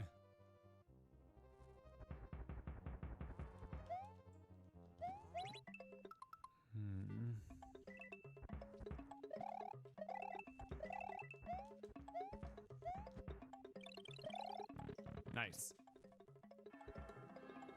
Hey. Yo, it's a good level, man. This is a good level. I'm about ready for a checkpoint, though. Just about. Wouldn't complain. Woo-hoo-hoo!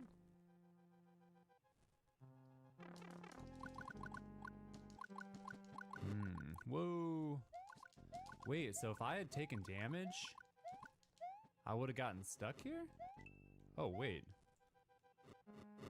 Wonder what that's all about. I'm scared. What is this? Oh. Yeah, I don't care about that. Checkpoint! Dude, yes, man. Are you serious? This is fantastic. Wait. Oh, yes. Yes, yes, yes, yes, yes.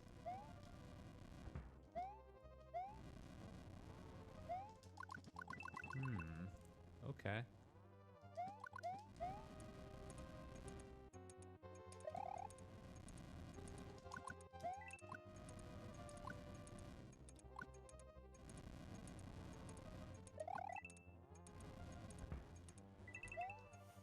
Woohoo! Haha! Haha! Haha!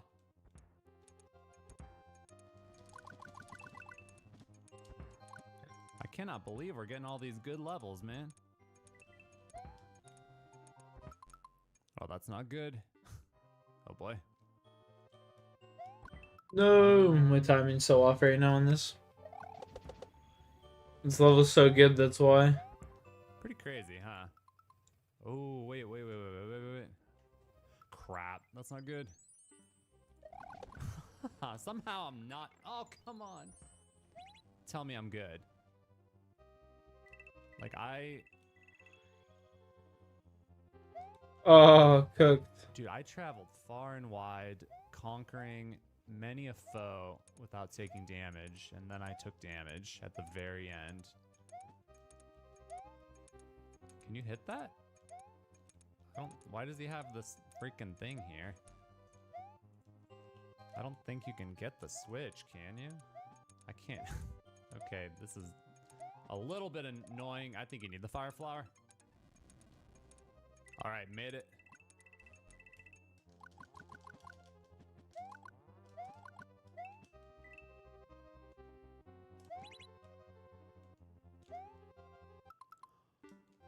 Oh. There's no way I just made that. That is crazy. That was nuts. That was nuts. I was like falling off the platform. Oh man.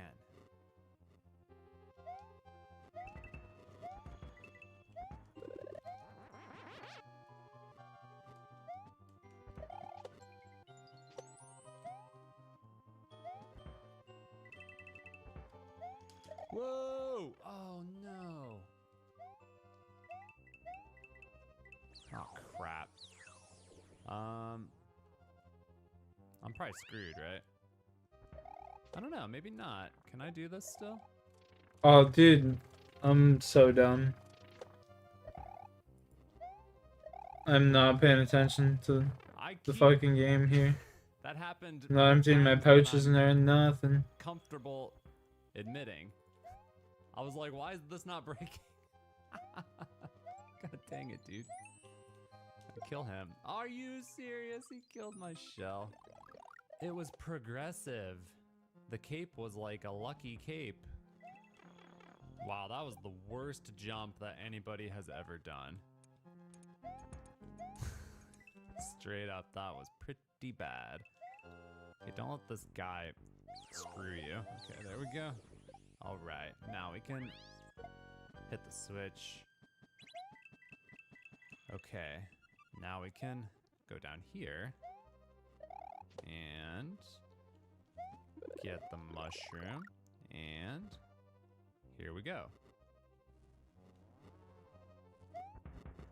Oh boy. Hoo hoo hoo. Oh, guess I'll just take that damage. Rocky's probably curled up in a ball. He actually just came to me and I just took him outside. He came up to me and he was all shaking and stuff. He doesn't bark, you know, which is I find weird. He just sits there and shakes. So usually he'll walk up and like I'm not going to, tear you right in the face and like be on top of you shaking. Another cape right here, right? Yep.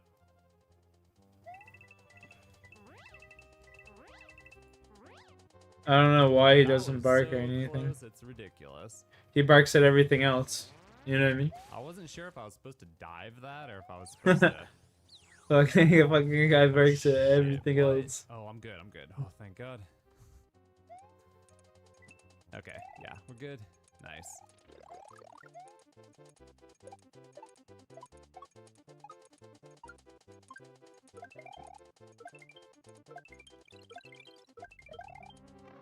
Oh, I should have flown because then I could have saved my cape. I think I'm screwed because I didn't run soon enough. Are you kidding me?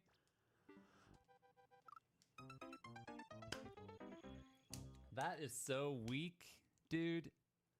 That is so weak. Ay, ay, ay, dude. If you fly too high there, there's a thwomp that can kill you. Pretty scary. Oh, it didn't work. I was trying to get the iframes. Oh, it's because I was sliding, I think. Damn, man. What a great level. Like, really, really great level. The gotcha death at the end, a little bit rude. Little rude, but the level, not bad, Canada. Not bad at all. All right, gotta go. Thumbs up. Check out my other channel. Not bad, Canada. Yippity ki Time is about 11:45. Fuck me. Feels a lot later.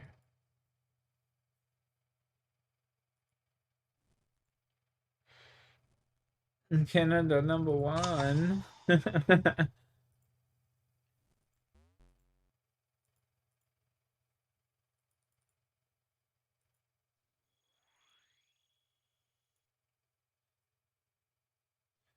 Gremlin Rex.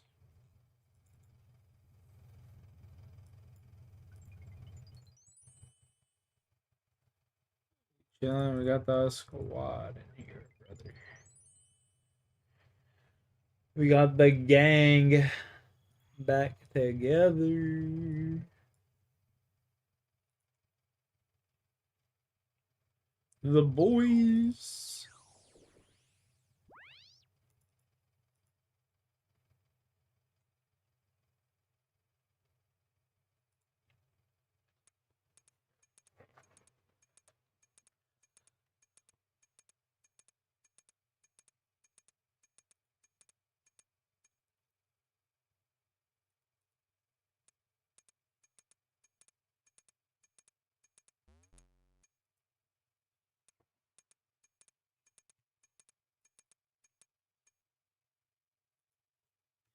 Oh.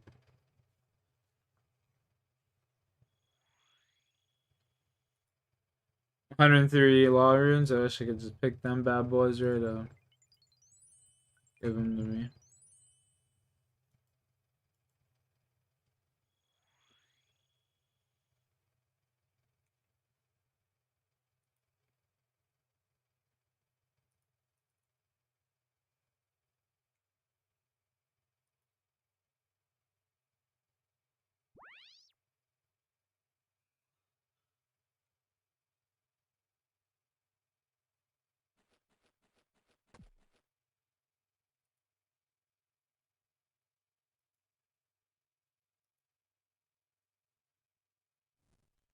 Yeah, where the fuck's my chiskies? I ain't got no chisel.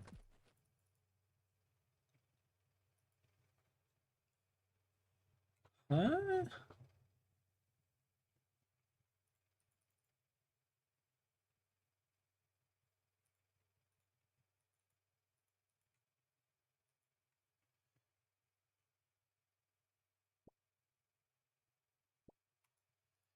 Double eyes, I'll take it. Chink.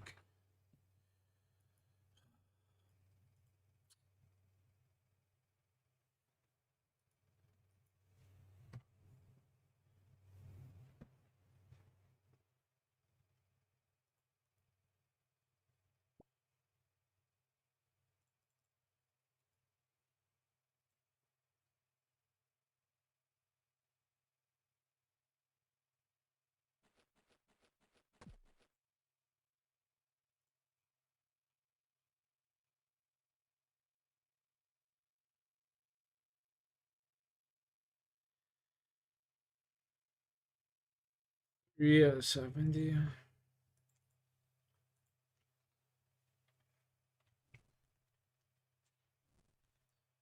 We just gonna fucking sit here for a sec.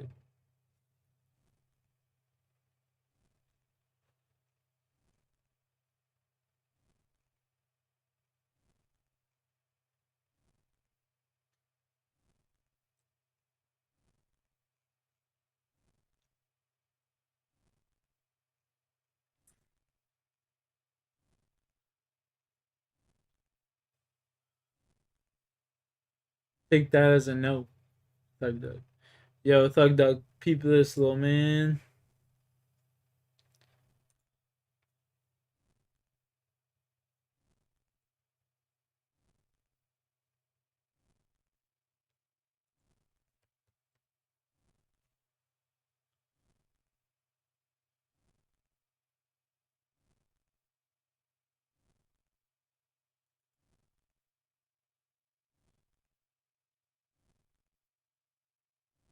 Check this out, brother.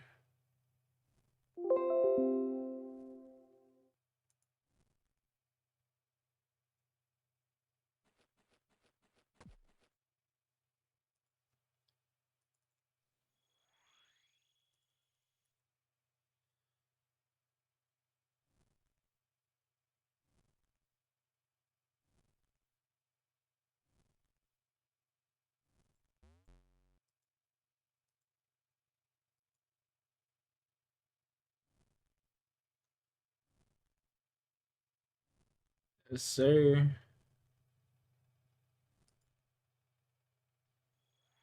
Yeah, you watching me. I'll be watching you. It's fucking creep. Took that way too literally. Jeepers, to give me the creepers. Oh no. Not good, I'm doing the wrong readings. Whatever. And I have to sleep with the Thug Duck facing it this way now.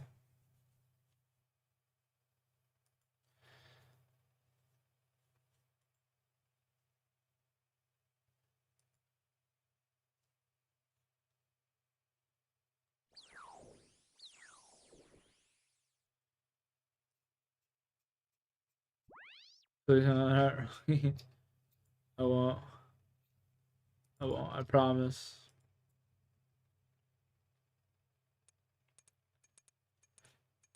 I'll put my life on the line for you.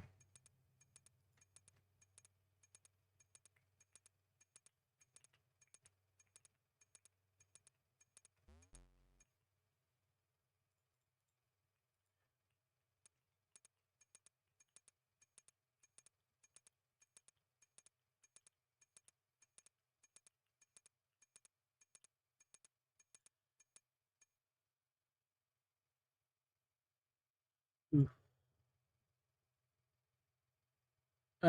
No, he's downstairs. He went outside to the washroom and then ran right downstairs to my parents' room. Does that to me all the time. Like once my dad goes to bed, dude, my dog just runs downstairs and goes to bed with him. It's funny.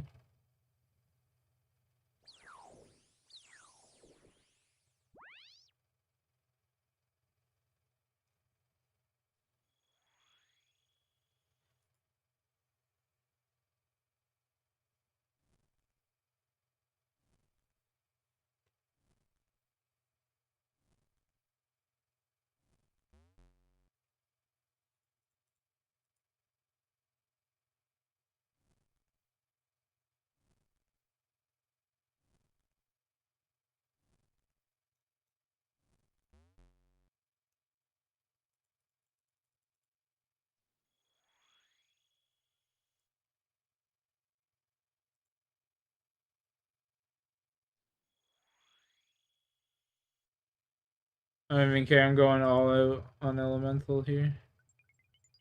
Go big or go home. Getting the runes I need.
Cast?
This looks like a great video.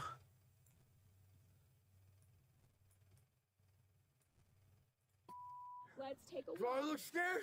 Take a walk. Do I look scared? Stop. Tell me! Stop. Graham! Get on the ground. Do it now. Get on the ground. What's that? It's a bull rat.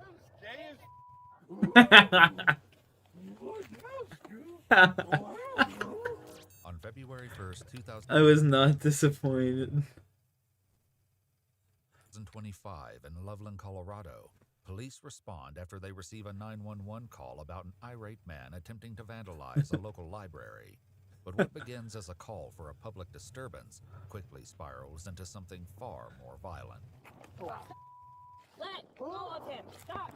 The following is based on official police records, and the footage has never been seen before. Officers from the Loveland Police Department arrive at the Loveland Public Library just in time to see 44-year-old Joshua Campbell attempting to assault a man in the parking lot. Hey, it's a police department. Stop.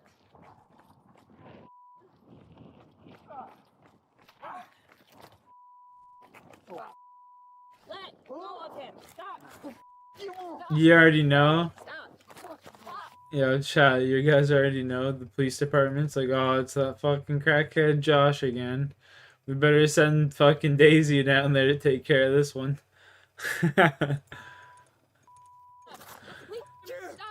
What's going on? Stop. I don't give a. Let's I don't give a. Let's take a Do I walk. look scared? Take a walk. Do I look scared? Stop. Tell me! Stop. Come take a walk towards my car and tell me what's going on. Stop. Like that! Stop. Come on! Come on! Just go to your car, please. Come on, bud! Stop. Me and my pops will drop bombs Stop. on your stupid. Stop it. Come on! You are! A male right there would just be like, alright, that's assaulting a police officer. You're fucking going down, bud. Stop, or you're gonna get tased. Stop, or you're gonna get tased. That's it. I'm going to First taser up. point. Stop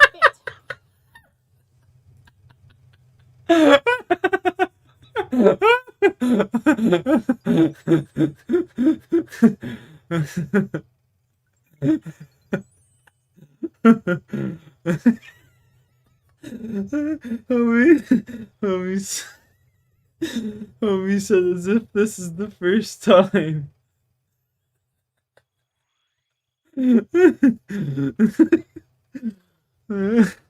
He said as if this is the first time.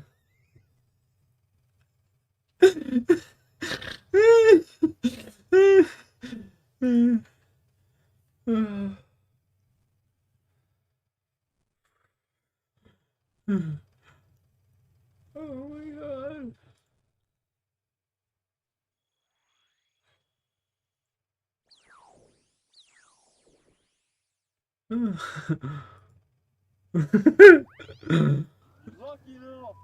With Joshua refusing to stand down, backup arrives, armed with a bolo wrap, a device that launches a high-speed Kevlar cord designed to entangle a suspect's limbs before things spiral out of control. Do it now. Get on the ground. Get on the ground. I'm crying. Oh, wait, Bola. Get on the ground. Get on the ground. Do it now. Get on the ground. What's that?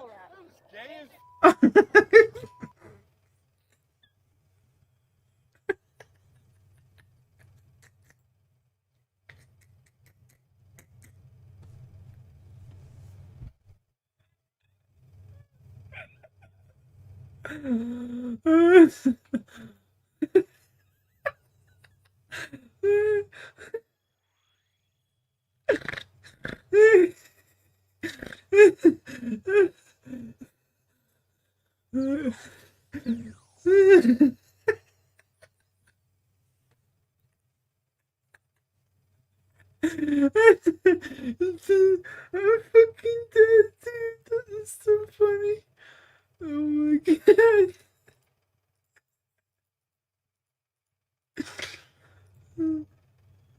I'm trying to get my voice down.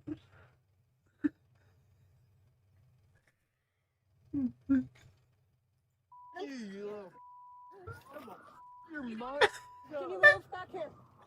Get on the ground. Do it now. Get on the ground. Get on the ground. Hands out to your side. Officers move in and secure him in handcuffs just as more backup arrives. They begin escorting him to a patrol vehicle, but the sense of relief is short-lived because Joshua isn't finished yet. Separate your feet.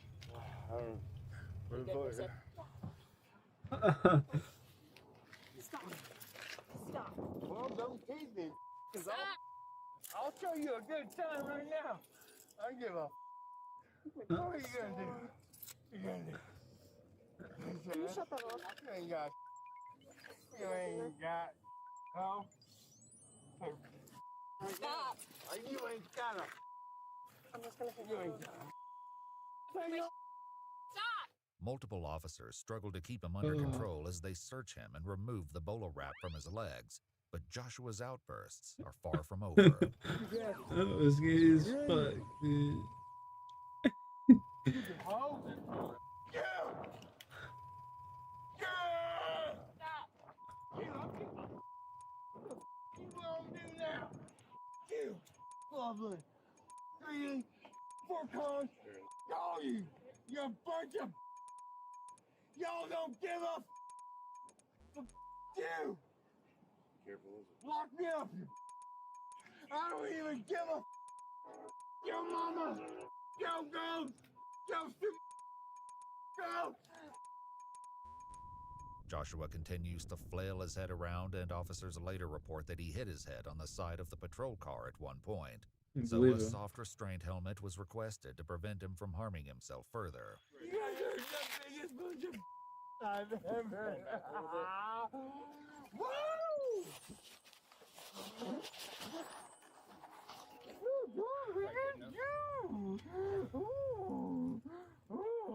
Oh my God!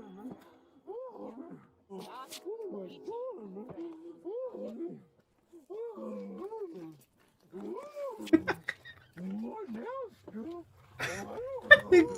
Well, you're nasty. You too. Get your feet in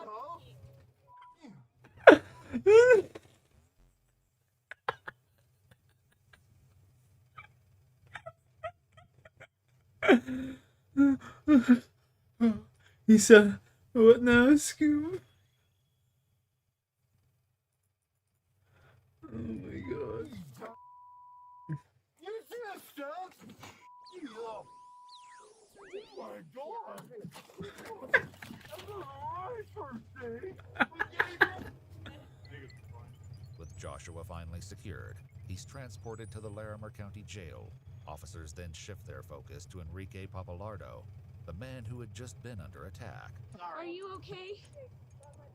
I just tend to have these attacks, so I couldn't breathe very well. He grabbed me here and dropped me to the ground, but I have no pain. Right, the security guard was not here when he was already here. He brought some books there and started kicking the door and hitting it. So that's when he started taking his pants off and stuff like that. But when the security guard, he threw her to the ground, and that's when I started yelling at him from over here, to leave her alone, and he came after me.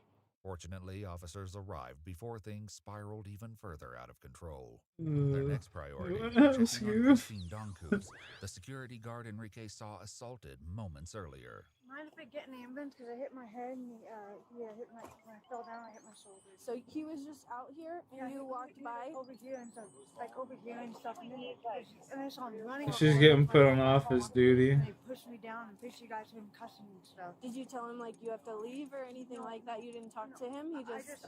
I just told him, please stop, please get away, and he just got in my face and just going berserk with the other guy and with me too. So. Christine is checked out by paramedics and found to have no serious injuries, but she informs officers that she feels traumatized and doesn't believe she can finish her shift. Seeking clarity on how the incident started. You're a fucking security guard. How the fuck? What the fuck? That's the job, lady. She thought it was just sitting around getting paid for nothing. She realized that day she just wanted to be a straight housewife.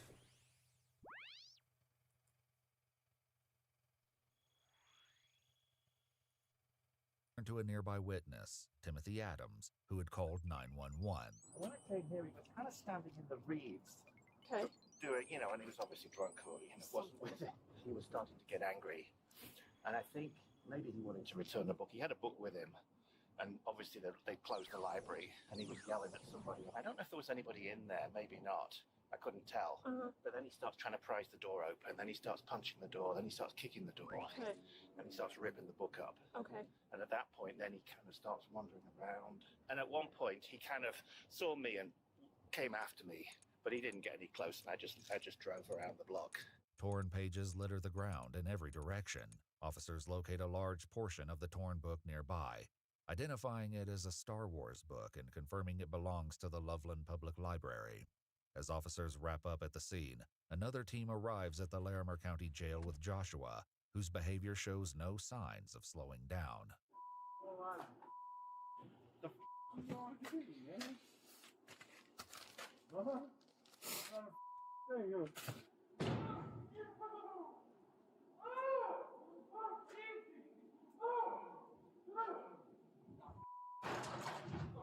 Interesting. Joshua Campbell was charged with 7 offenses, including third-degree assault, assault on an at-risk adult, resisting arrest, obstructing a peace officer, disorderly conduct, and criminal mischief. He also had 2 It's funny as fuck, dude.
Woo, woo. Stage 1. Jungle Quest.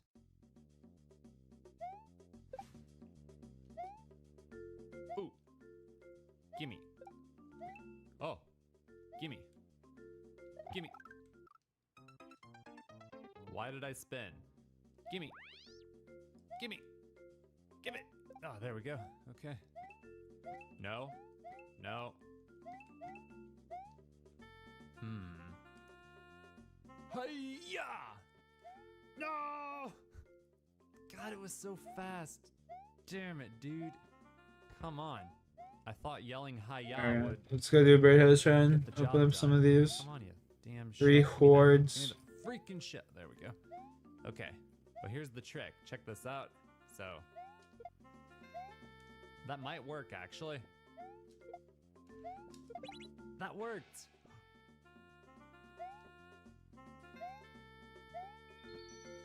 Huh. Is there a door? What do I... Oh, it's right there. Yeah. What the heck is this level, man? What is this level?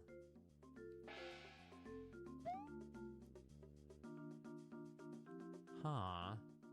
Okay. So... Oh. Wait a minute. I'm confused, you guys. We need to hit that from below, right? I could throw the shell down there. But what about the switch? Switch gives you a spring, but if you put the spring down there, that's not gonna help. Oh, you need the spring for the next part. What happens if I throw the shell down here? POW block. What? No, POW block will destroy the shell. But wait, what if I'm like way over here with the shell off screen? Kill the thwomp. Save the shell. Hey, the victory is the victory. The victory's right there. The victory's right there. Yes! That is not what you were supposed to do. And I take great pride in that. Ladies and gentlemen, it's time to roll the tape. Today's information you sign up for a Let's get back to it. Stage 2, spooky jumps. 10 seconds. I got a bad feeling about this one.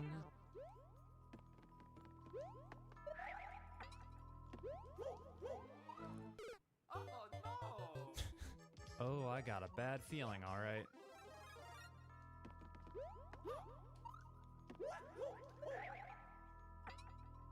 Dude, that was almost legit. I think you gotta take damage and jump off of him. Don't do a spin jump. Yeah, you get a crazy boost. That was dope. Stage 3. Noob speed run. Whoa. Oh, what the? Come on. How am I not hitting that now? Corner jump. What?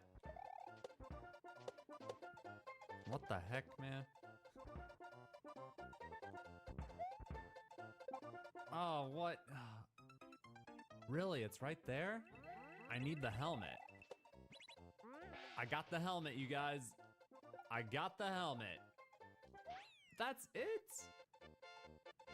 It was a noob speedrun. Wowie zowie. Stage 4. Japanese. Speedrun. Japanese speedrun. Whoa.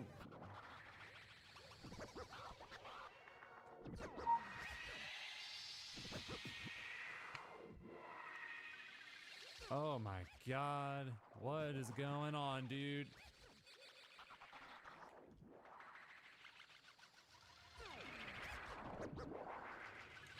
What is going on, man?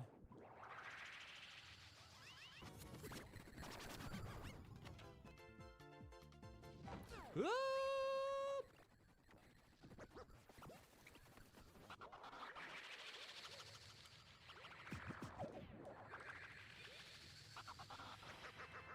Come on! Escaping 3. Yes, sir. I did not deserve that. Give me a It's call. I'm gonna throw up from sensory overload. What? I couldn't tell my star was gonna wear off because of all the freaking effects. No! So stupid. Wow, I cannot believe I survived. That was crazy. That freaking spring was in the lava. Okay, big jump. Big jump!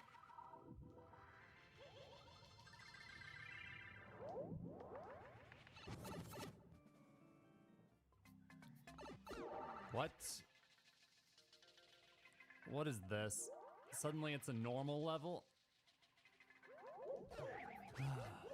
There we go. Okay. Alright. Okay, please don't die.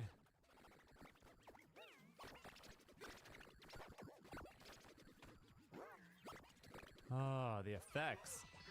Why?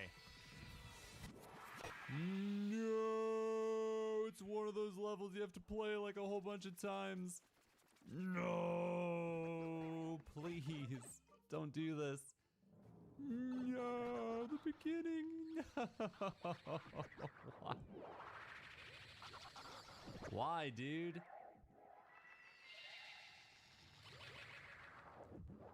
Like, you know your level is bad. No, it missed. Like, you know your level sucks. I would just skip that dog shit. Play it one time, let alone 3 times. Uh-oh. Uh-oh. Are you...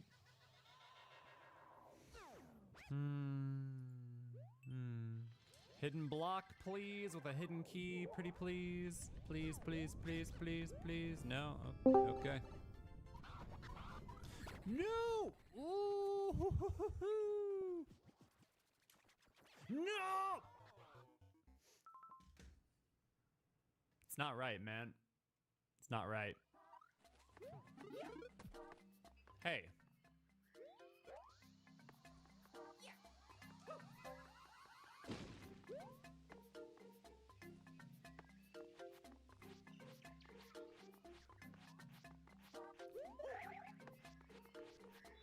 What is going on here? Oh, that one's yellow. Dude. Are we gonna skip the whole thing?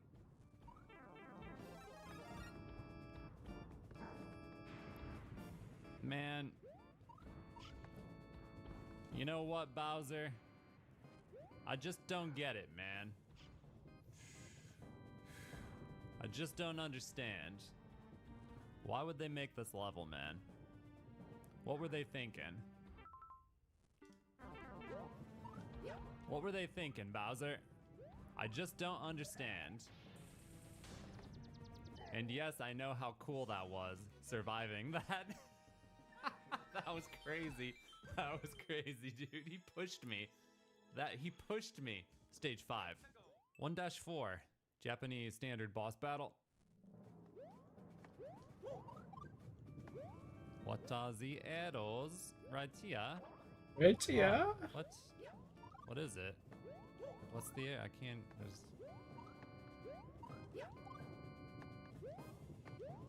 Don't know, man. I don't know. I wish I knew, but I don't know. Whoa. I could go up there, but do I need to? Is there a point? I don't know if there's a point to go up there. Yeah, okay. Hey, oh, lame. Oh, come on, motherfucker. Come on. What's up, Buttercup? How you doing, dude? Oh, you killed your own guy. Nice job, dummy. Oh, you killed the other guy. Why you go, stop killing your own Koopas, man. Oh. God, how could I jump like that?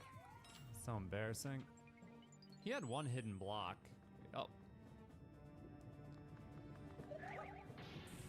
I was about to say he might have another. I was not expecting the level to be over already. How in the world was that super expert? Stage 6. Exploxty de bomb. Oh god, no, not one of these stupid levels. Come on. No, not one of these levels. Why? I hate these levels. Okay, world record suggests that he went immediately. 2-second world record. He went immediately. The question is... Actually, you know what? Can you jump on a spring without bouncing, like the corner pixel or whatever? I don't know if you can. I don't think you can actually. This is how I lose all my lives. Why, man? Why? Where do you jump? Low or high or I don't know the right jumping trajectory, man. I don't know the trajectory. I don't know the trajectory. Okay, I'm skipping this one early for sure. How early? I haven't decided yet. Maybe 7 lives. I don't want to game over on this crap. We had a good run going, a good honest run going. It's not right for it to end like this. Dude, that was not good. All right, I'm skipping at 6. One more attempt. One more. That. Dude, I had a nice honest run. Final countdown. All my lives gone. Just gone. Okay, I hit my head on something off screen. And I find that upsetting. Do do do do do do do do do do do do do do do do do do do. What? Do do do do do do do do do do do do do. What are you supposed to do here? You can't. Can you make that jump? I don't get it. Can you stand here? What? That is like the weirdest thing I've ever seen. How do you stand there? There's no floor. There's no floor. Wait. Oh, he has something behind it. Dude.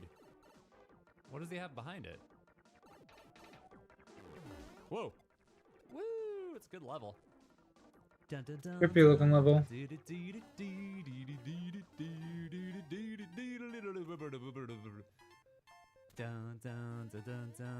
No! Yes! Wait, he hit the thing though. He hit it. There were no blocks in this one. Why did I... See, good thing we skipped. We got this amazing level here.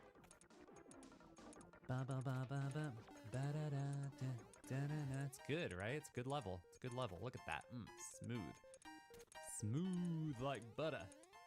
Get him. Get that. Ooh, I didn't hit the thing that time. No switches. Yeah, suck it, Ludwig. You're stupid. Amazing level. Amazing. Really good. Thumbs up, subscribe. All day. Oh, no. Oh, no. All day. Stage 7. No, stop. Well, this looks like it's gonna suck.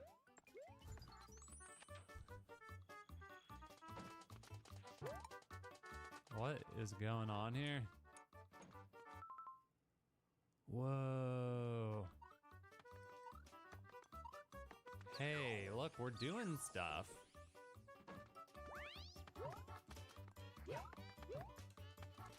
Do you see how tight this timer is? Like, world record is 1 second. Like, 1 second fast. So it must not be that hard, right? Oh, no. World record saved a second, right? It must be doable, right? Right? Nope, I lost. Nope, I lost. Oh, tried to do a wall jump. That didn't work. Oh, you don't even have to twirl here. It's automatic.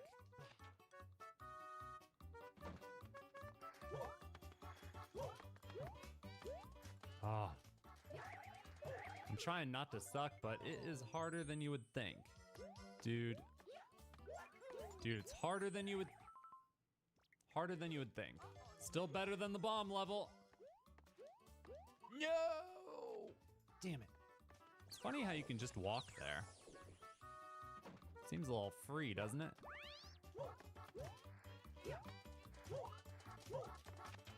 One second. I mean... Ah, damn it. Ah! Dang it, I should have ran a little bit. Well, normally a level like that I would never want to play in a million billion years, but the world record gives me hope. Gives me hope. No, why was he so slow, you freaking doofus?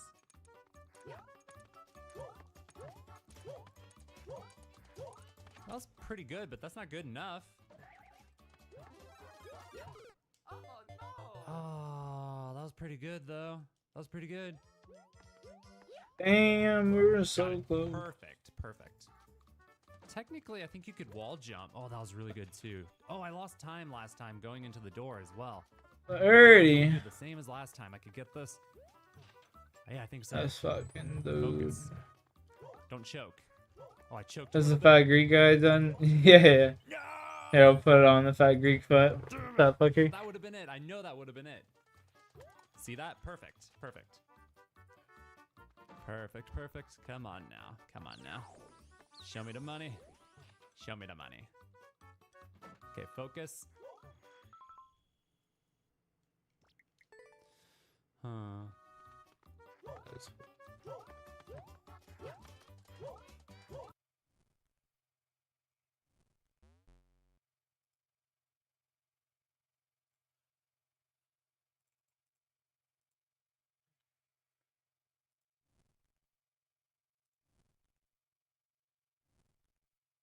I'm 29 and I'm dating a girl who is 25. She'll be 26 this month. Uh-oh, age gap. We've been together for 2.5 years now. But I was kind of her first everything, first kiss, first boyfriend. Whoa. Okay. Just for a little context, she does come from older parents who are pretty conservative and traditional. Don't kiss a guy till 23, conservative? But about a year into our relationship, she helped me get sober and helped me through a pretty tough time in my life. And I'm pretty sure that I am sure that she's the one that I want to be with and I want to marry. Nice. Also, she's way hotter than I have any right to be dating, so that definitely helps add to that. How that feels. So I want to get married. It's something that, because I was her first, she also pictures that, like, I'm kind of the Prince Charming, that she found like Prince her Charming one that and only she for got life. to stop and doing heroin. I missed that part of Snow White, where she's fucking dragging Eric's head out of a gutter. Getting the needle out of his arm. No, sorry. I'm sure you have a beautiful relationship. It's a comedy program. Go ahead, Eldest. She found like her one and only for life, and I think that's great, and I'm happy to be that. I already bought the ring. Nice. Okay. I'm ready to propose, but she's starting to kind of put the pressure on, and I think part of it is because she still lives with her parents, and she still has a curfew. She's never been able to spend the night at my place. Spent the night? So definitely like really conservative, really old school. And I think she's just kind of sick of it. So my only worry is she really just putting the pressure on because she wants out of this situation? She's even told me, like, hey, if we're married by the end of 2026, I'm not going to bother moving out and getting my own place because we'll just be together at that point. But is that kind of a red flag that, you bought the ring? No doubts about our relationship? You're on the same page. Yeah, you want to marry her. You bought the ring, bro. This like yeah, she wants out of the fucking house. Get her out of her fucking psycho parents' house. You're on the same page. Like this would, this would be different if you were like, I don't know if I want to get married. Yeah, and by the way, if you were to say like, hey, I'm her first, she comes from this weird fat background. I'm her first relationship. I just am a little worried because I'd like her to. She's never really, she's never even lived as an adult on her own. She's never fucking paid rent. She's never like fucking called, a cable company or an internet company. Like she hasn't done basic things. You would be if you said, hey, I'd rather like spend a little more time and maybe she can actually spend the night at my house. If you said any of those things, then I would kind of be on your side about is she trying to pressure me just to get out of this relationship? But you just said she's who I want to be with. I bought the fucking. You bought the ring. You spend 3 months' salary. I'm gonna guess $900 on the ring, right? Like you've done it, right? So you're right now, and we'll finish the call. But basically, you're mad that she's on the same page as you, essentially, because you want to propose to her. So anyway, let's just keep that in mind. But let's finish up. Let's see what he has to say. Flag that I have no doubts about our relationship or anything. But more so just that, is she trying to speed up the timeline just so she This can is get so out of funny. this situation Because it's where like, she dude, feels like she's being literally, it's like, it's we'll even find red flags. This girl is like what every male like misogynist podcaster talks about. She is a virgin who wants to marry you, who like she's never fucking. There's no body count. There's no body no count STDs. zero. There's no She's STDs. the only person on the planet with no HPV. She so just wants, fucking marry her. She like, wants you. She's talking about being a fucking trad wife. Even this woman, her boyfriend's like, I don't know. Is she fucking out to get me secretly? The fuck? You have the ring. This You is want to so marry her. awesome. You have no qualms. Yeah, it doesn't. Unless she wants out, of course, but she wants to live with fucking Hitler. What the hell? Get her out of the house. Go ahead, Elders. Let's finish this up before we really. kind of lorded over and controlled by her older conservative parents. So, yeah, what do you think? Do you think I should try to speed up the timeline as well? Like I say, I have the ring. I'm ready to go. But the only thing that gives me hesitation is how desperately she's trying to get Because you love her. You love each other, apparently. Thanks, LD. Thanks, Gus. Bye-bye. Also, wouldn't you also want her out of the situation? Yeah. Wouldn't you want to fuck your virgin wife? Yeah, overnight. At your house? Well, I think living together? They have fucked. She just hasn't spent the night, right? Yeah, it seems like it. I would assume so. He didn't Yeah. specify, though. But yeah, I know what you're saying. Like, yes, if we're taking everything he's saying at face value, I love the woman I love who helped me get sober. Yes. Who I know I want to be with so much I purchased a ring already. Ring's purchased, yeah. Has Is it. eager to marry me. Can't wait. She's living somewhere annoying and would rather be with me, the love of her life, Yes. than the annoying living situation she's in. Yes. Does that mean she's got ulterior motives? Like, what the fuck are you talking about? Buddy, put the ring on her It's now. crazy that you've made us one of the most like, It's funny because these don't come out for like 6 months after these are filmed. people and like, don't get married young. You've made us be like, why aren't you marrying this virgin? I'm annoyed by this. Like, usually my advice would be like, to this girl, my advice would be like, are you really ready to get married? You know what I mean? But like, whatever. You guys have figured it out. And who knows? Who knows what happens? But like, you might have just hit the sweet spot of somebody who has just enough conservative values to never want to go crazy. Yeah. But not enough that she doesn't want to live that way. You know what I mean? Like, you might both have just been perfect for each other in your lives, You right? cracked the case here. So it's crazy that you've got us to be like, yes, you should marry this virgin who's never kissed another man.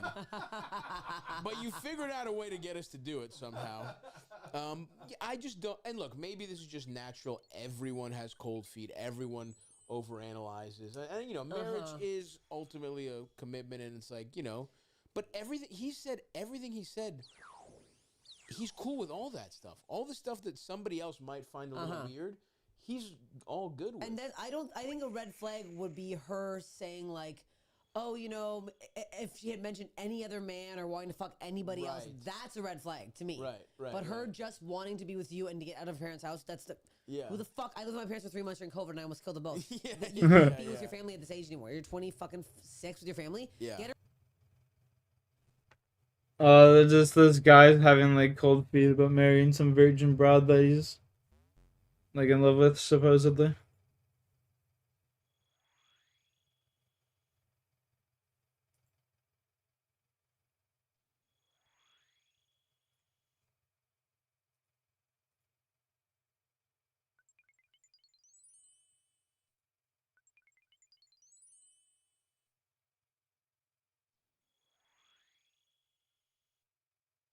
Yeah, basically that's what they're saying.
don't come here. At the start of the 1970s, hip-hop was created inside the South Bronx borough of New York City. The early days of hip-hop were filled with graffiti, breakdancing, and MCs oftentimes settling real-life differences with rap battles. Flash forward 50 years later, and the same borough where hip-hop was created is now infamous for a violent drill scene that has exploded in popularity and tragically led to the murder of multiple teenagers. One of the most notable neighborhoods at the center of the Bronx drill scene is Cortlandt Avenue, also known as the home of extortion. Only 8 months after we filmed this video with Shy E.K., he was arrested and is currently facing 23 charges, including a murder case where he was allegedly involved in shooting 3 people. And the police are so on edge that later in this video, I get stopped and searched for a gun just for being in the area late at night. So stay tuned as we spend 2 days in Cortlandt speaking with the artists, drinking Hennessy, and going inside New York City's most dangerous hood. We're back in Cortlandt with the one and only Booba Savage. Back on Cortlandt, man. My name is Booba, I'm a savage. Calm down, let you have it. Booba Savage released his first song at only 12 years old back in 2018, and it immediately went viral. The song I'm a Savage caught fans' attention because it featured a preteen Booba rapping over a childlike beat talking about killing his ops and making money. Not long after, he was performing on stage and receiving cosigns from people like Rihanna, Pop Smoke, and Kai Cenat. 6 years later, he is still dropping songs, my favorite of which is Kidnap Who, featuring the now incarcerated CJ Goon. And it's fucking break. We outside still dropping new music. I've been doing this shit since I was fucking 12. I'm 18. I really like the youngest nigga dude. Like, this really where niggas fucking grew up at. Like, this shit is like, this shit can make you or fucking break you, or my mother, you are. This shit really ass shit though, like, that ass, like, we do what the fuck we wanna do. Niggas can't tell us nothing, nigga. Nothing, nigga. Comfortable. Like, tell them how comfortable we was, bro. Yeah, like, we're chilling, bro, in the convenience store now. Like, we in the store now. Roger got bad sandwiches, but fuck it. This is Roger, you heard? It's the store right here on 5-5. But mama, we really feel on land. We on grind every day, bro. Actually, look like he done got robbed a couple times by them boys. Cortlandt is like where this shit started at, though, for real. Kowicki began rapping in 2021 with songs like Evil Twins and 16 Shots that he released at only 13 years old. It is wild to hear him dissing his rival hoods and rapping about shooting people while only being in the 8th grade. We really feel on land every day. Niggas not doing nothing with us. Niggas gotta fucking get back. Nah, I be telling these young niggas, like, cause I know how this should be. I don't want this for the young niggas, bro. I can't change something they seen already or done happen, gang. If they, like, get what I'm trying to say? Like, shit should be happening, bro. We started that city bike demon Cultural shit. issue, yeah. City bikes, I know who created that, bro. Come on, bro. Like, y'all niggas was never doing that. Niggas was never doing that. And niggas came through acting like niggas shot a video right here. This is the cut blocks, yo. Niggas do not chill right here. A lot of this precinct right here be sucking mad dick. Like, these niggas right here don't want to see us win. They don't Boy, wanna they see could us get win. crumbles, They man. wanna see us in this shit forever. We on 5-7, you all. It's the Spanish block. This is the courthouse right here. Not everyone can be blessed, you know? The courthouse on 161st Street in Cortlandt is a place where many rappers in the Bronx get into fights, since they oftentimes cross paths as they wait to attend their court meeting. It was a wild scene outside Bronx Criminal Court today. Be love, nigga. Fuck is you talking about, nigga? Come across the street. I came to court with it, nigga. I'll flop you, throw that up one more time, nigga. The man speaking in this last clip is one of Cortlandt's biggest artists named B Love, who we speak to next. Be loving them goons, some niggas be acting. I got a 40, make him do a backflip. What's the verdict? Niggas chatting like I don't do what? Every front he get hit in his gut. Keep a knot on my hip cause I swear that I'm clutch. Man, we in Jackson Project, man. Just a historical block. Like, ain't start here. We've been legendary. Like, we just here trying to make the change, you heard? What was it like for you being a part of the New York drill scene as it was exploding? We wasn't even noticing how much of an impact we was making until like after the fact. B Love exploded onto the scene in 2020 with songs like Op Spotter, Speed Racing, and Shot Down with K-Flock. They followed that up with more hits in 2021 like Brotherly Love, but in December of that same year, K-Flock was arrested for murdering a 24-year-old man on camera outside a barbershop in New York. You got any updates on K-Flock or WB? I was just speaking to Flock a couple months ago though, but he definitely good though. He be back soon. Let me free all the guys out the system, man. Nearly 3.5 years after K-Flock's arrest for murder, he was found not guilty in self-defense, but remains in custody as he is facing sentencing for other crimes he was convicted of, including racketeering and attempted murder. My son was heat though, and I had to tell him like I ain't gonna lie. His first song he recorded was That Pain. You going on tour or anything, B-Love? Yeah, once I started dropping music, This nigga got like 4 albums worth of shit right, nigga. don't ever forget, you heard, we about to turn the switch on. Yeah, that's a fact. Felt that. Yeah, it's about to go back up. Being from Cortlandt, what was it like growing up here? And this shit was treacherous, man. I ain't gonna lie. Like, this is like glad gladiator school. You can't survive like the heat in the kitchen. This ain't the place for you. I ain't gonna lie, bro. You got any tips for survival in Cortland? Keep your head on the swivel. Keep your helmet on. Don't be a dumb nigga. Word. That shit could go left like this. This block got federally indicted 3 times. Crazy, right? Insane, right? That's how you know it could go down. Sometimes it go down over here for real. Cortland got their first RICO case in 2009, which police called Operation Rotten Apple. The indictment arrested 53 residents who had been controlling drug sales in the area for nearly 20 years. After the RICO case, a struggle for control of the drug trade within Cortland ensued, and between June 2010 and December 2011, there were approximately 10 murders and 11 non-fatal shootings. All these incidents occurred within the projects, leaving residents claiming they felt like they lived inside a civil war. Next, we speak with some Homie got shot and just kept shooting. German to get their perspective on life in the area. I've been thinking about moving. I ain't bringing no guests. I ain't worried about losing. I'm just trying to invest. I got friends that really done invested into crypto. And they booming from right here, now. you heard? Yeah, they from here, from Colin Avenue. Like, if you could take what life give you over here and put it into something and make something out of it, all my brothers get into that. Look, that came out the mud right there. You heard? I know my man's. He don't got a 9 to 5. He got a 9 to 5,000. 9 to 5,000. Cheers. Cheers. That hen dog, bro. That poison. Good afternoon, ladies and gentlemen. For the count. Appreciate you, bro. Appreciate y'all. Anything you want to say about Cortland? Rest in peace to the members. This is Ramadan right now. It is Ramadan. This my little nigga Shorty Rock, you heard? He a legend in these streets. Like, he done made niggas thousandaires out here in these streets, you heard? Like, I'm a legend out here. What makes you a legend, bro? Shorty I'm Rock. a legend. I still here. I'll be 59 still. Show them niggas your muscles. You might think he a regular person, but that nigga brolic, you heard? That nigga brolic, you heard? He got muscles niggas don't got. Like mini Broly out here. I ain't gonna lie, one of them. What you call it? He Krillin. That's Krillin right there, you heard? This is Dominican Krillin. I've been in the United States 58 years, right here in New York City. Okay.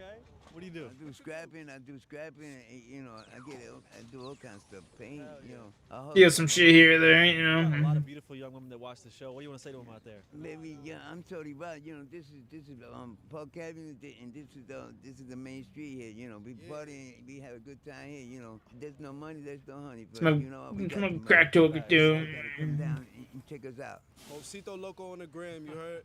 Tap in, you heard? And I'm about to drop mad music this year. You want to give us a preview? Yeah. Where I'm from, you could get into some bad shit. Hey. He said, or you could turn into some good shit. I'm a white boys and I'm getting on some hood shit. Oh, shit. Yeah. He said, I'ma get on that. If I like her, I'ma call her, I'ma get on that. I don't care if you don't like her, I'ma spit on that. Man, this shit is light. Where I'm from, we just like to shoot. We don't fight. He said, all these bitches over here want white chocolate. They don't want you. Yeah. Come on, Cortland, they might jump you. Damn. He said, show him what that punt do. Kick him in the face. In the front tooth. Kick him in the face, we're gonna punch you. Damn, bro, you better than me. I ain't gonna lie. You better than me. Get this nigga out of here. You want some more? I ain't even getting none of that. Oh, get some. Take a shot for the culture. We get into shit like that, you heard? Like, I could take y'all in the store right now and get y'all whatever y'all want for free $99. My credit is up there. Y'all want something from the store? What's your credit score? My credit score right now is really fucked up, but... What do you think mine is? What do you think my credit is? I'm gonna give you an 850 off the rip. I got like 806, 807 now. Damn!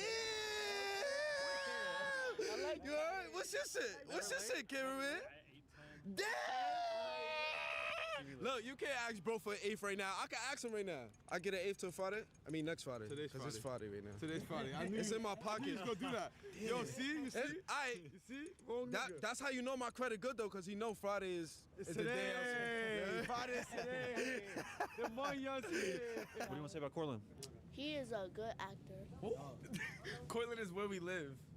Oh. Like, what you gotta say about where we live? Oh, good place, bad life. What makes it a good place in a bad life? Cause I'm grow up to be a better person, and I hate my school. I ain't gonna lie, show them all the way up there. Imagine being stuck all the way up there in a fucking elevator. That's some bullshit. You heard? You see how they be having the views in Manhattan? I'm down. Beautiful $1 million view, yeah? We got a $271 a month view. Beautiful, you heard? $71 a month? $271. It went up. Damn. Shout out the worst gang in America, the IRS.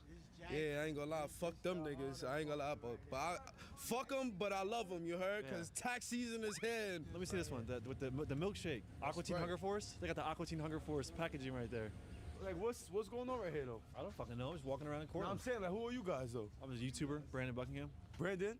Buckingham, yeah. I need you to do me a favor for YouTube, though. Yeah. Let me see you naughty Bob. Not, what? Nah. I don't do that. I don't do that. I can't naughty bop. If you remember from my video about Sugar Hill, the Naughty Bop is a dance that mocks the murder of 14-year-old Nadia Osama, who was fatally stabbed in New York City. I can't. I'm not naughty bopping, bro. I can't disrespect like that. I ain't gonna lie. I respect that all the way. You heard? You yourself, you heard? You yourself. You're not a dick sucker like all these other interviewers and all these other streamers and shit. Take notes from Brandon. Be like Brandon when y'all get older. You heard? Word. Y'all saw that YouTuber Neon pulled up and he naughty bopped. And then when he got pressed, he backed down. He was crying like a bitch. Oh, we got Shy EK right there. You walk through Cortland, you gonna see the gang. Niggas is outside. Yeah, outside, nigga. We outside. We outside, nigga. Thought I was done. Nigga, I was in the field. When bro bust out, we out the shooter. Nigga, I was on that drill. Shy K is one of the Bronx's biggest stars, and in 2022 he signed a record deal to Warner worth nearly $1 million, so it was crazy that we ran into him inside his neighborhood by chance. Sadly, in February of 2025, EK was arrested for allegedly shooting 3 people and is currently incarcerated awaiting trial, so this may be some of the last footage we see from him for a long time. You know outside. I tell Lou up next. Yeah. Suck my dick. Y'all niggas be hating. Y'all niggas be dick suckers out here. I see a lot of dick suckers. Right in my mother, nigga. Tell us You about up next, nigga. We outside. Colin is nasty. You can't walk out here if you with the wrong niggas, because there's a lot of wrong niggas. You gotta be with the steppers and the stompers. Y'all niggas good though, bro. Y'all good, bro. Appreciate you, Shot. If someone hasn't heard of Cortland, like, what would you tell them? This shit is a beautiful thing, bro. It's amazing. Booba. It's amazing. Fact. You know the vibe. We outside. Oh, nah, real? Nah, yeah. You brush your teeth for him. Nargo Squad, bro. Nah, I It's know like I that. was in Epping. I heard It's like that. I got problems, bro. Don't drink liquor. That's crazy. Just walking around Cortland, just run into. You gonna bump into Yeah. We outside, you heard? Oh, we gotta get Booba outside. My little man fast. I'm about to call my little man run downstairs. He's on Ramadan time. Ramadan, you know, you gotta. Booba outside, so you know we got knocks out. Talking crazy, we clear the whole block out. Not even clear that corner. Watch out. He just gonna feel like a knockout.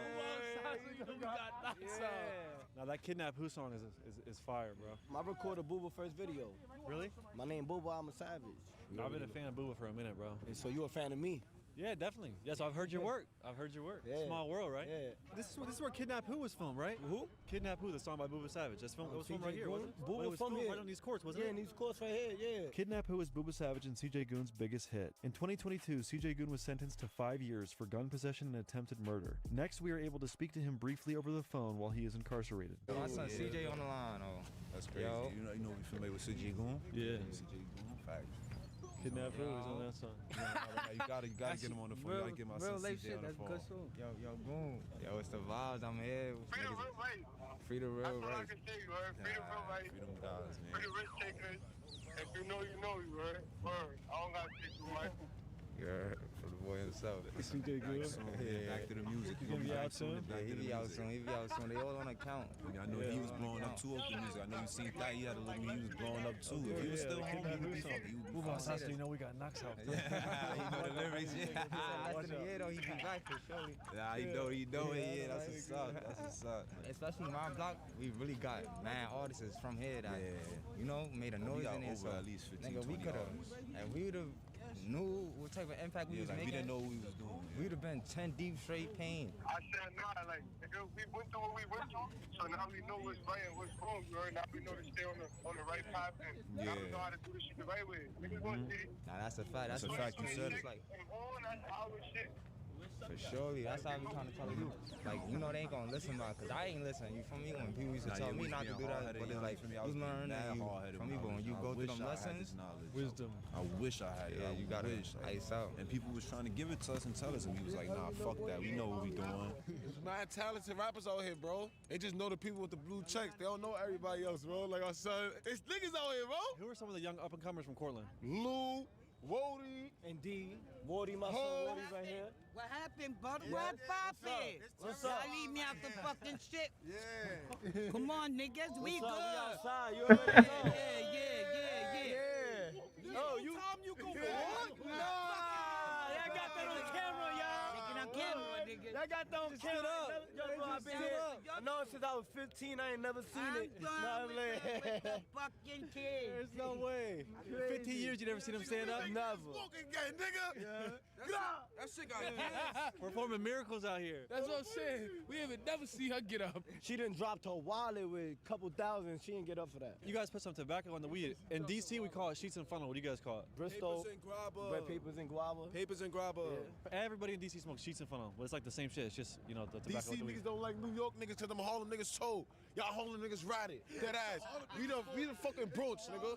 So when we go to Washington, DC, treat us nice, you heard? We from the Bronx. Flock them Harlem niggas, though. I've been to DC, though. They alright. Is there some, like, Cortland-specific slang or anything? Don't be heavy. I think K-Flock said that. I don't know what that means, though. What you think it mean? Don't get shot and die. Nah, that's... Don't be heavy. Don't do too much. If I did something, don't do too much. Don't be heavy. Like, if I say somebody being heavy, that mean they doing too much or they get me upset. Like, I thought it was like you got hit, so you dropped, so your body got heavier now. yeah, you thinking too hard about it. That's I'm being a nerd about it. I'm being a nerd about it. you know what that means? You get Nikki, right? Like she's a freak. Yeah. Right? Smoochie. My brother, I ain't mad at you. I ain't mad at you. Yeah. Feel me? Like, we all creative. Indeed, we all outside, nigga. Yo, bro, I'm trying to tell you, like, over here, we just different in our own ways, but we all trying to do something. We all not trying to do something. We all doing something. So on that same tip, as far as fashion in Cortland, like what's some fashion that you guys would advise Cortland? Nike Tech, ski mask. And stay focused sweatsuit, nigga. Fuck you talking about, nigga. Stay the fuck focused. What about the shoes? You swag it out. You throw your Timbs on a day like this, or you throw your ups on those summertime. Whatever you do, New York shit. You feel me? What do y'all think about the WCW right here, bro? That's swag. That's clean? That's swag. Yeah, that's swag right there. You guys fuck with pro wrestling? Yeah, I fuck with that. But tighter than a pussy. Loosen that pussy up. That's what I'm here for. Yeah, how are the females out in Cortland? You guys got Ain't no females out here.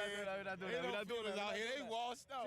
Chill, we're not doing that. We're not talking about the females. Chill, we're not gonna bash our friends. They cool and all that. Yeah, there's no smoochies over here. You heard? Straight dotties We'll have and them. bops I ain't gonna lie, come. and shit We like can that. invite you. Come to Diddy Day though. You heard? And When's Diddy Day?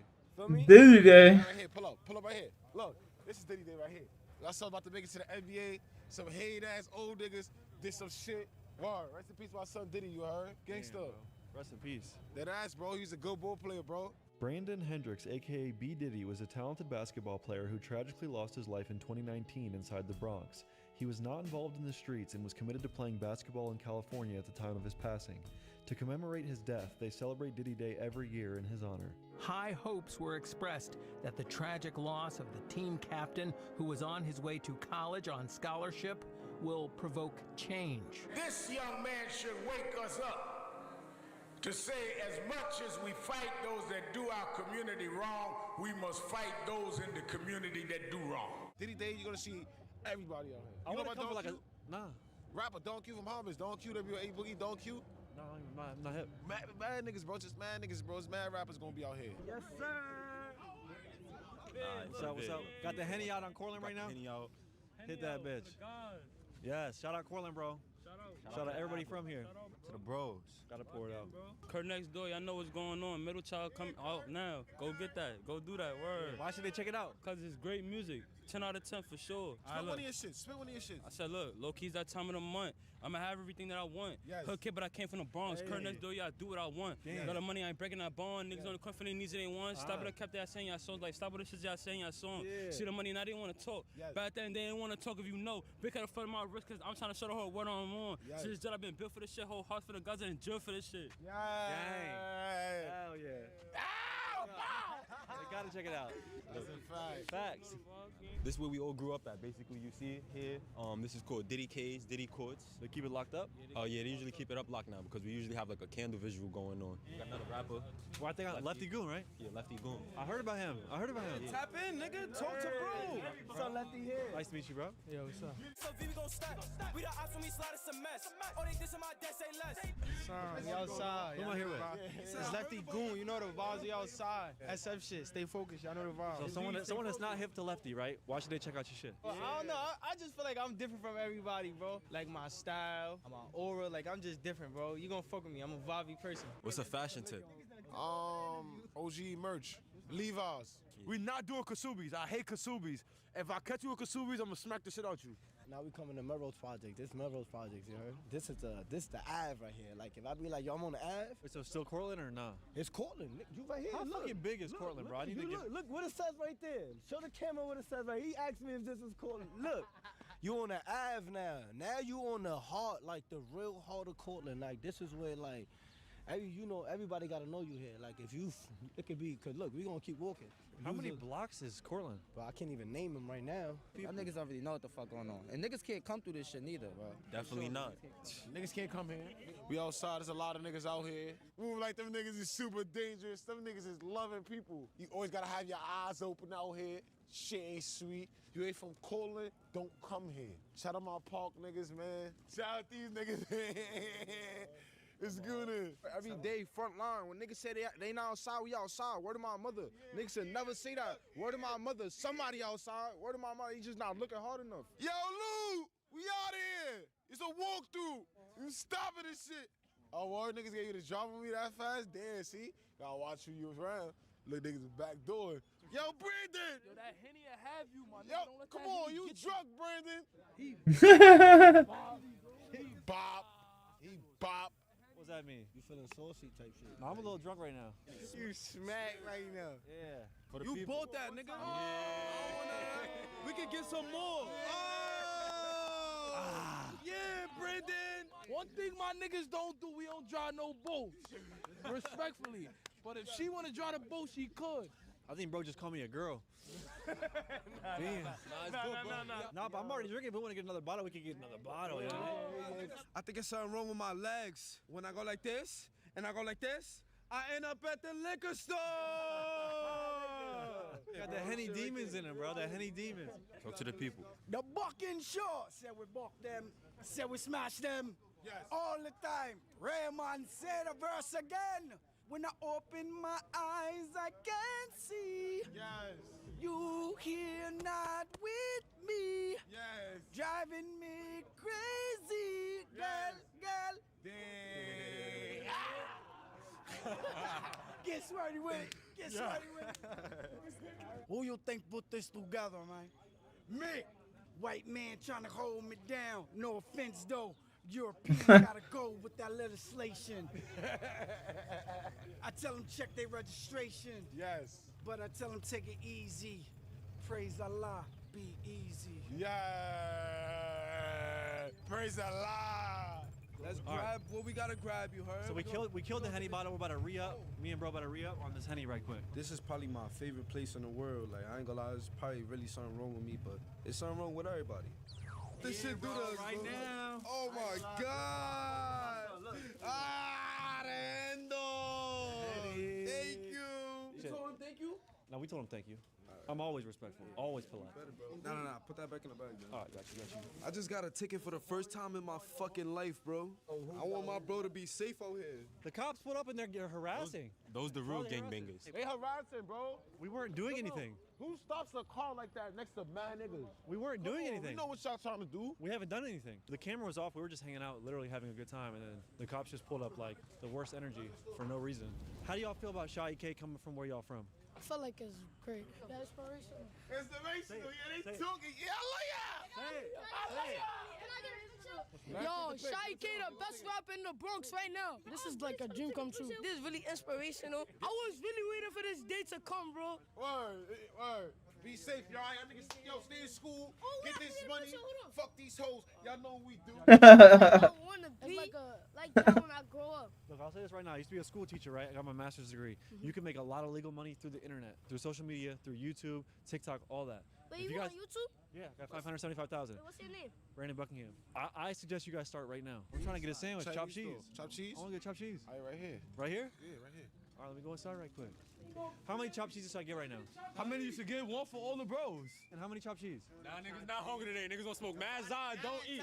Niggas gonna smoke mad za and don't eat. How many chopped cheese, bro? I need one. I don't know what niggas talking about. I need a chopped cheese. So we got 3 chopped cheeses. 1, 2, 3. Who else want a chopped cheese? You want one? Bro, you want a chopped cheese? 3, 4, 5. It's 5 of us. 6. EK want one. 7. Who want chopped cheese? Who want chopped cheese? EK's fasting for Ramadan. Yo, 7. Get 7. All right, 7. I'm gonna get 10. We're gonna get 10. You gotta get 10. That man's lit. Walking around like that. You know we're not eating a chopped cheese with no bev. What happens if you go no bev in New York? We ain't never eat. We don't do that. We have to get bevs. I'm getting a Fanta. Shit, man. Gotta get the bevs, y'all. Yo, he fed the children in there. You heard? Our Mr. Beast right here, yo. Yeah. So we won't crash out. If a nigga don't eat, he crash out. They said I'm Cortland's Mr. Beast. That's hilarious. Call him Mr. Beast. Remember that. These niggas ain't gonna buy you shit in this shit. Niggas ain't gonna buy you heard? shit. They Shit gonna ain't want you- free. Shit ain't free though, you heard? He did. I know why, cause he got that YouTube money. He thought I ain't know. You guys got to start vlogging. That's why y'all got to start vlogging, bro. Nah, no cap. We got the chopped cheese out in Cortland right now. The 10 chopped cheese 2020.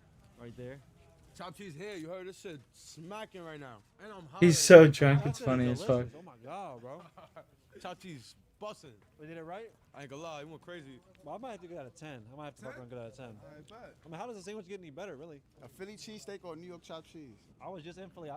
I'm gonna have to give it to this. Oh shit! I'm gonna say, yeah, New York chopped cheese over the Philly cheesesteak right now, but barely. Is there a chopped cheese place to avoid in New York? Personally, I won't get no chopped cheese where there's no projects around. You feel me? It's like that's the seasoning. You gotta be in the hood. You gotta be in the hood. You feel? You feel? That's the seasoning. He Say what said. we call a chopped cheese. It'll be called cheeseburger. Yeah. Cheeseburger on a roll. Gangster. I want to see the mic, nigga. This a legendary car right here, you heard?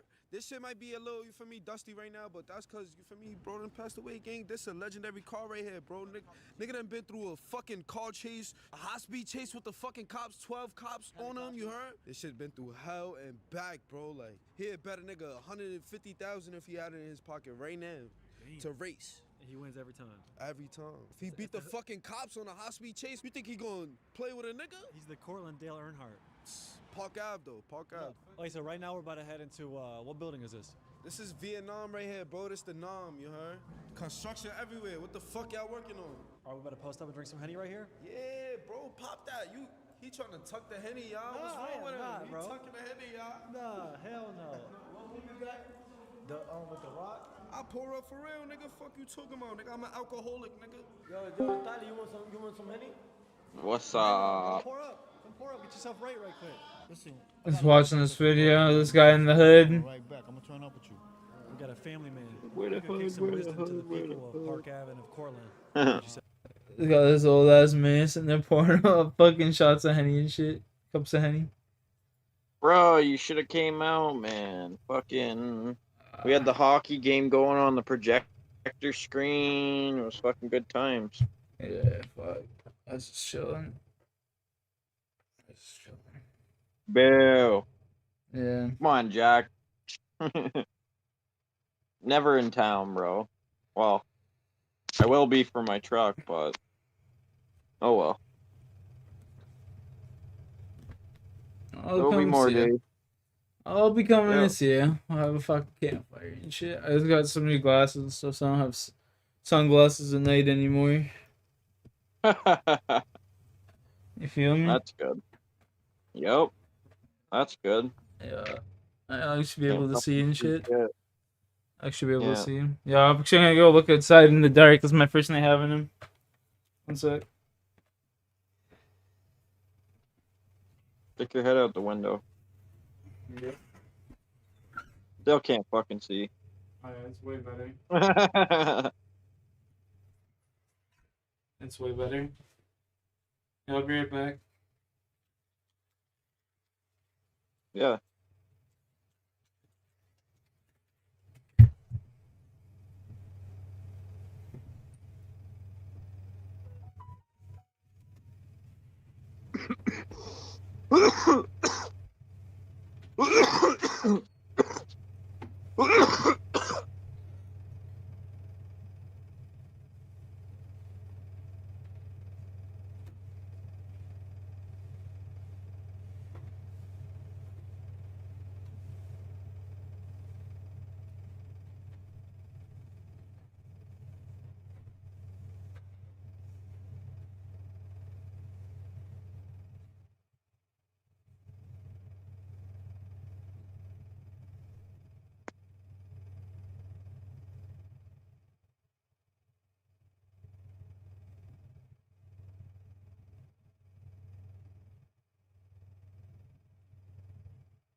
But Yeah, what's good?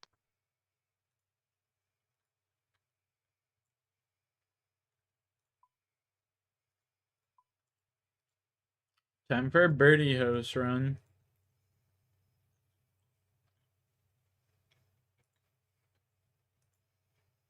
Fuck, I remember doing all that shit.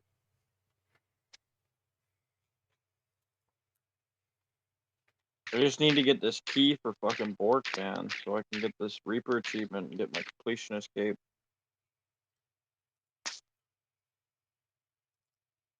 Annoying. I just need 75 hunter.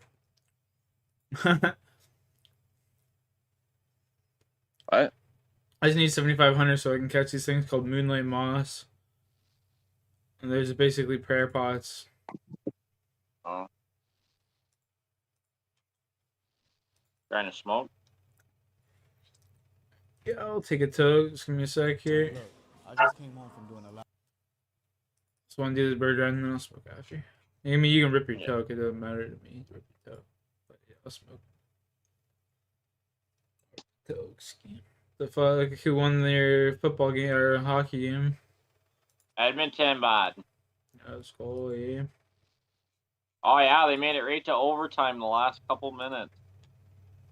Damn. And he fucking threw a good shot, and I was just about to leave too, so it was perfect. Bro, it stayed in overtime, like, it was great, dude. Good hockey game, eh? Oh, I don't watch hockey, and it was pretty good. I'm not a big hockey guy personally. Battle of the Greats. Bro, I got this fucking monkey nuts. Oh, yeah. Or some shit. This fucking weed. My buddy gave me it. Wow. Fucking killer, eh? Yeah, it's like the OG shit. Nice. Very, very simple. Stanky shit. Yeah, bro. Musky as fuck. Yeah, that musky smell, yeah. Yeah, man. Oh, I scored a bunch of parts from fucking I wanted. Oh, sorry, continue. scrapyard today. I got the retainer clip I've been trying to find for a while. They want like $60 for this stupid little clip. I got one for free. I got a bunch of stuff. Dude, I got $300 in turbo boots for free. I literally was just looking them up last night, and they wanted a buttload of money for them, man. Just for little rubber boots. Like, it's unbelievable. I could not believe how much they wanted for them. Crazy. I bet they're expensive as a motherfucker. Oh, dude, I sweet talk all those girls at the scrapyard, and they all love me. Oh, yeah. I don't know what the fuck, why. Yo, I commented on her tattoos, and then I seen she had really nice nails, and I'm like, damn, you even got the nails going too. I'm like, your boyfriend must, what did I say? I said, Boyfriend sure is lucky. your boyfriend must treat you like a queen. And she goes, actually, I don't have a boyfriend. And I was, oh my god, I was like, oh yeah, right on. Like, Well, what's your number then? Yeah, I know, bro. I was trying to think of something to say. Oh, man. What's your number then? Let's change that. There you go. Yeah. Boom. I'm alright. I'll pass. She's cute, though.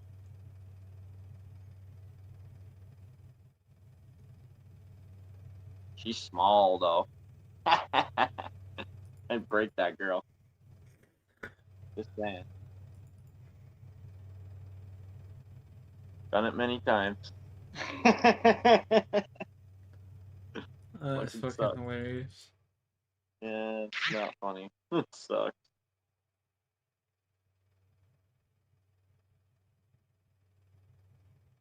Yo, I gotta take a break. Hanging out? What the fuck? Right, there are no Kidding me? breaks. No such thing.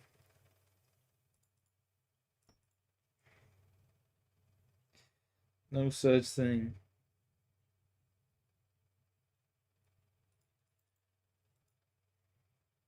Should have been a porn star, bud. Yeah, Never fuck. too late. Yeah, you get fucking Eric Jeremy over here.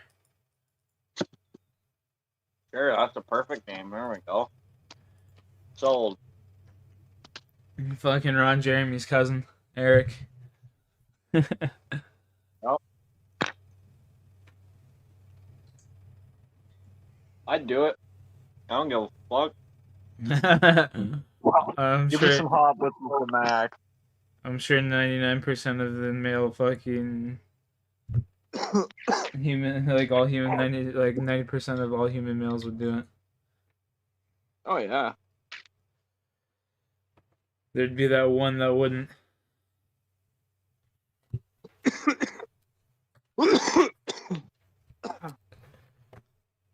To apply for some additions. Respect and family is everything. Loyalty is everything. If you don't have family, you don't have friends, you don't have no one. Remember where you came from. It no matter where you go. I had one hit me up. She fucking got my Instagram off my car. Fucking hit me up. She seen me on the highway, ripped by her. I know it was the one girl had the Honda. It looked just, it was definitely her. She had the blonde hair and everything. But she's trying to sell me out on her OnlyFans, and I'm like, she's like, I just need to make sure you're not like a creepy weirdo and all that. I'm like, no. Her OnlyFans. I'm literally gonna be the creepy weirdo if I fucking follow your OnlyFans. Like, what?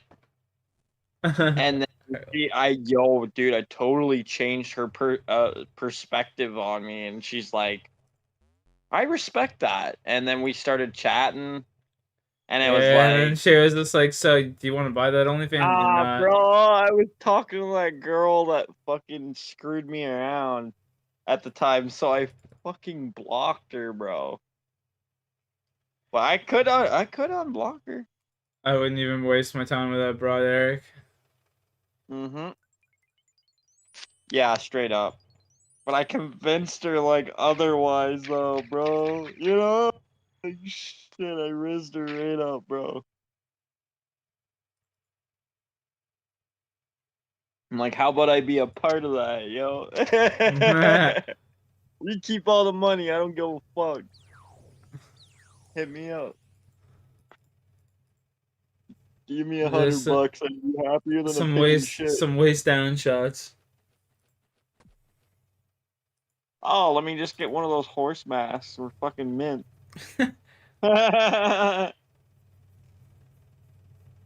mint. Anyway, next subject. That's fucking hilarious.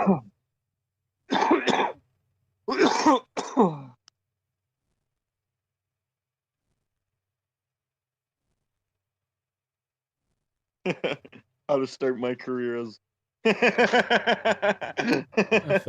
Google help. Go to the fucking AI. What's the easiest way to become a porn star? There you go. Oh my god.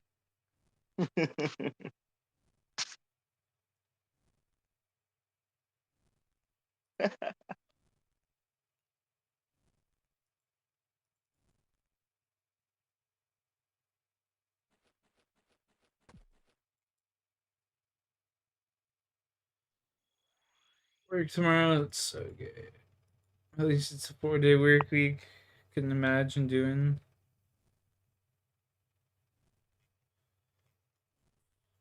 Can imagine doing fucking full 5. Oh my god. Cancer.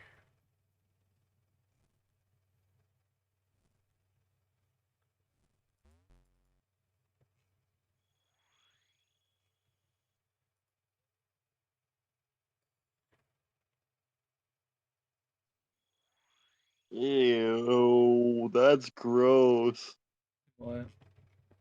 I'm just reading the fact that a majority of them 25% chance of getting an infection. What? What do you think? Herpes. Oh, herpes? They take a drug called Valtrex to stop outbreaks. I'm looking this shit up, boy. You got herpes or something, Eric? No. I'm looking up like as a job. I'm curious. No, I don't know. I'm good, bro. I'm straight chilling. Is there something you want to tell me? No. It's fine.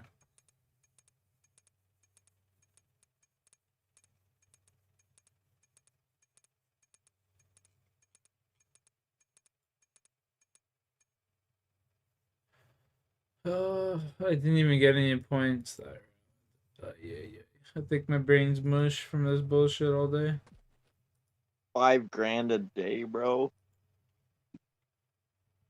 From what? Damn. $5K a day, bro. From what? Being a porn star. What? Gotta become a male stripper, bud.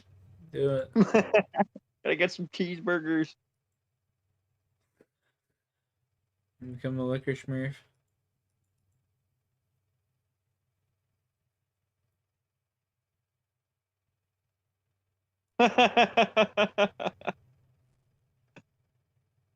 Oh my god. Step 1, find out how to get a massive pecker. Step 2, find out how to jump higher than said pecker. Step 3, try to jump at least as high as the actual pecker and fail miserably. Step 4, sit in the corner and cry uncontrollably. Jeez.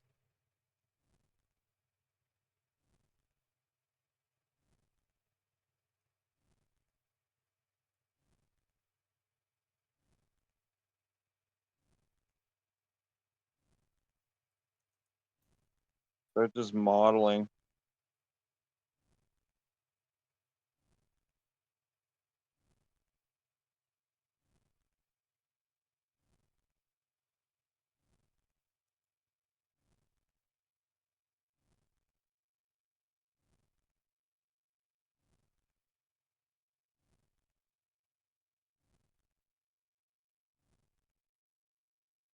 Yeah.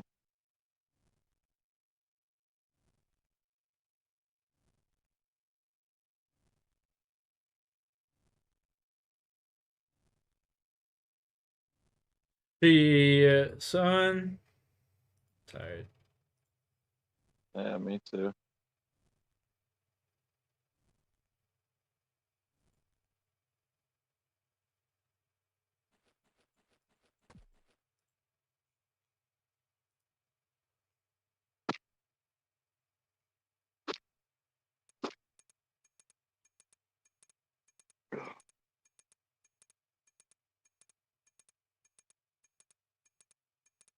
Order some bolts in the morning.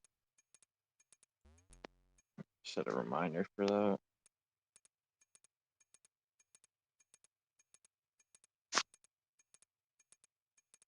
Mm.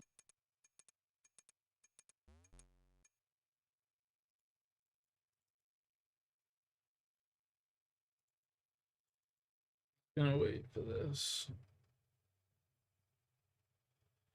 Worth the wait. Give me those fire runes, baby.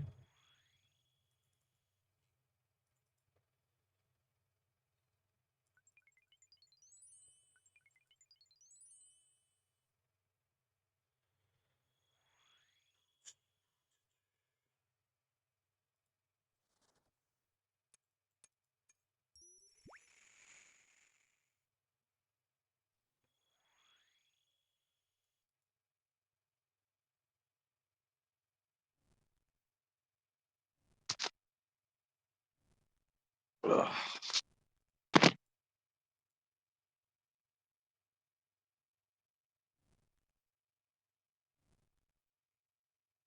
I'm just gonna have a toke. Fuck, I think I'm toked out for the night. Fucking I haven't heard him keep my eyes open.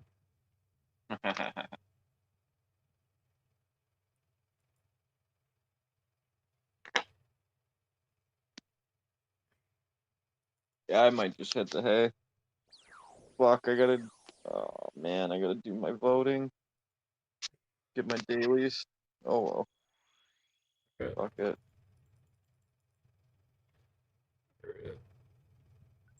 Oh well. Lose my vote streak.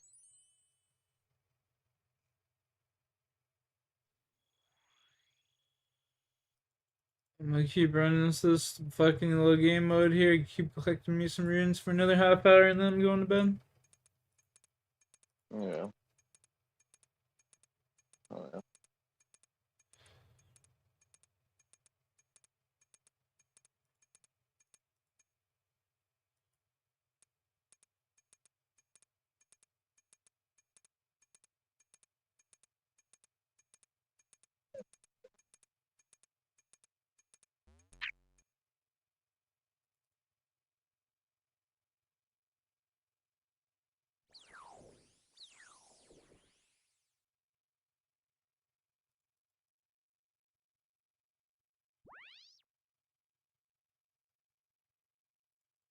Bro, I'm getting so lucky with the fire runes here. Holy shit. Let's go. Oh yeah. Do you have Guardians of the Rift in yours?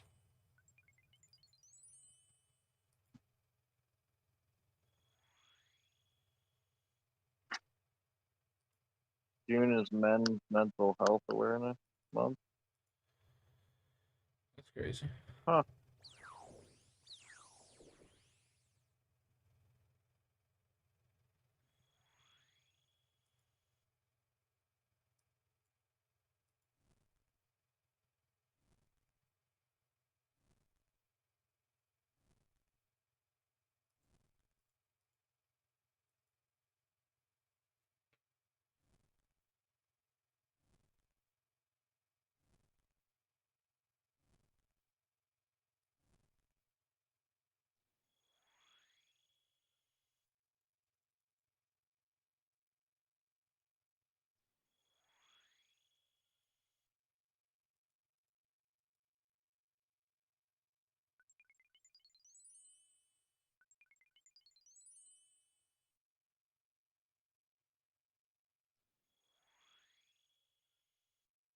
How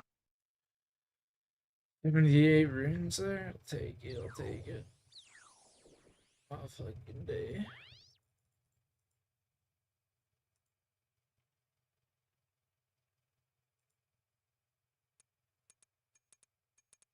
I hate when it gives me law runes or fire runes to choose between. Just like, damn, both are so valuable.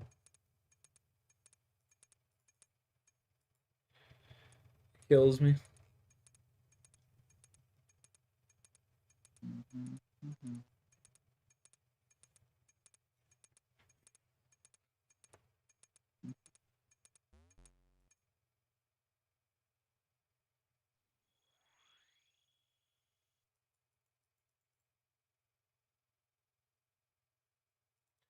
Yeah, we going to make some chaos runes. Fuck this, we out of here.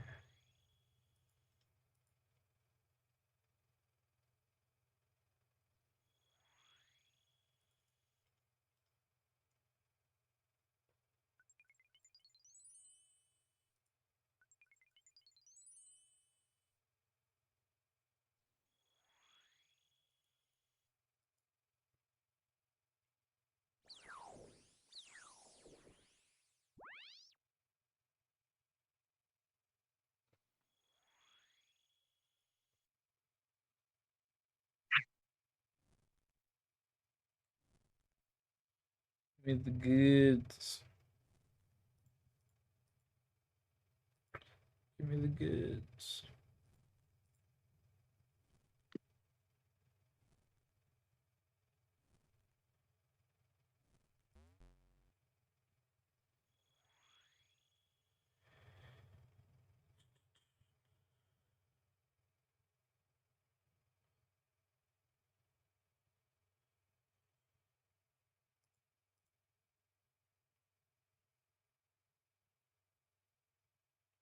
Damn, I can't make those. That sucks.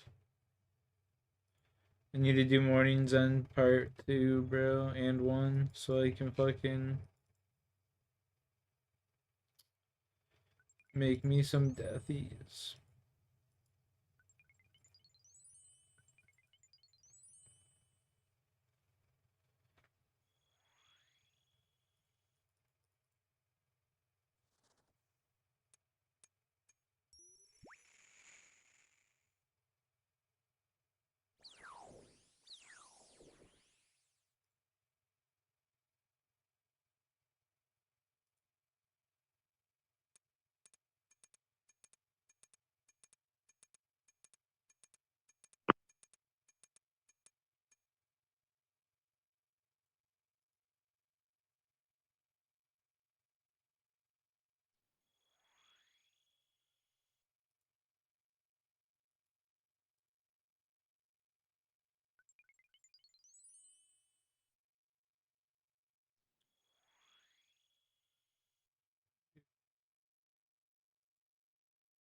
What'd you get up to today, man? Scrapyard. And did some work on my truck.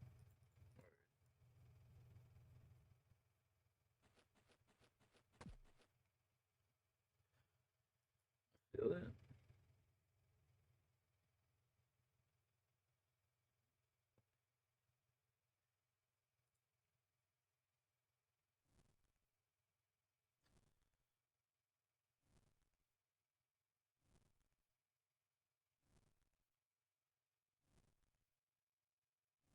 Time is it? 30. Goddamn.